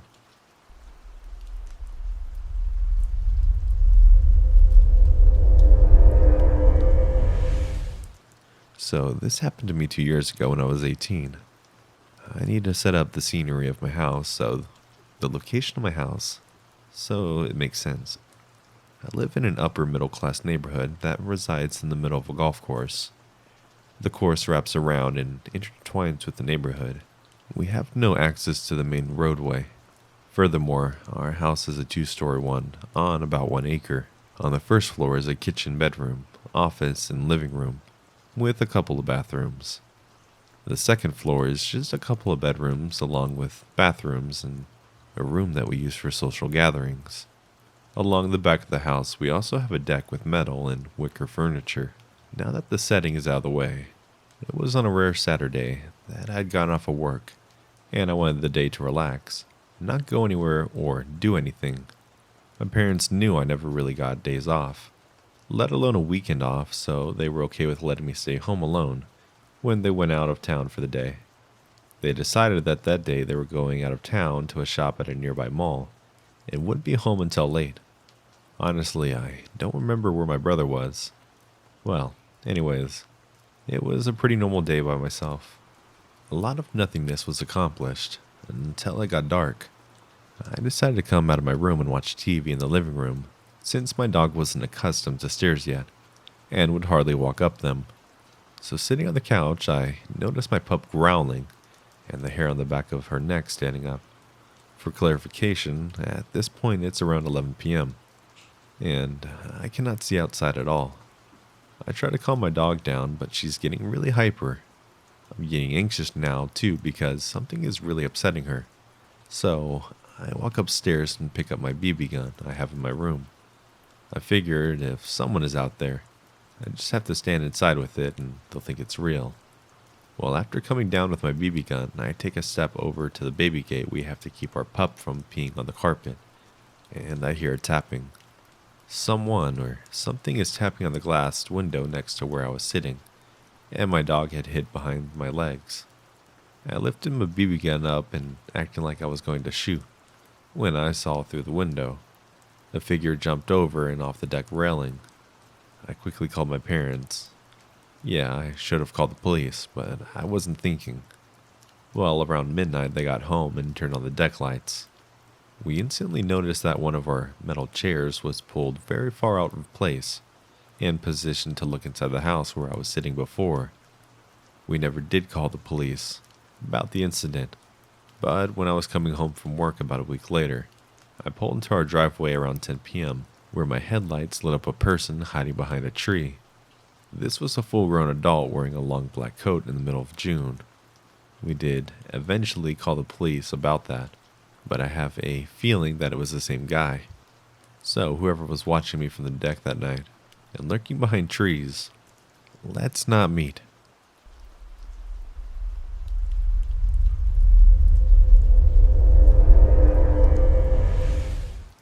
So, this story's kind of old. I was about 12 years old, female, when this event took place. I'm now 17. I like to preface by saying I don't really know where I stand with the paranormal, but I have no reasonable explanation for what happened that night. I don't tend to tell people this story as it seems incredibly fake, that most don't take me serious, but I dispute the skepticism. This is a 100% true story. When I was younger, my family and I used to vacation in a lake house in northern Idaho. The lake was very beautiful, and I spent most days swimming and playing with the neighbor kids. The house was old and weathered, but not uncomfortable. I was thrilled to have my own room there, and relished the quiet nights. I got as my sister/roommate normally snored profusely. Everything was fine until one night. About a week into our vacation, I was sleeping very deeply, when all of a sudden I woke with the most gut-wrenching feeling of danger. I had this sudden knowledge that someone or something was in my room. Although I was awake, I had not moved an inch, and my eyes had remained closed with the covers still put over my head. I lay there, heart pounding, and fear drenching my body for what felt like hours but was in reality probably 15 minutes. I hadn't heard anything the whole time and was getting sick of not knowing if I was just being paranoid, so I decided to quickly look around the room to assure myself that it was all just my imagination. I pulled the covers down and looked in the corner of the room. And I felt the presence. Nothing could have prepared me for what I saw next. Standing ceiling height in the corner of my room was a huge black figure. It wore a hood that covered its face and body, and draped onto the floor. Its arms were at its sides, and it seemed almost made of vapor, like a wispy shadow person. But the most disturbing part were the horns, thin, gray, and twisted upwards. They were terrifying. I knew it wasn't human. I stared at it for a few seconds, and it stared back. And then, just as suddenly as it came, it disappeared into nothing. I sat staring at the space and now empty corner, eyes wide on the verge of tears. I couldn't muster the courage to get out of the bed and run to my parents' room.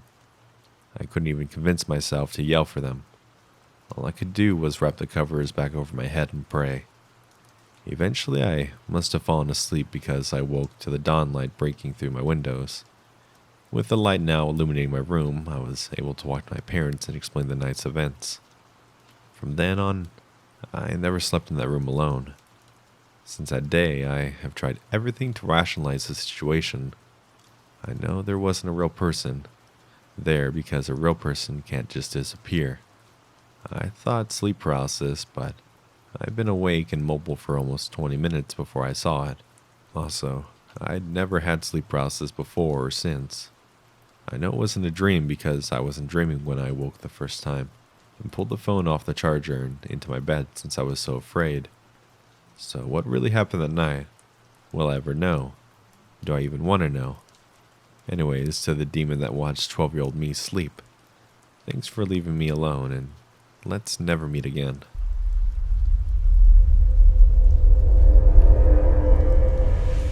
A few years ago, I went camping for the first time in my life. I was about 11 or 12 when we headed out to the forest nearby our house. We were in Poland for the holidays. As every year, and right next to our house, was a huge forest. So one day we decided to take out my mom's old tent. She still had from like the 90s, and just stay for a night or two in between some wildlife. Good thing. The place we chose to sleep was only about 20, maybe 30 minutes away from the house. Bad thing. There are a lot, and I mean a lot of wolves, foxes, and boars out in the forest. And honestly, I kind of regretted going there in the first place. We set up everything up around 6 p.m., and my sister and I set up the campfire. My dad chopped down a smaller tree earlier with an oak axe, important later for the story, and by now it had dried out enough to catch fire. We sat around it for quite some time, probably around 4 hours until it was dark, so we decided to just head to sleep then. my two sisters and I on one end of the tent, and my parents on the other. It was probably just a fear of getting eaten alive by some wolves or homesickness that I couldn't sleep at all. I heard my dad tell my mom that he was going into the forest to get some wood for the morning while it was still fairly dry, or it would have all soaked up the dew by then. The thought of not having my dad around made it even worse for me to even close my eyes for a second. I'm not too good at telling what time it is by just staring at the sky, or trying to figure out how long it has been. So I'll just say it was around 12 or 1 in the morning. I was actually falling asleep when I heard some rattling outside the tent.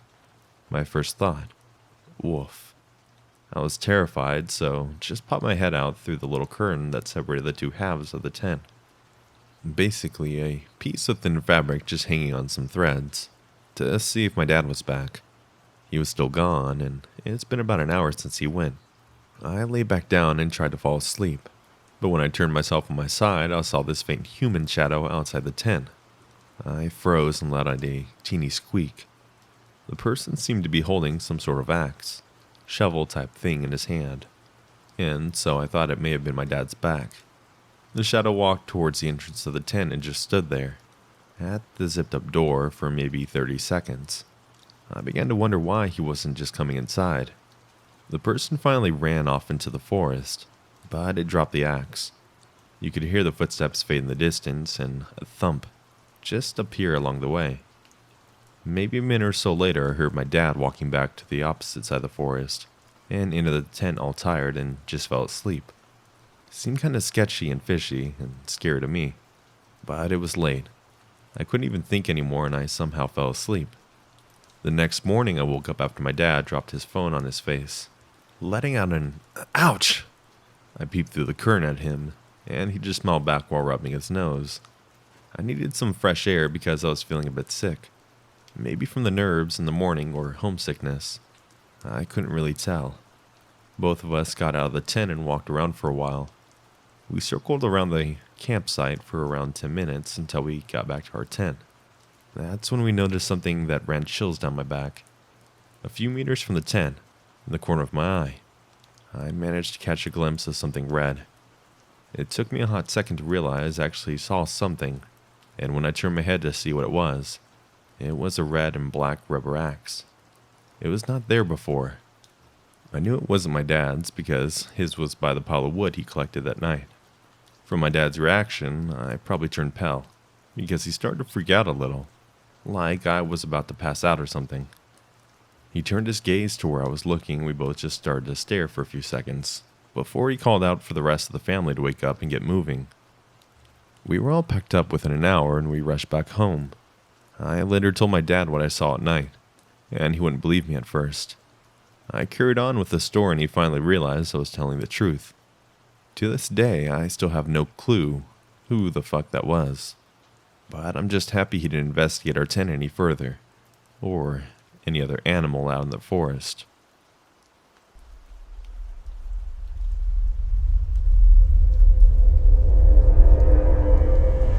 To first start this off, I live in a little city in SoCal with my roommate, who happens to be my cousin. During this coronavirus pandemic, however, I've been staying with my parents who live in a very small town in North Cal. Because of my time in SoCal, I really do not like staying in North Cal, and I would rather live back in my apartment. The reason why I haven't done it is because my parents might think I will get very lonely there, since everything is closed down, and my roommate is not there as he's also with his parents. However, since I had to go back for a specific reason, my parents wanted me to take their dog, Mocha, so I wouldn't feel as lonely staying there. I loved her, so I didn't mind one bit. Mocha is a small Pomshy dog that loves to play around with me, and is usually by my side for most of the time. She also loves to go on runs with me, so I occasionally do take her on jogs. On a Wednesday night, I decided to go running with her. Whenever I go on any runs, I go at night because that's the time I get the most energetic. And all the times I went running at night, I never had any type of encounters or occurrences. I put Mocha on a leash and we went off. About 20 minutes into our run, I was running through this creek, and where there was a park next to it. and a bunch of trees surrounding it. Houses to the other side. The trail was pretty narrow, and the street lamps were pretty dim, but still bright enough to see up ahead. As I'm running with music playing, my leash was tugged by Mocha. This usually happens when she wants to go to the bathroom, so I stopped to let her do her thing, and when I turned around, she was in her alert stance, looking straight beyond where I ran. I just assumed that she had seen a squirrel, or any small animal, as she usually does this when she sees one. I was tugging her leash, telling her, "Let's go, there's nothing there." She didn't oblige at first. She just kept looking behind us. It took me about 4 to 5 tugs before she finally came to me. I resumed playing my music and we both went off running. I was almost out of the creek, and then I would meet a narrow sidewalk that was straight ahead. The trail only had a few short turns. Probably a minute or two later, Mocha tugged the leash again, and went on her alert stance behind us. She did an aggressive bark and started growling. I stopped and I was looking around all behind us. I was kind of freaked out because the trail had a couple turns and curves. This means that something was most likely following us. My first guess was a lost dog, which wasn't selling because Mocha is tiny. If it was a big dog, it can easily overpower her.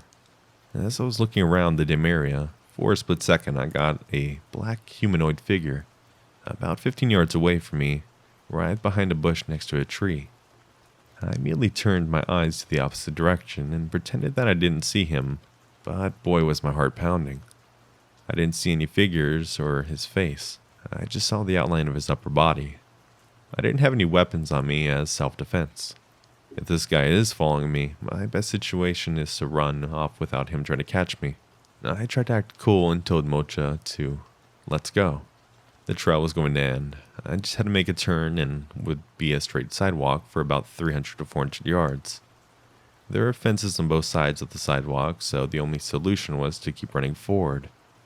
It went as a jog ride. As I turned the corner and made sure that I was out of view from the person, I went on a full sprint as quietly as I can.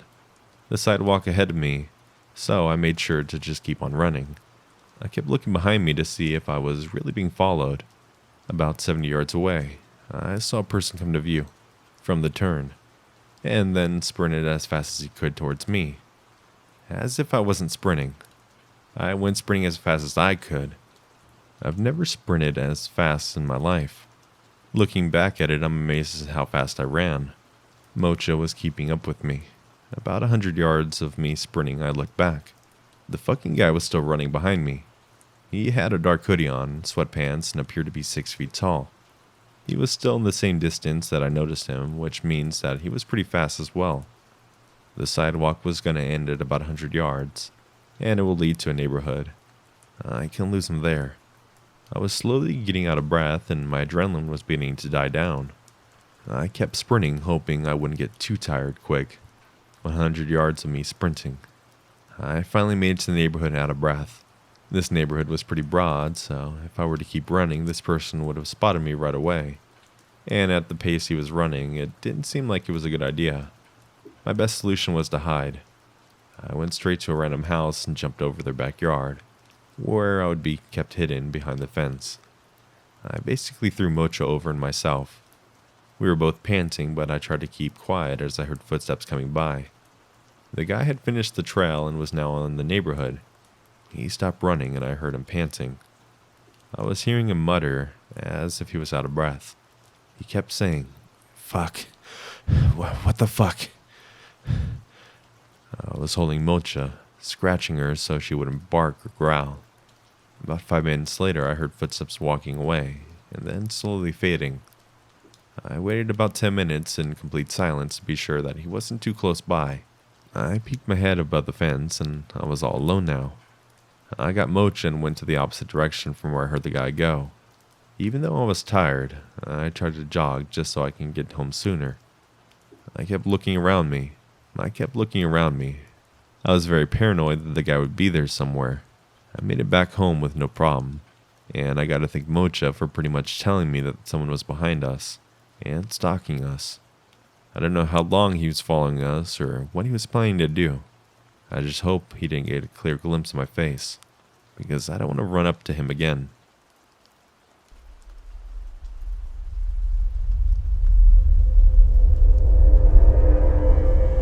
Hi. For the record, I'm female. I'm turning 19 this year, and the story happened when I was 15. Oh, and also, I'm from France, which can explain my English mistakes if there are any. When I was 15 years old, I just got into junior year. I created my first Twitter account. That I deleted because of this story. Some information. I didn't tell anyone my username. Neither my family nor my friends, because I didn't have any. My profile picture was an avatar, so no pictures of me on the account. And as location, I said Paris, because I lived in the suburbs. I didn't have many followers, 20 or maybe 30, and I didn't follow that many people, so my timeline was really not interesting. One evening in October, someone sent me a quite strange direct message. It was a 200 followers account, and the message was, "Hi, my name is Rob. I just turned 17 and wanted to know if you lived in blank, because I will soon move in and go to the town high school. I'm looking for friends." Blank was obviously the town I lived in. I immediately thought something was wrong because there was nowhere on my profile I said where I actually lived. But after some time thinking, I remembered of a tweet I made of weeks ago about buses, and I mentioned the city. So I told myself he just looked up for blank and found my tweet. His age wasn't shocking because I'm 2 years ahead of my classmates. I was bored, and as he was polite, I answered him. I told him I indeed lived in blank, and go to the high school there. The discussion was natural, and we talked about a lot that night. Mainly about high school, about the food at the cafeteria, about the teachers, that kind of thing. But as it was getting very late, he tried to interpose some personal questions. Like, do you live far away from your school? In a house or in an apartment? Do you live with both your parents? There's 5 of you. You're not often home alone, right? I never answered, because it was way too shady for me. And unfortunately, he didn't insist. Unfortunately, because if he did, I would have probably blocked him. The next day, same thing. We talked a lot, and he was still asking personal questions to know me better. So I asked him some too, and he always answered with what seemed like honesty. I still didn't answer the questions about my house though, because he didn't seem to know anything, and it lasted 2 or 3 weeks. But it was enough for me to develop feelings for him. He was handsome, super kind, and it was everything I needed because I was bullied for years, and even today. I still develop strong feelings, but most importantly, blind trust in people who are friendly to me. In France in October, we have a 2-week-long vacation, and the day before back to school day, he finally told me he was coming to my high school because he finally moved in with his mom. And he asked me a place to meet during the morning break. I was so happy and relieved to be able to meet him, and told him to join me in the hall. But when he understood that there would be people around, he said he would prefer an isolated place, because he was afraid he would not recognize me, and didn't want to spend the break looking for me. It was a good excuse for me, so I told him to meet me in the 3rd floor bathroom, because we weren't allowed to stay there during the breaks, and no one would disturb us. In my head, even though it was a little bit creepy, I was still in school, so nothing could happen to me. Next day, back to school, I made myself pretty.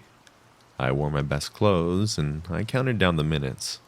And finally, when my break time arrived, I ran to the bathroom and waited. And when he arrived, it was him. He was not a catfish. He looked quite like his profile picture, but I still noticed that he seemed a little bit older than he told me. I thought 20 years old instead of 17. We talked a lot. We got along well. I was so pleased, and at the end of the break, he even asked me to go get fast food with him for lunch.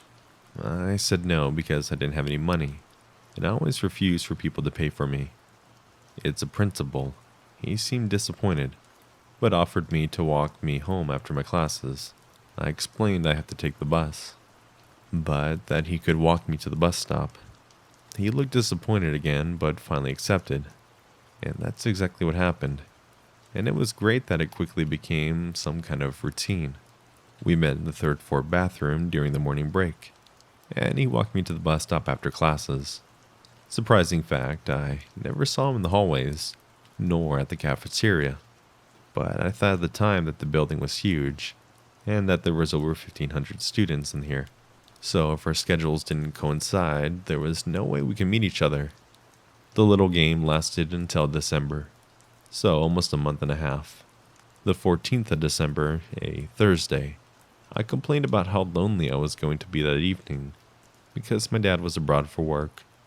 My brother was always at his friend's house. My little sis was on a school trip, and my mom had to work late that very night. It was very reckless of me, but after weeks, I thought I could trust him. That evening, he walked me to the bus stop. We both waited. I got in the bus and waved at him and put on my earphones. I had 2 stops before my house, and it was about 17:45 in December, so it was already really dark outside. And as I got out of the bus, I had a really bad feeling. There was that very uncomfortable sensation in my stomach, and I felt like being observed. I pressed pause on my music, but kept my earphones on, so that people thought I couldn't hear anything. And that's probably what saved my life. I live in a suburban neighborhood, very silent, especially at night, with no visibility on the big road. The bus passed in. When I heard footsteps behind me, I understood I was right. There was someone following me, and he was not well intentioned. At least I could hear that he was not accelerating, so he was not trying to catch up to me. But I couldn't guess how long it would last. As quietly as possible, I tried to reach for my keys in my pocket. And when I finally pulled them out, I ran as fast as I could. The best sprint of my life. I don't know how it worked, but I managed to open and close the door before he could reach me. I then deactivated my alarm, which by the way confirmed that I was home alone, and took a long look through a glass panel on the door. It was not a peephole, it was a whole window. So if someone went to see what's happening inside, they can. It was Rob, a few meters away, looking at me with a really creepy face. He followed me to my home, probably with a car, and he was clearly not here for a chit-chat. I still don't know why I didn't call the police. I was totally paralyzed. We both stared at each other for a minute, and when I took back control over my body, I ran to the kitchen to get a knife. I got back to the door, and he was there too, banging against the door. I feared for a second that the glass would break, but it didn't happen. That moment when I pushed against the door, praying for it not to break while he was kicking harder and harder, was the longest I've ever experienced. After maybe 5 minutes, he stopped. He got around the house, knocking against every shutter, and got back to the door. He looked very angry. But then my neighbor's car reached my house, and Rob ran away, probably thinking that was my mom coming home. On Twitter, Rob sent me 1,000 messages before I could block him. He then deleted his account, and I thought I was done with this story, but quickly after, some accounts which had just been created followed me. Their at were all a series of numbers and the first letter of his name, and as soon as I blocked one, another one followed me. I chose to delete my account because I couldn't make it stop, and it was too hard to endure because they were sending me dozens of insulting DMs. Later I talked to the people who were supposed to be Rob's classmates, because I haven't met him again in days, but not a single one of them has ever heard about Rob. This guy was never a student in my high school. That is why I've never met him apart from my daily meetings, and that's probably why he seems so old. I never heard about him anymore, and I'm still asking myself, what did he want? And what could have happened that night? So, Rob, let's never meet again.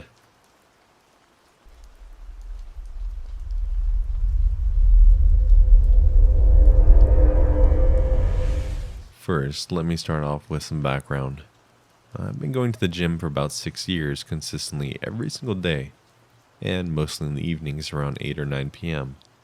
And my workouts usually last until 10 or 11 p.m. Around summer of 2018, I switched to LA Fitness, which is a really big health club chain, etc. I've been going there for about 6 months when an older man around his 30s, early 40s, I say old because I was 18 at the time, and that seemed old to me, began to approach me nearly every single time I was at the gym. He was Hispanic, shorter, around 5'8", and I believe he told me his name. I forgot it. As well as how old he was, which I also forgot. Now keep in mind I am 18 years old, 5'2" female. So in the beginning, I took his attentions to be friendly, and I was friendly back to him. But tried to end conversations quickly because he liked to chat for a long time, and I just wanted to get my workouts done. In the beginning, when he first started approaching me, he would tell me that he thought I was very beautiful, that he would love to take me out for dinner, drinks, etc. He asked for my name and how old I was, which I told him because I thought it was innocent enough. He also told me that he had a very young daughter with his ex, whom he described as Psycho, and he told me that he would love for me to meet his daughter. Obviously, I brushed all these invites off, and eventually I began to get really annoyed. I would dread showing up to the gym because I didn't want to be approached by him. One day, after about a year of him approaching me nearly every day, regardless of me changing my times and going to the gym, he would spend hours there. An older gentleman who was exercising a bike began to notice this man come up to me. By this time, I had been ignoring the creepy guy every single time he approached me for several weeks, pretending to focus extra hard on my workout and be listening to my music. He stood next to me and began speaking, calling my name and trying to get my attention, but I just kept ignoring. After a few minutes, I guess he started feeling awkward and walked away. The gentleman behind me got my attention and told me that he had seen this guy talking to me several times, and even watching me work out from a distance every time I was at the gym, and that I should report him and straight up tell him to leave me alone, because what he was doing was harassment. I told him thank you and just decided to brush it off, as him just being an extra creepy dude. The next time he tried to approach me, I told him to leave me alone, that I had a boyfriend and that I was not interested. After that, he left me alone.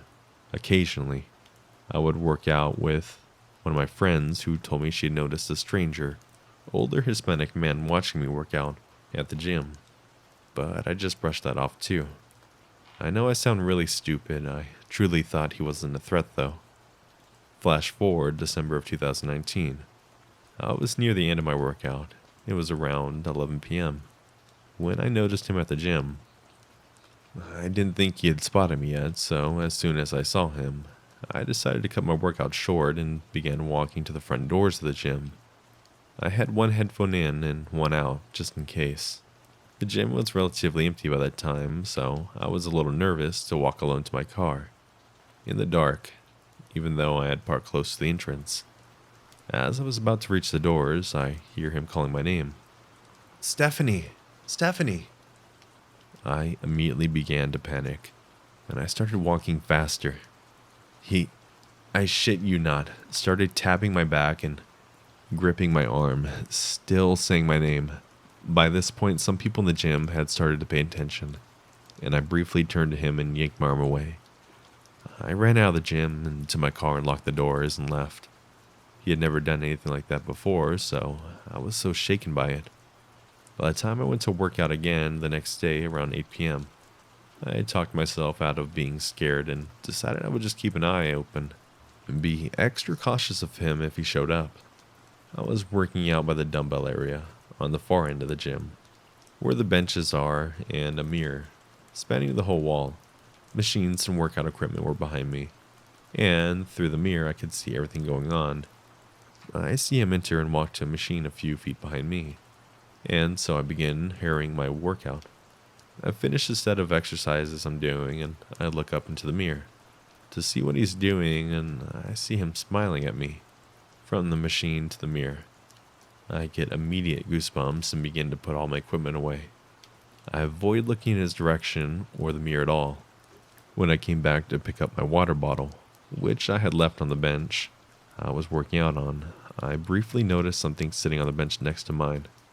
I looked at the mirror to scan my surrounding area. Right next to me is him, again, staring at me in the mirror. Extremely on edge and nervous by this point, I immediately leave, asking one of the front desk attendants to walk me to my car. I got in my car and locked the doors and called my boyfriend to tell him what had happened. After 10 minutes of talking in the parking lot, I noticed a big truck directly across from me turn on and turn their brights on straight to my face. I thought it was strange, so I squinted into the light to see who might be there. It was just the outline of a smaller man. I quickly realized it must have been the guy from the gym, and so I booked it out of there, checking my mirrors to see if anyone was following me. By that time I was shaking, and I noticed the truck pulling out of the parking lot and driving behind me. I still couldn't clearly make out who it was, but I was freaking out. I drove almost all the way home, with the same truck still behind me. I quickly realized I couldn't literally just lead this guy to my house, because out of all the stupid things I'd done so far, that would have been the stupidest. I pulled into the grocery store parking lot that was lit and really populated and waited to see what he would do. He kept driving past me, and I waited 20 minutes before driving home, making sure I was not being followed. After all of that, you would think that I would change gyms and call the police. Well, no. 18-year-old me still denied that it was 100% him, or that anything would happen to me. The rest of the week, I had no encounters of him, and so the incident began to leave my mind. The next Tuesday, it was January 2020 now. I was at the gym once again around 11 p.m. I'd finished my workout and was about to leave. I hadn't really paid attention to whether the guy was there or not, and I scanned the gym once before leaving, but I didn't see anything. I headed to my car, got in, forgot to lock the doors, and sat there texting my boyfriend, asking when he would call. We were long distance at the time, so we usually called at night. All of a sudden, someone started knocking on my window. I jumped slightly and looked out of my car, and it was him. He starts calling my name, and I can see him reaching down the door handle. Somehow in those few moments, I remember I hadn't locked my doors, and I immediately hit the lock button. The smile that was formed on his face is one that I will never ever forget. He looked almost smug, like he knew that even that wouldn't help me. He began banging at my window, telling me to unlock and open the door repeatedly. Eventually, he moved to pulling on the door handle. In retrospect, I realized my first instinct should have been to call the police. But in that moment, I decided to call my boyfriend. My phone instantly hooked up to my car's Bluetooth, and it started to ring very loudly, even on the outside. I think that's what saved me. As soon as he heard the ringing, I assumed he believed I was calling the police, and he immediately ran away and got into his car, one over from mine. He pulled out, and it was the same big truck that had been shining its headlights at me, and had been following me almost all the way home a week before.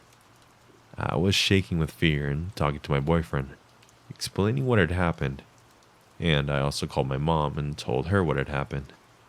I don't know why, but I never called the police to report it, mostly because I wasn't sure if they would believe me, or that I had any evidence to back me up. But I have since then changed gyms, gotten a taser, and I work out only during the day. And I look over my shoulder every single time I'm somewhere alone. I still wonder what would have happened that night if I hadn't remembered my doors were unlocked. He could have been a rapist, kidnapper, serial killer, sex trafficker, anything. Even just a desperate man. Either way, weird gym dude. Let's not meet.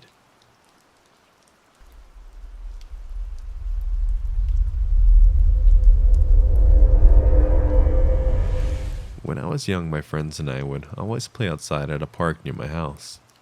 The park was near a small patch of woods, so when we got bored, we would try to climb the trees or gawk at the deer or other small animals we could find. One day, as we were playing a game of tag, a tall man walked up to the edge of the playground. He had a pale, sickly-looking skin covered with dirty rags, and he spoke in a creepy childlike voice that sounded like he was trying his best to seem non-threatening. We had been told to stay away from strangers, but this one only wanted to play tag with us, so we allowed him to. I was a tagger, and I eventually tagged everyone else except the strange man. I also saw him and sprinted as fast as my 8-year-old legs could carry me, and the man ran away from me into the woods. Being fiercely competitive, I didn't even stop to think about what I was doing, and carried on chasing him. We went deep into the woods, with him slowly slowing down to almost a walking pace. When I reached him, I tagged him, and as soon as I touched his dirty clothes, he grabbed my hand. In a cold, clammy grasp, he dragged me further away from the playground as I screamed and cried and begged for him to let me go. As I mentioned before, the woods weren't very dense, and had houses on either side. If I was loud enough, I just might get someone to hear me. He slapped me and had a panicked, crazed look in his eyes. He honestly looked more scared than me. He dragged me farther away from the playground, but I persisted, screaming until my lungs collapsed. All of a sudden, he let go and started to bolt the other way. I was confused and mostly relieved, until I saw a man sprinting towards us at full speed. I feared my luck had only worsened, and made a move to run away, but I could barely move a muscle. I was so scared and exhausted. The dude got to me and scooped me up, as I was sobbing and whimpering like an infant. He tried to ask me questions, but I was too much in a hysteric to answer. He gave up trying to question me and called the police. I got reunited with my parents and counseling, but the dude was never found and arrested. So please, creepy sounding kidnapper, please, let's never meet again.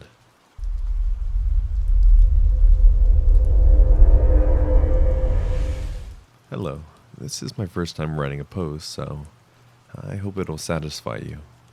For a little backstory, I'm a scout since I'm 8 years old, and last year I was the leader of my team, so I had to do all the paperwork and calls to finding places to camp. It was mid-November. I had to find a place to camp, but since I was lazy, I decided to wait a week before the actual weekend. A week before the weekend, I decided to call some owners so I can have a place to sleep. As I call many numbers, all the owners are unavailable or simply not here. But then I see a number which I've never called before. Since it's at the end of the list, I call, and an old lady picks up the phone. I do the basic presentation and all. She agrees to let me and my team stay at hers, and we make agreements. The afternoon, I got to her property to check everything, such as portable water, the place to put the tent, and the campfire. The place is kind of dark, but it's nice. The week passes and Saturday arrives. The Saturday is ending well. We did some great games, we ate a lot. We had a good night's show. As they go to sleep in the tent, I stay awake to finish paperwork for the next day. It is now midnight and I decide to go to sleep, because we have to wake up early to go to church. As I switch off the flashlight, one of my newbie, we are all 8 in total, wants to go to the toilets, aka a tree, and asks me to come with her. I can understand because it's better to be accompanied at night, especially in the woods. She does her business and I suddenly hear some noises from far away, but not that far. I tell myself it's nothing. It might be some animals trying to find food. We go back to the tent, and that's when I hear footsteps approaching. As I hear those footsteps, I remain calm and tell myself, maybe it's the old lady, checking if we did make fire too close or something. But I still have an odd feeling because it's midnight, and why would she do this at this hour? Then I hear no more footsteps for about 10 minutes. Then I hear more coming to our tents. Thankfully, all the girls are sleeping, because they would have been scared. I was the oldest one. They were about 3 or 4 years younger. As I hear footsteps, which seems to be coming from one person, I hear others coming from the back of the tent. And I was like, okay, this is getting weird. I need to do something.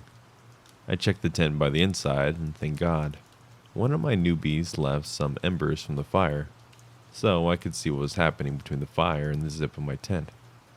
A minute passes by, and a silhouette is there, just between the fire and my tent. I stopped breathing. I literally froze. I started to move towards my phone when I saw the silhouette coming closer to the zip of the tent. I sent a message to one of my bosses, who are always camping in the near areas, if something happens. but I knew she would take too long, so I had to think of something, and think fast. That's when I had an idea. I put my alarm on like a big siren, because sometimes we would do like night games, and wake up in the middle of the night. So I put my bell on, and all the girls woke up. The silhouette had started to unzip. I actually saw fingers from below, but as the silhouette heard my girls waking up, she or he sprinted back to where he came from. That's when I saw two other silhouettes sprinting back in the same direction. Everything ended well. 20 minutes later, my boss came and stayed the night. I never had to deal with those silhouettes again, thankfully.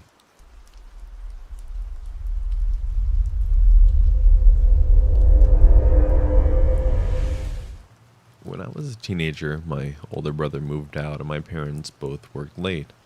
So occasionally I would spend evenings by myself after school.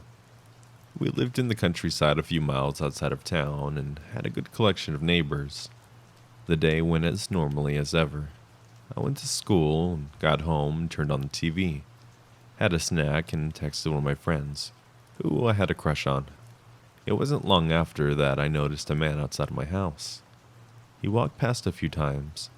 He wasn't an ordinary person walking around the block. He looked scraggly and unkempt.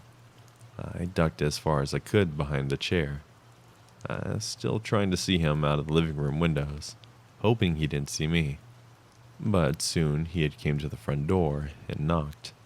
I was texting my friend the entire time, increasingly getting freaked out. As he knocked on the door, I stupidly went to answer.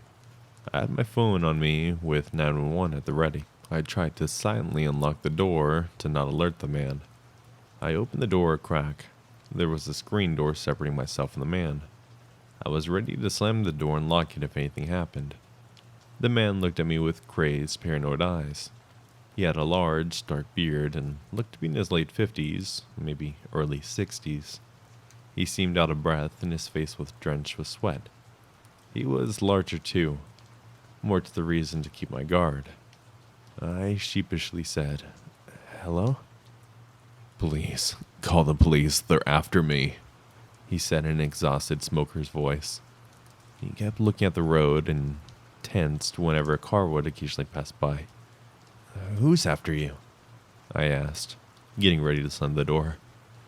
"I barely escaped. They were right behind me. Please, can I come inside?" At this point, I knew to call the police.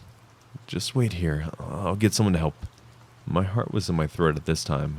I didn't know if this guy was then going to try to force open the door, so I quickly shut it and locked it. I ran to the back door and locked that as well and called 911. My heart was racing and I could barely tell the operator my information, but they said they would send somebody out.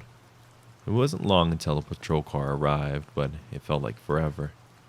The entire time I kept watching the man, who had then walked into my driveway, pacing nervously.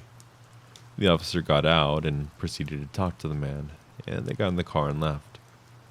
I have no idea what happened to him, nor if he was telling the truth. He could have been drunk or crazy, but it was genuine fear in his eyes when I looked at him. Something truly scared him, and it scared me to think that there could be someone out there that wanted people for whatever reason. So, for the crazed, scared man, and whoever he was running from, let's not meet.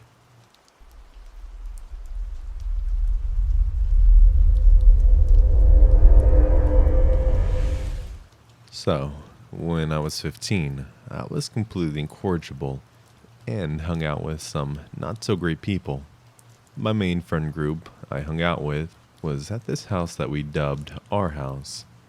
Our house was technically a foreclosed property that had previously been owned by one of my friend's parents.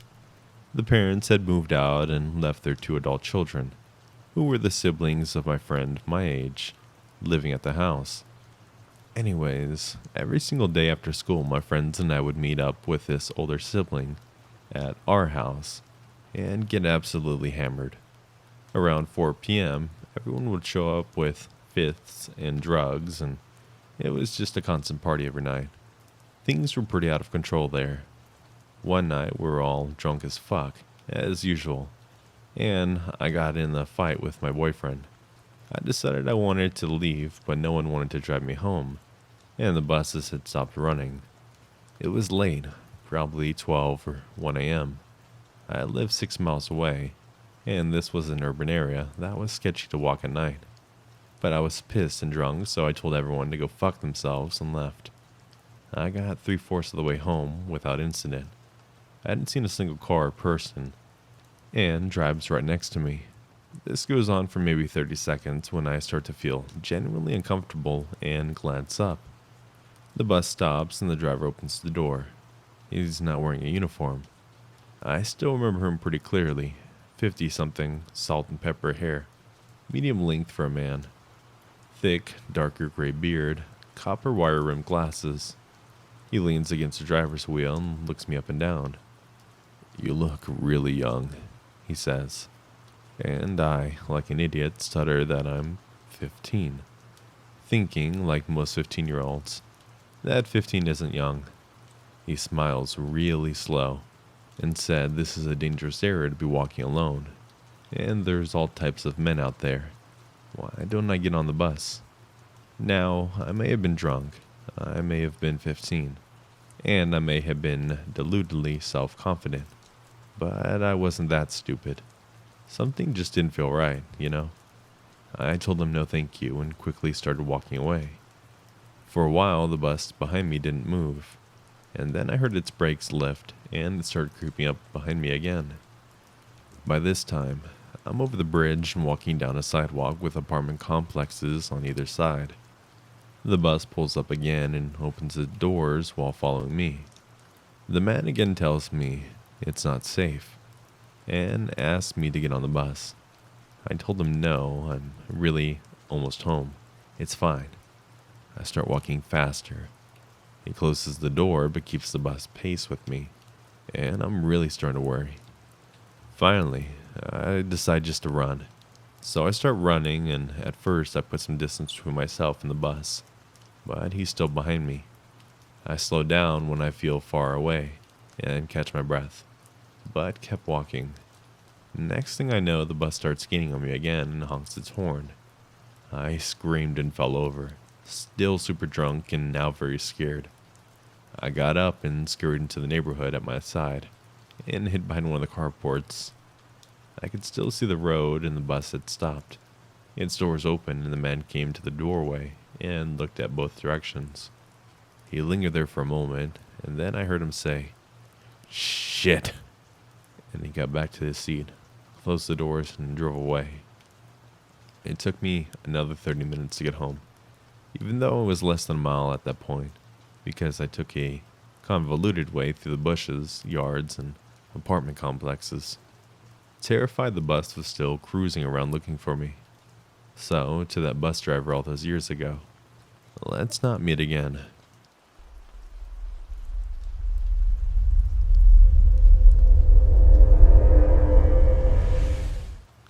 First of all, I'm going to introduce myself a little bit.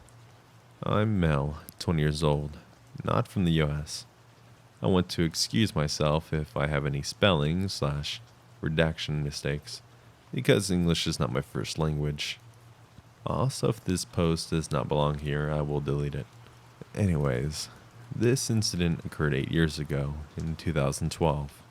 I was 12 at the time. For background, my mom bought me a phone to keep communication better. Otherwise, I wanted a mobile so bad. I had to attend school as usual. Class time was since 12 p.m. until around 6 p.m. So I just organized my bag with every notebook I needed for classes. And I had put my brand new phone inside of my pocket.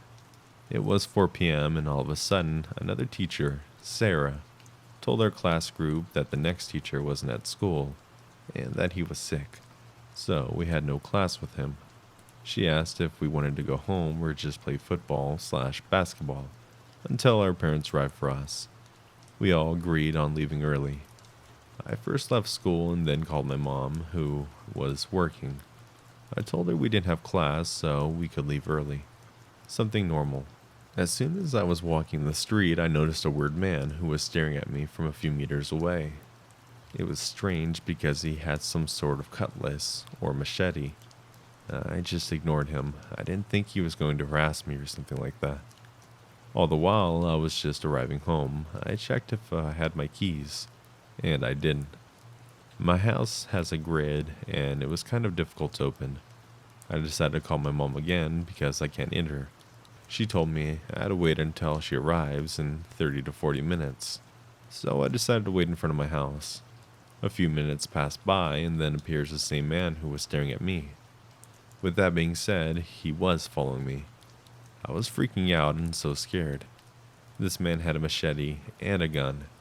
He showed me all of that. I really couldn't speak or move to anywhere. He started yelling at me and shaking me off. I remember he had told me, "Give me your things or your life. I'm gonna kill you." I obviously gave him my phone, my notebooks, and my bag. I prefer to lose material things in my own life. The man left, and it was a completely shocking moment. I didn't know what to do. I just stood completely shook. I started to cry, and then a neighbor noticed me, and Patricia asked me what had happened. She took me to her house until my mom arrived. I told my neighbor everything, so she called the police. My mom finally arrived. My neighbor had a conversation with her. The police arrived too. They asked me a lot of things I found confusing. After that, they went with my mom. I don't know what happened next. Now I live in a constant paranoia when it comes to being in the streets. So, man who robbed, scared and harassed me. Let's not meet again.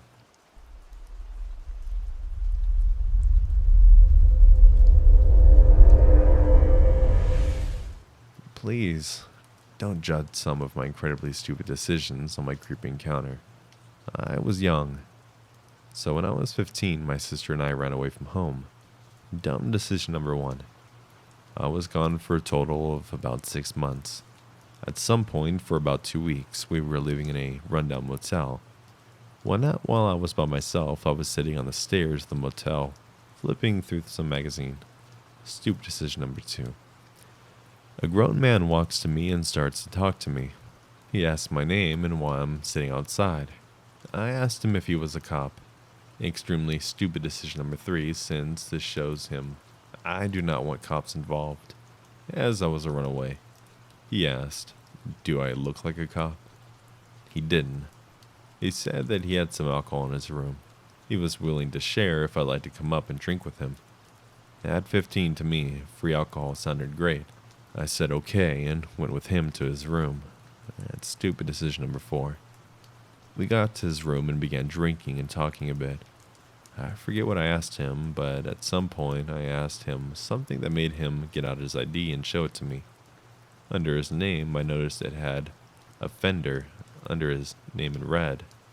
Warning bells went off, and I asked what that meant. He replied, "What do you think it means?" At that point, I just wanted to get the hell out of there. As I'm thinking that, an additional grown man walks into the room. He sees me, smiles, and they both nod at each other. I'm now in a locked motel room with two grown men. I turn to the first guy and tell him something, like I have to get something out of the room real quick, and I'll be right back up. I must have sounded believable, 'cause he said, "You'll come right back." I said, "Of course. I want to keep drinking." He then asked what room number I was in. I lied and made up one, of course. By the grace of God, he let me out of that room. I briskly walked back to my room. Not even a minute later, the phone rings and I pick it up. "Why did you lie to me?" I said, "What do you mean?" "You lied about your room number. I watched you go into your room." I told him it must have slipped my mind, as I was talking to him earlier. He then told me to come back upstairs to his room so we can keep hanging out. I told him I'd be right up. I then proceeded to unplug the phone from the wall and curl up in a ball, since I was so afraid he would try to come find me. I still to this day do not know why he let me leave. He didn't have to. Lord knows what would have happened to me that night. Scary to think, since I was a runaway, no one would have known anything. I had no ID and was going by a different name. I looked up what offender means. Most websites say that it means a person is a sex offender. or out of parole. I was so lucky that night. Surprisingly, though, it took me becoming an adult to realize the danger I was in that night. To me at 15, he was a creepy guy, and instinctively knew I had to get out of there. But it wasn't until years later that I really understood how bad that situation could have been.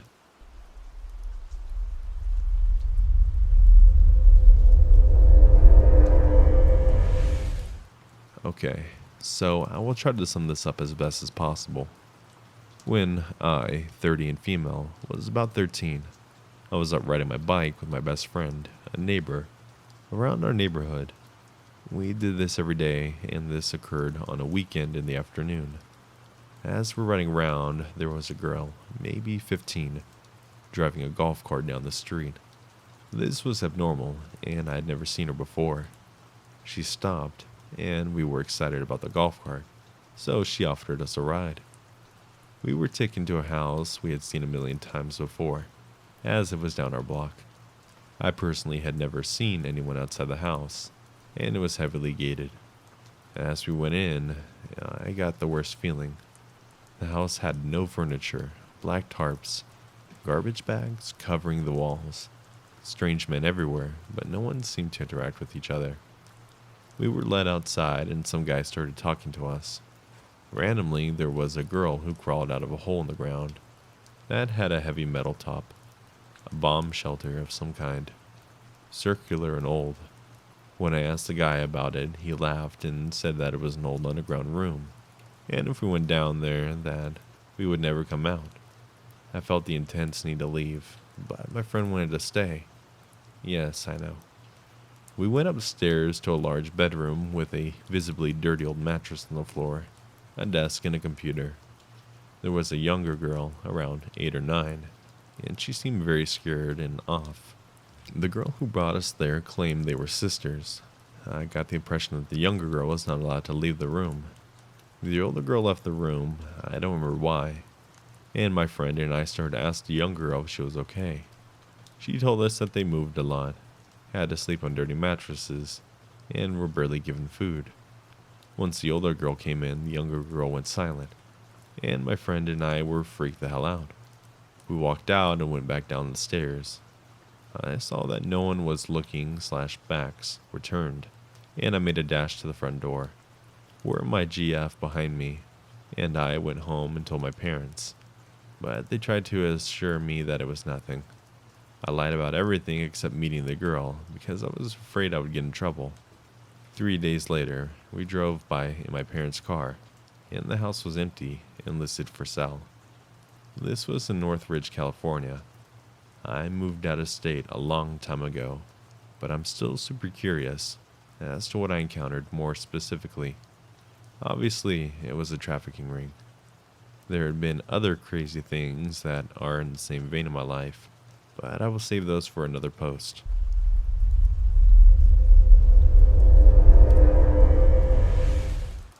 Wendell was a panhandler near my college. I always gave him my change when I had extra.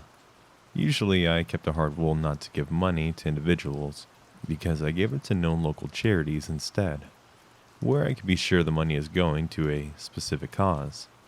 This one panhandler, though, he always sang opera music, quite beautifully, all things considered, even though it was clear he was begging for money due to poverty and homelessness, not busking for tips.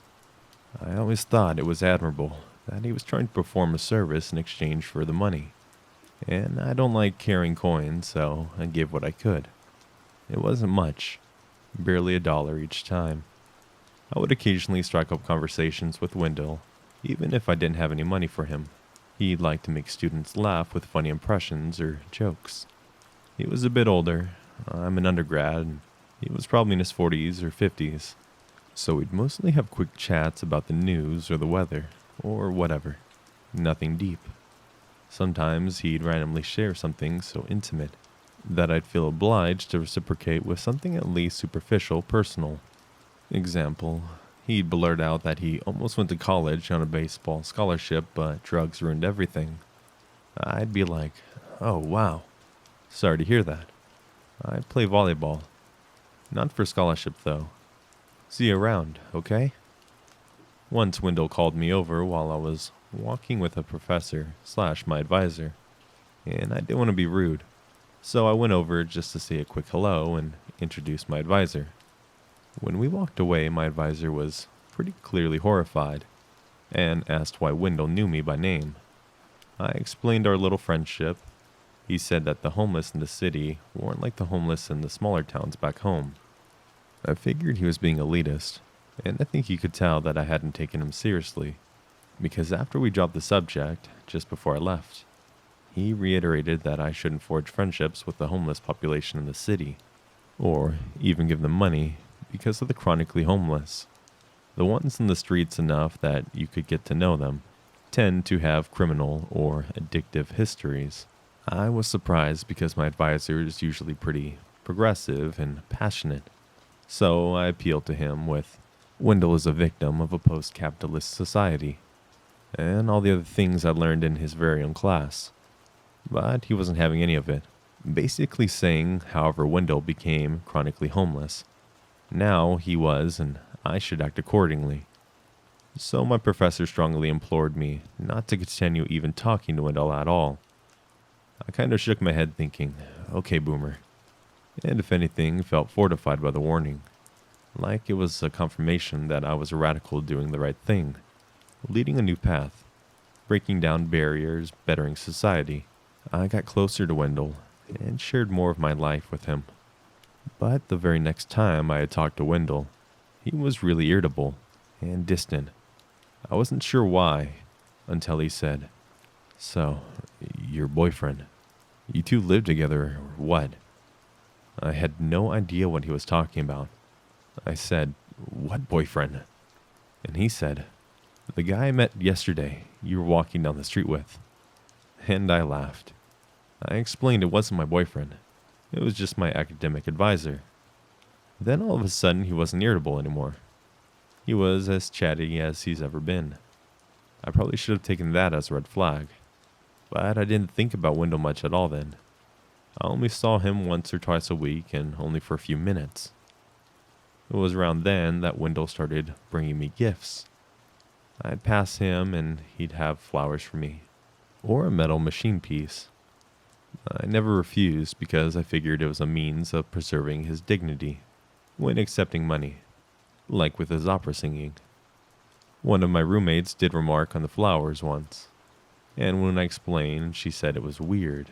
I thought she was also just being an elitist, and that I was enlightened, bridging the class divide, and superior to her neoliberal paranoia. I mean, come on, it was just a flower. My advisor clocked all of this, so brought it up with me again a while later, saying he was worried I was being manipulated.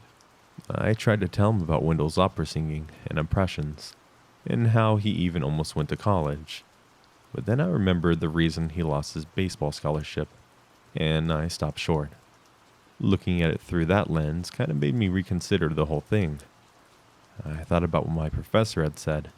Sparing the details, we did talk for like half an hour, and I finally connected the dots that Wendell did have a history of drug use. And he did sometimes mention how a previous girlfriend, overreacting to something he had done, had derailed his life besides the drugs. So I decided maybe I should think about distancing myself a little. But very shortly after, the pandemic hit, and classes went virtual. So to save on rent, I went home to my parents' house. Still in the state, but not near campus at all. About 3 weeks into being home, I was watching a friend's Insta story, when I had heard Wendell singing opera in the background, and I thought, I forgot all about him. Hope he's doing alright. And that was that. I kept watching different stories. Later that night, something about the story kind of stuck in my gut. It had popped in my mind a few times subconsciously, but I'd ignored it. But it kept coming back. So I decided to go and watch it again. That's when I realized my friend's video wasn't from our college town. It was from my much smaller hometown, which is nowhere near my college. That freaked me out a little, but I figured everyone moved around when the pandemic hit. My town isn't that small. It isn't that far from the college. It was probably a coincidence. I really wanted to mention it to my parents, but they had always warned me against talking to homeless people. Besides, like, can I buy you a meal?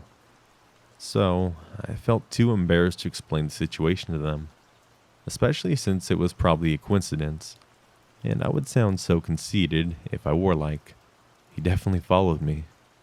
Because, aren't I just so great that he's probably obsessed with me? We have a type 1 diabetic in the family, so we took quarantining very seriously. I figured I'll never see him anyways. I'm not going out anytime soon, it doesn't matter where he is. And nothing happened. Well, one thing. A girl from my high school who also ended up my college called me, and in summary said, "This is going to sound really weird, but I feel like I should say something. I was downtown and a beggar asked me about you. Like specifically you. He knew you were on club volleyball. He knew your major. I didn't tell him anything, but I thought you should know." I was pretty alarmed at first because how would he know I know this girl? But once we talked, I learned that she had been wearing a sweatshirt from our college. So I thought about it and decided he probably saw that sweatshirt. Figured she might know me from college since we're both from this town, and was just trying to find out how I was doing. I thought it was sweet. Also a little weird. But he was a little weird. That was part of his charm. I thanked her but told her not to worry about it. Besides, I wasn't in town much longer anyways. I had decided to go live back near campus. It was impossible to get my coursework done with my whole family around all day. So I went back to campus a while later. Didn't think about Wendell at all, until I saw him back on the same corner just a week after I returned to campus. Okay, even I knew at that time that something was wrong. I stopped giving him my money, stopped talking to him, but it was so humiliating by how low and mighty I might have been insisting that nothing was wrong, and everyone else was being paranoid and elitist, that I decided not to tell anyone what I had noticed. I was already barely leaving my apartment, never going on campus, and his usual spot was right by campus. I felt bad about potentially hurting his feelings, or reading too far into the situation, but I figured he'd get the message, and better safe than sorry. After finals, I decided to visit my brother in a different state. His roommates had moved home, leaving in an extra bed, so I drove up to his place to celebrate the end of the year and get away from it all. About the 9th day in, I was woken up way earlier than usual. When my brother isn't working in school, he sleeps until noon, to the sound of my brother talking at the door. I got up to see what was going on because we weren't seeing anyone. We stayed totally quarantined. His state was being hit pretty hard. My brother was talking nicely to someone outside through a crack in the door, and when he turned, he looked royally pissed at me. He turned back outside and said, "Hold on here." Closed the door despite the other guy protesting, but I couldn't hear what he said exactly. My brother immediately got in my face and, whisper yelling, said, "Mom and Dad are gonna kill you."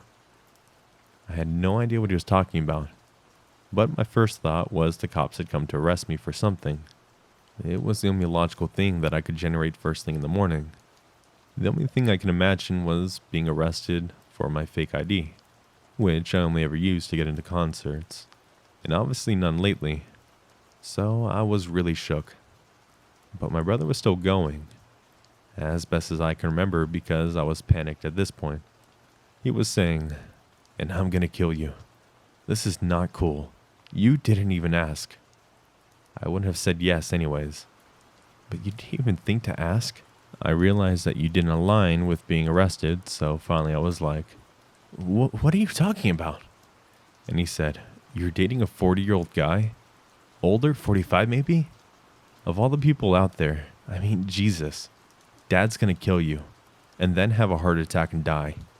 Which will kill Mom, and you invited him to my house while we're supposed to be socially distanced? You two can go get a hotel, because he isn't coming in here. I wasn't a dick to him, out of respect for you. But if he doesn't leave now, that's gonna change. So, I had no idea what he was talking about. None. I hadn't connected any of the pieces yet. Because you've got to remember, Wendell was such a small part of my life until this point. I almost never saw him or thought about him. My whole world had been turned upside down by a pandemic in the preceding few months. He was background noise, faint background noise, compared to all the other stuff that I had going on. So I just said the first thing that came to mind. Dude, I don't know why you're getting so mad at me. I don't have a boyfriend. I don't know what you're talking about. Someone's got the wrong house. My brother looked like he was ready to rip my face off. He said, "We're adults. Come on. Don't freaking lie to me. I'm not mom and dad. We can't deal with this if you're going to lie to my face." And I said I wasn't lying. I think you could tell from my expression and tone that I genuinely was serious. So now he was as confused and irritated as I was. And he was like, he didn't just vaguely say he was here for his girlfriend. He used your name. He rattled off a ton of very exact info. I think he said, you. Yeah. He said you guys had a fight, and he was here to work things out. Now, I've been looking for a boyfriend for a long time, so I was half thinking, maybe dreams do come true. Might as well see who it is. But I was also starting to feel a bit sick in the pit of my stomach, because it would be one thing if this happened on campus or back home. But I had changed states. My brother moved to the state for school, and I didn't know anyone here but him and his friends. So I finally did the obvious thing and looked through the peephole. I almost didn't recognize him at first because he had showered, shaved, and changed into clean clothes. For the first time since I'd known him. But sure as shit, it was Wendell standing on my brother's doorstep, hundreds of miles from his original corner. I was so scared I couldn't speak. My heart was pounding like I was slipping under deep water, with my legs tied. I just backed away from the door and sat down on the couch and tried to collect myself. My brother thought that this was my affirmation that there really was some secret older boyfriend, who had just made himself known. So it took a minute for him to cut off his ranting and his dramatic, "what will grandma think?" stuff. Finally, he realized I was tearing up and he sat down, calmed down and apologized and said we'd figure it out. And I whispered, still out of breath, "No, you don't understand. He followed me here."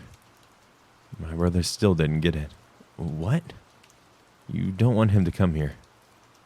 What was your fight about?" he asked. Still thinking the guy was my boyfriend, I managed to repress my panic enough to explain the broad strokes to him. But I don't think he fully grasped how creepy it was in the moment, because he was like, "You're shitting me. That's hilarious. I'll take care of this." He went to the door and called from behind it. "Yo, just checked. She's not here. Must have packed out this morning. You should do the same. I'm taking the social distancing real serious," and winked at me. That's when, as my brother says, when he tells his story, it got real. Wendell said, "You're lying. I heard her in there. Tell her I'm sorry. I don't know why she's avoiding me, but I got cleaned up for her, and I'll take her anywhere she wants to go. Tell her that, tell her. Don't lie. I'll know if you lie." That rubbed my brother the wrong way, and he said back, "Bro, you're not taking her anywhere. Now, get off my deck before we have a problem." And Wendell sounded like he was walking away, but instead, he was going over to the window. When I saw him staring, he looked different than I'd ever seen him. Even then, a few seconds earlier, when I glanced through the peephole, his clothes were clean, but they didn't fit or match. Eyes bugged out of his head. White stuff caked on the corners of his mouth I hadn't noticed at first. Shaking, just kind of disconnected from reality. He started banging on the window, shouting things like, "That's my girlfriend. You can't keep her in there. You little bitch ass. Let her out, you bitch ass. Let her out. Let her out. I'm coming, baby. I'm coming. I couldn't tell if it was meant as a threat or reassurance. I was so scared. I was too scared to run or even move. I think my brother was also as surprised by the sudden outburst. He was rolling up his sleeves like he was preparing to go out there, and I was trying to make my voice work to beg him not to. But I was so anxious, scared, and embarrassed, and sad that I'd missed all the signs leading up to this. All the opportunities prevented. That our friendship was never the wholesome thing I thought it was.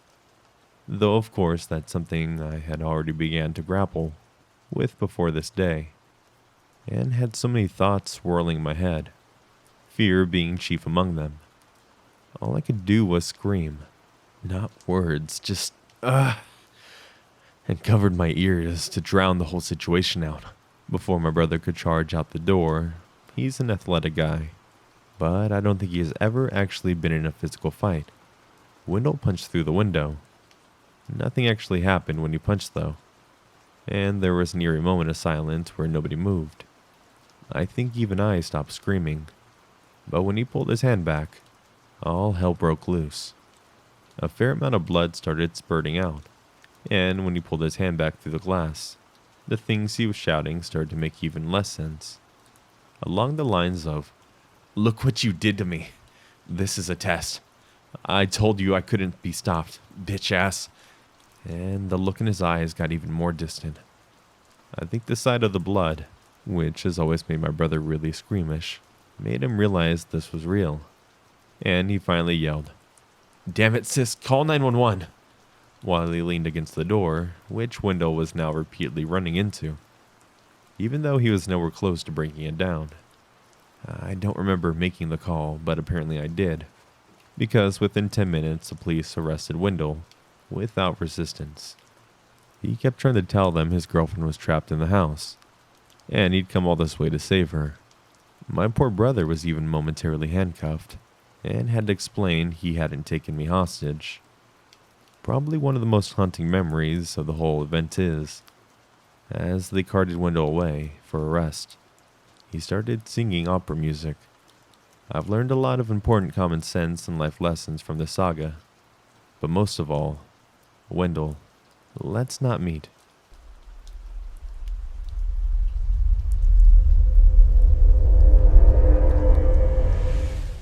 So this happened about 9 years ago, when I was a 17-year-old teenager. I was a wild girl and was often getting into trouble with my two friends, Amy and Jackie. This one particular night, I was dropping them off after staying out late, doing our usual shenanigans. It was about 3 a.m. and they lived less than a mile from my house, in a safe neighborhood. First, I dropped Jackie off, and next was Amy. They lived one street over from each other, and off of a normally busy 2-lane road, with a median separating the traffic. But this night, we were the only car on the road. That is, until I saw headlights coming straight for us. I originally thought it was coming from the opposite side of the traffic, but it wasn't. I started frantically honking my horn because they were picking up speed and getting closer. I got as far right as possible and put on the brakes, bracing myself for a possible collision. Once the car was directly to the left of us, they abrasively skidded to a halt. I could see the figure of an older man between the ages of 50 to 60, with gray hair and glasses. I thought maybe he was having a medical emergency. I rolled down my window and started yelling, "Sir, are you alright? Do you need medical attention?" And this guy was staring straight ahead with his hands on 10 and 2, not moving a muscle. So I repeated, "Sir, are you okay? Can you hear me? Do you need me to call 911? This dude ever so slowly turned his head to face us, and I repeated the question for a third time, feeling uneasy now but still concerned. He still hasn't uttered a word when he slowly gets out of his car and just stands there in the middle of the road, staring at Amy and I. Slowly, a smile starts blooming on his face. I realize it's time to get the frick out of there. I quickly put my car in gear, and when I do, this dude starts sprinting towards us. Now we're both screaming obscenities and what the fricks at each other. I look in my rear view mirror, and now this guy is standing in the middle of the road, motionless. I decide to loop around to see if he's still there, and because I still have to drop Amy off. We loop around to the same road in maybe 3 minutes, and he's nowhere to be found. Him and his car are gone, with the only proof of our encounter the skid marks he left behind. 9 years later, and I still have no idea what happened. Did he need medical attention? Probably not, because he stood up and chased us. Why didn't he speak? Why was he driving on the wrong side of the road? And why was he moving so slowly? So, creepy-ass dude who didn't speak. Let's never meet again.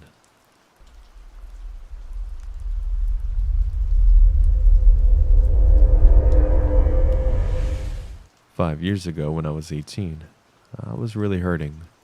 My long-term boyfriend cheated on me, and he loved her more than he ever loved me. It drove me wild, and I started to act pretty reckless. I had talked to a lot of people on obscure social media websites.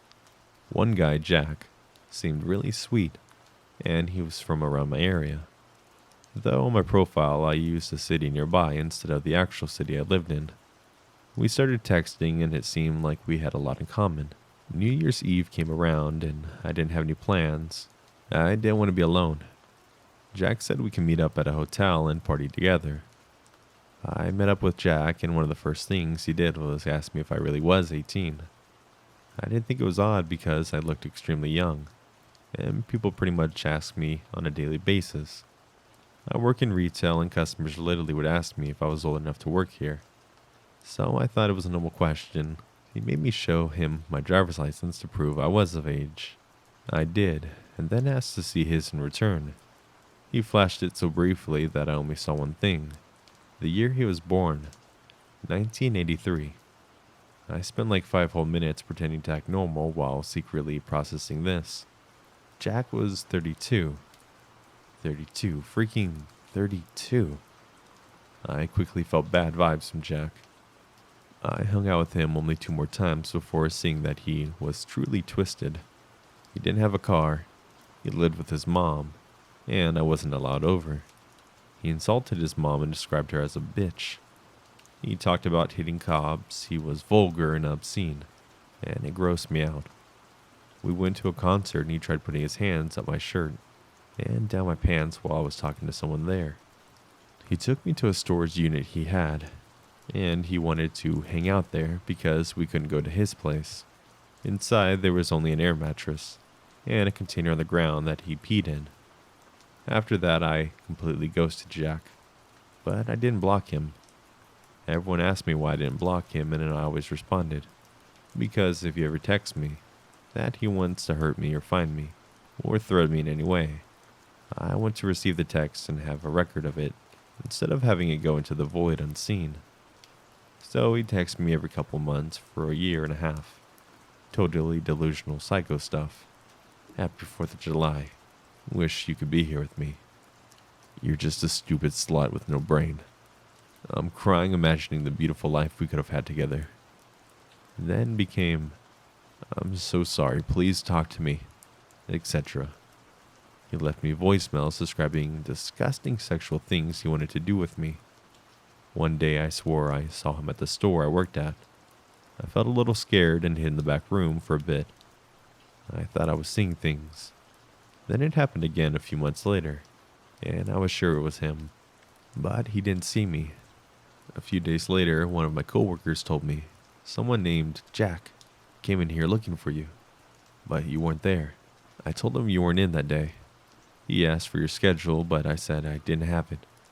That's when the terror hit me. That reality set in that I was not safe. I went with my good friend to buy pepper spray that day. On the way there, my friend asked if I've ever Googled Jack. I said it hadn't occurred to me.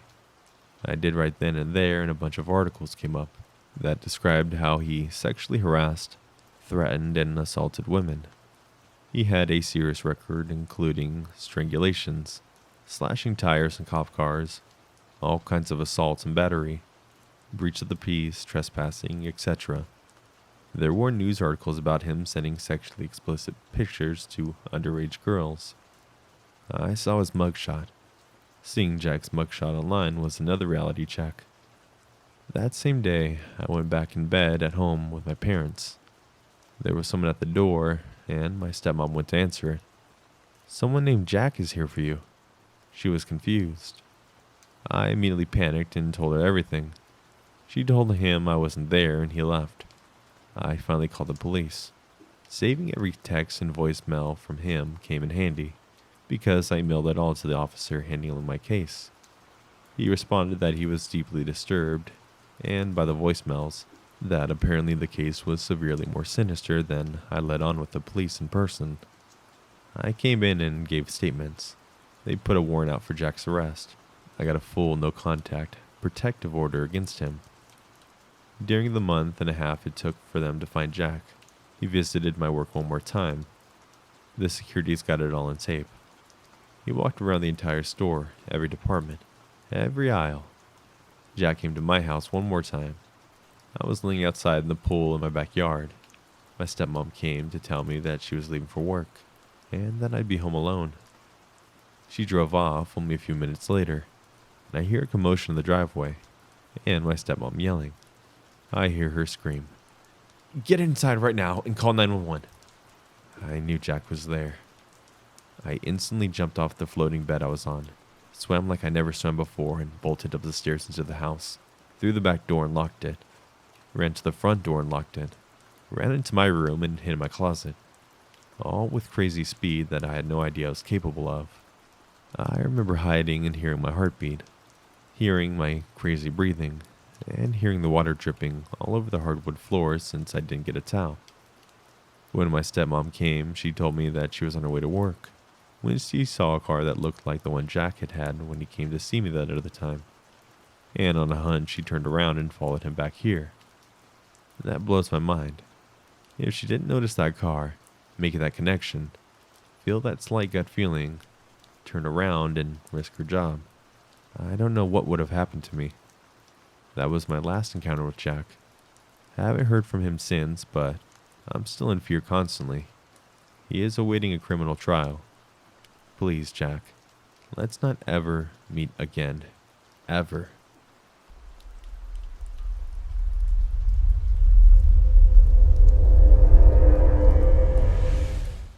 From 2013 to 2019.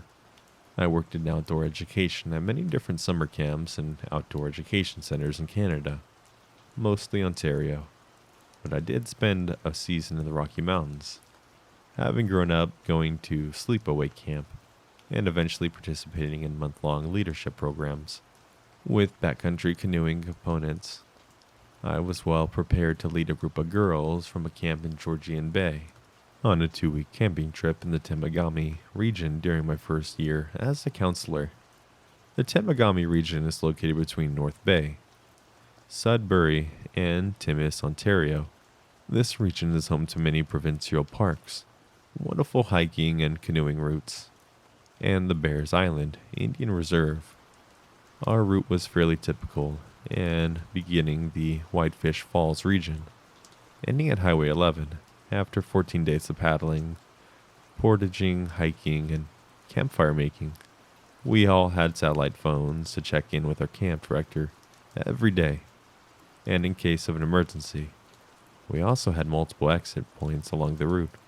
Until our second to last night, we were having fun and relatively uneventful time, besides some mild dehydration and the usual bumps and bruises.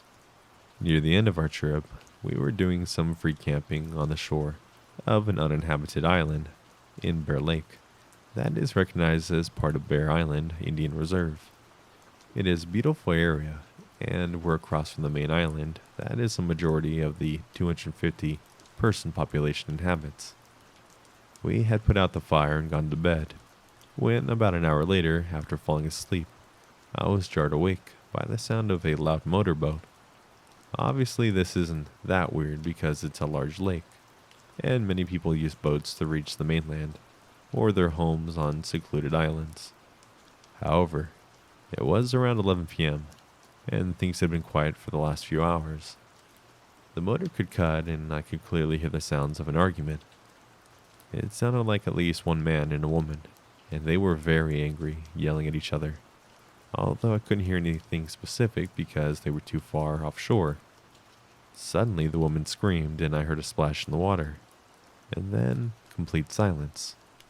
At this point, I was pretty freaked out, and hoping to God that my girls hadn't woken up. But I wasn't that lucky because I could immediately hear them talking from their tent, and could tell that they were scared. I was about to unzip my door and look out to see if maybe the boat had an accident or something when my whole tent lit up. The light slowly panned across me and onto the tent my girls were in. That immediately made them quiet. In a normal voice, I was able to tell them to stay absolutely still. The light panned back to my tent and then over to theirs again. I can only guess that it must have been some sort of boat with a searchlight on it. After an eternity, that was really only about 5 minutes. The light was turned off and I heard the motor engage and fade away as the boat drove away from us. I immediately found the satellite phone and called our camp director, who gave us the phone number for the local authorities. I called them and they said they would forward the information I gave to them to the local native detachment on Bear Island. I don't think any of us slept that night, and I got up at 5 a.m. to take my canoe out and take a look around. I thought maybe someone had fallen overboard and had managed to swim to shore. Obviously, I didn't find anyone, and there was nothing floating in the water either, although it was a pretty deep body of water. None of us wanted to camp one more night, so I called the camp and had to head to the pickup point a day early. We paddled like hell and didn't really talk much. I think none of us really wanted to speculate about what we might have heard and what would have happened if we made noise or moved when the light was on our tents. I thought about this a lot over the years, but whenever I told people this story, they've been quite skeptical. I recently started looking into missing persons cases in the area, but without much luck. If anyone reading this is familiar with the indigenous issues in Canada, though, there is an epidemic of missing and murdered indigenous women, and these cases usually go unreported or unsolved.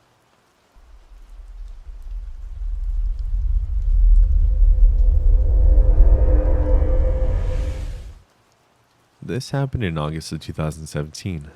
I was 23 and just moved back to my mom's place, which happened to be about 30 minutes from my nearest friend's place.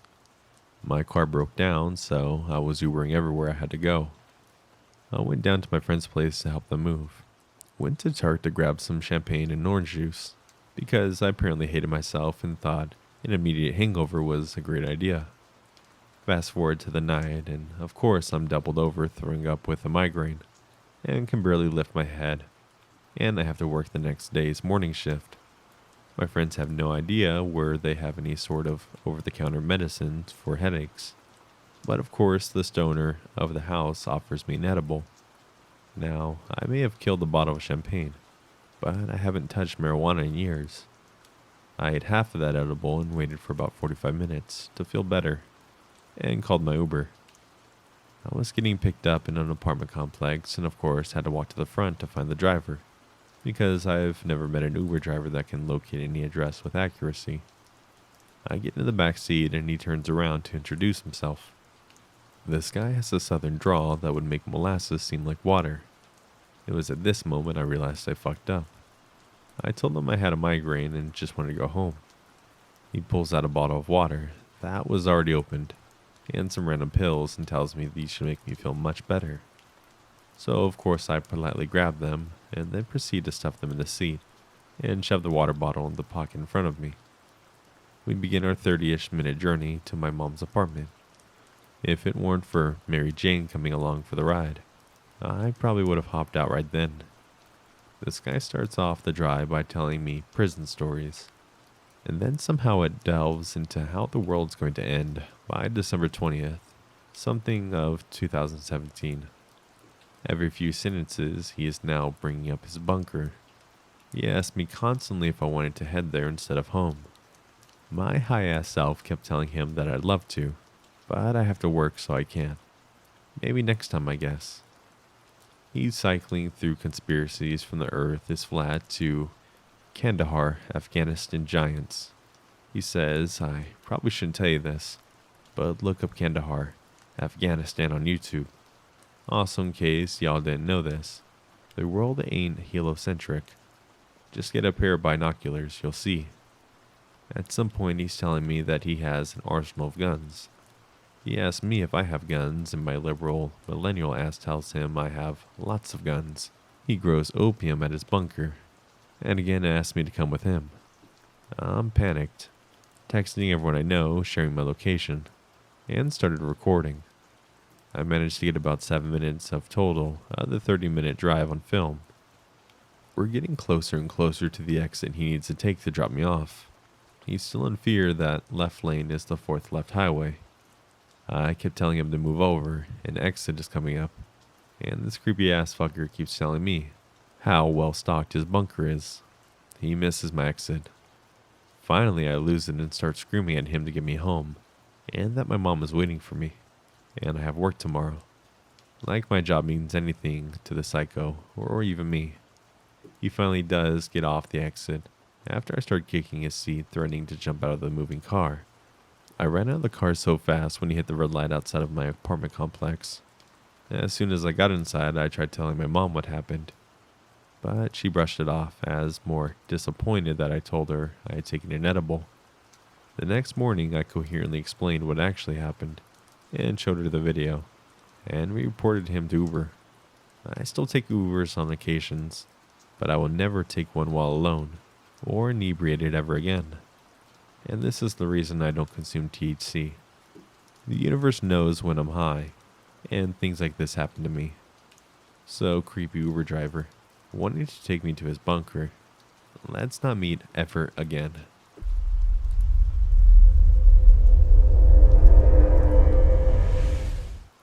I've always been good friends with one of my cousins, Cole, who's the same age as I am.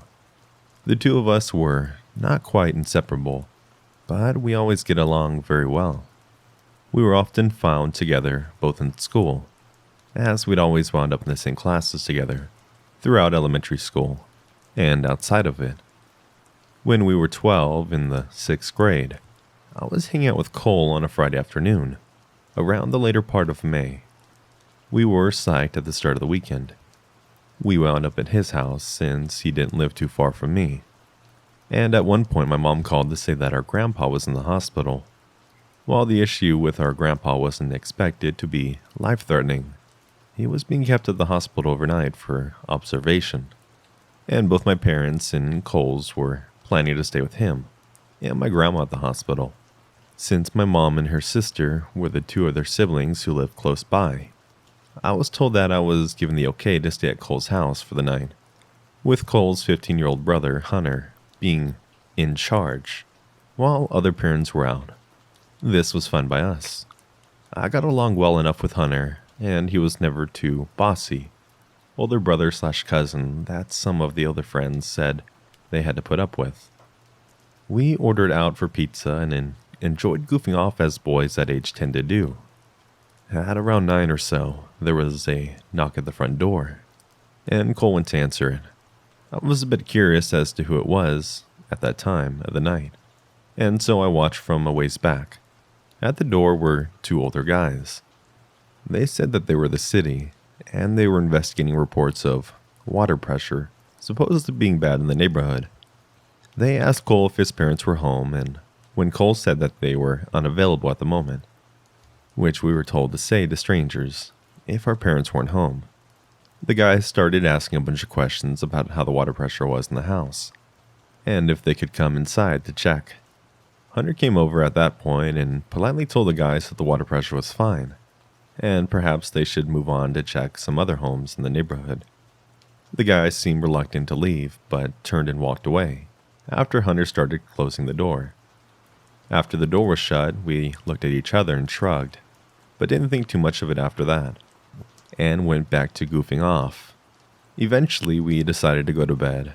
Cole and Hunter shared our bedroom, and we all agreed that I'd sleep in there with them, rather than me hitting the sack on the couch or something like that, so that we could talk while we fell asleep, and Hunter grabbed a sleeping bag off of their camper supplies for me. When we got into their bedroom, they stripped down their briefs, and I remember Cole had mentioned to me once a while back that he had started sleeping in just their underwear. Since I hadn't originally planned to stay the night, I hadn't brought anything with me from home as far as overnight stuff. But since I wasn't in the mood to sleep in my clothes, I stripped down to my briefs as well. Though I felt a bit embarrassed, even though we're all guys and I knew they wouldn't say anything or be judgmental. They climbed into their beds and I quickly crawled into the sleeping bag. And after talking for a while about random stuff, we eventually fell asleep. Earlier the next morning, I got up because I had to pee. And so I quietly got out of the sleeping bag and went and did my business in the bathroom. On the way back to the bedroom, I heard something in the family room, which was on the opposite end of the house from the bedrooms and particular bathroom I was using. I didn't pay too much attention to it at the time, thinking it must have either been Cole or Hunter, until I got back into the bedroom and realized they were both still there. Trying not to panic, I woke them and told them that I heard someone in the house. They quietly followed me, and the moment we walked into the family room, we saw two guys from the night before in there, and it was rather clear they were robbing the place. One of them started moving towards us as he pulled out a wicked-looking knife. The three of us promptly raced to the front door, somehow managed to get unlocked and open, and we fled outside. As luck would have it, a cop was driving by at that particular moment. We quickly flagged him down and told him about the two guys in the house. The cop called for backup, and within a couple of minutes, several other cop cars were there, and they proceeded to enter the house, and after some searching, they caught the two guys. The cops figured out that the two guys must have entered from a window in the laundry room that had broken latch, and had probably targeted that house because, while it wasn't empty, they probably realized that there was no adults there, and figured that if we discovered them, we could be more easily dealt with than adults. To add insult to injury, while we were waiting outside with the cops searching the house, both to get the two guys and make sure that there was no one else with them, some of the neighbors came out to see what the commotion was about, and this included some kids who went to the same school as Cole and me, including a few who were in the 6th grade class with us. It was during that time that the three of us realized that we never had the chance to get dressed. So, just like the stereotypical nightmare, we had to stand outside in full view of everyone, in just our briefs for what seemed like forever, before being allowed back inside. When we went back to school on the Monday, Cole and I had to put up with more than a bit of snickering, stares, and ribbing for the next few weeks until school ended for summer.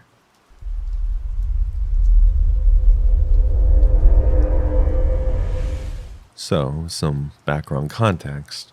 This was back in the 90s when our only option was a landline phone and dial-up internet. I was around 8 or 9 years old when my mom started leaving me at home with my oldest brother while she went to work. My brother was much older, around 17 at the time. As most teenage boys, his favorite thing to do was sleep really late during the day and stay up all night, playing games. I remember being bored playing with my Barbies in the living room of my house with the blinds wide open to let some light in and save on electricity. I would sit there for hours and play. When Mom was gone, she always told us to answer the phone when it rang in case she was calling to check on us and make sure we're okay. I remember one day specifically, I answered the phone and just heard a loud breathing on the other end of the phone. I kept saying, "Hello?" but no one would reply, so I eventually would hang up. This went on daily for about 2 months, and it was always in the morning time when my brother was asleep. Being a naive 8 to 9-year-old girl, I didn't really think anything of it, and eventually the call stopped. A few months go by and I'm sitting in the living room on the floor again when the phone rings. I hear the same breathing again and say, "Hello, who is this?" To my surprise, a man replies and says, "Hello, kitten. Do you remember me?" I remembered being surprised that he called me kitten, but replying that he had the wrong number. This is where it gets creepy. He then replies, "No, kitten. I have the right number. You're wearing a kitty shirt right now." I remember looking down and immediately panicking and hanging up the phone when I see the tabby kitten on my shirt. The phone then rings again, and I refuse to answer it. I run to wake up my brother, and he sleepily follows me to the living room. The phone rings again, and he answers it, but no one is there. He then unplugs the phone and tells me that it's just my imagination, and to leave him alone so he can sleep. Being scared, I decided to close the windows and sit on the couch until my mom got home that afternoon. That night, I told my mom what had happened, but my older brother told her I was making it up, and that he didn't see or hear anything. I think my mom believed me, but she just told me to hang up the phone, if it wasn't her, and to never open the door for a stranger. I agreed and told her I wouldn't. That next day, my mom was off of work, and she took me to the store with her. We were walking around when I noticed a man in a long trench coat. I thought the coat was weird, but I didn't really think anything else of it. When we ran into one of my mom's friends, who has a daughter my age, my mom and her friend were chatting away, while me and my mom's friend's daughter were standing a few feet from them messing around with some birthday cards. We went around to the other side of the cards to look, out of the side of our mom's. Suddenly the man with the trench coat is right near us, looking at cards too. He then picks up a card and turns to me and my friend and says, "Hello." Being polite, we respond hello. He then starts picking up cards saying he is getting his daughter something, and asks what we like. My friend points to a random card and he smiles and says, "That's nice." He then picks up another card and shows it to us.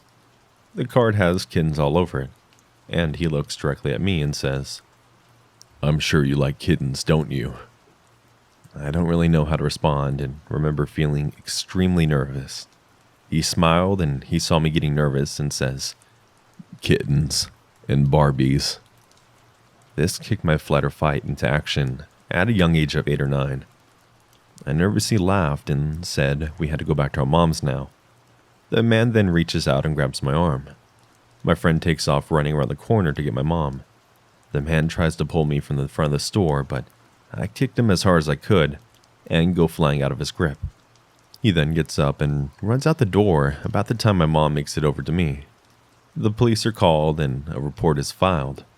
To my knowledge, they never found the man, but my mom was extremely paranoid after hearing the link between the phone calls and the incident, and she found a new house in the city, right over from us not even a month later. Thankfully, that was the last time I heard from him. So all I can really say is, Kitten Man, let's not meet again.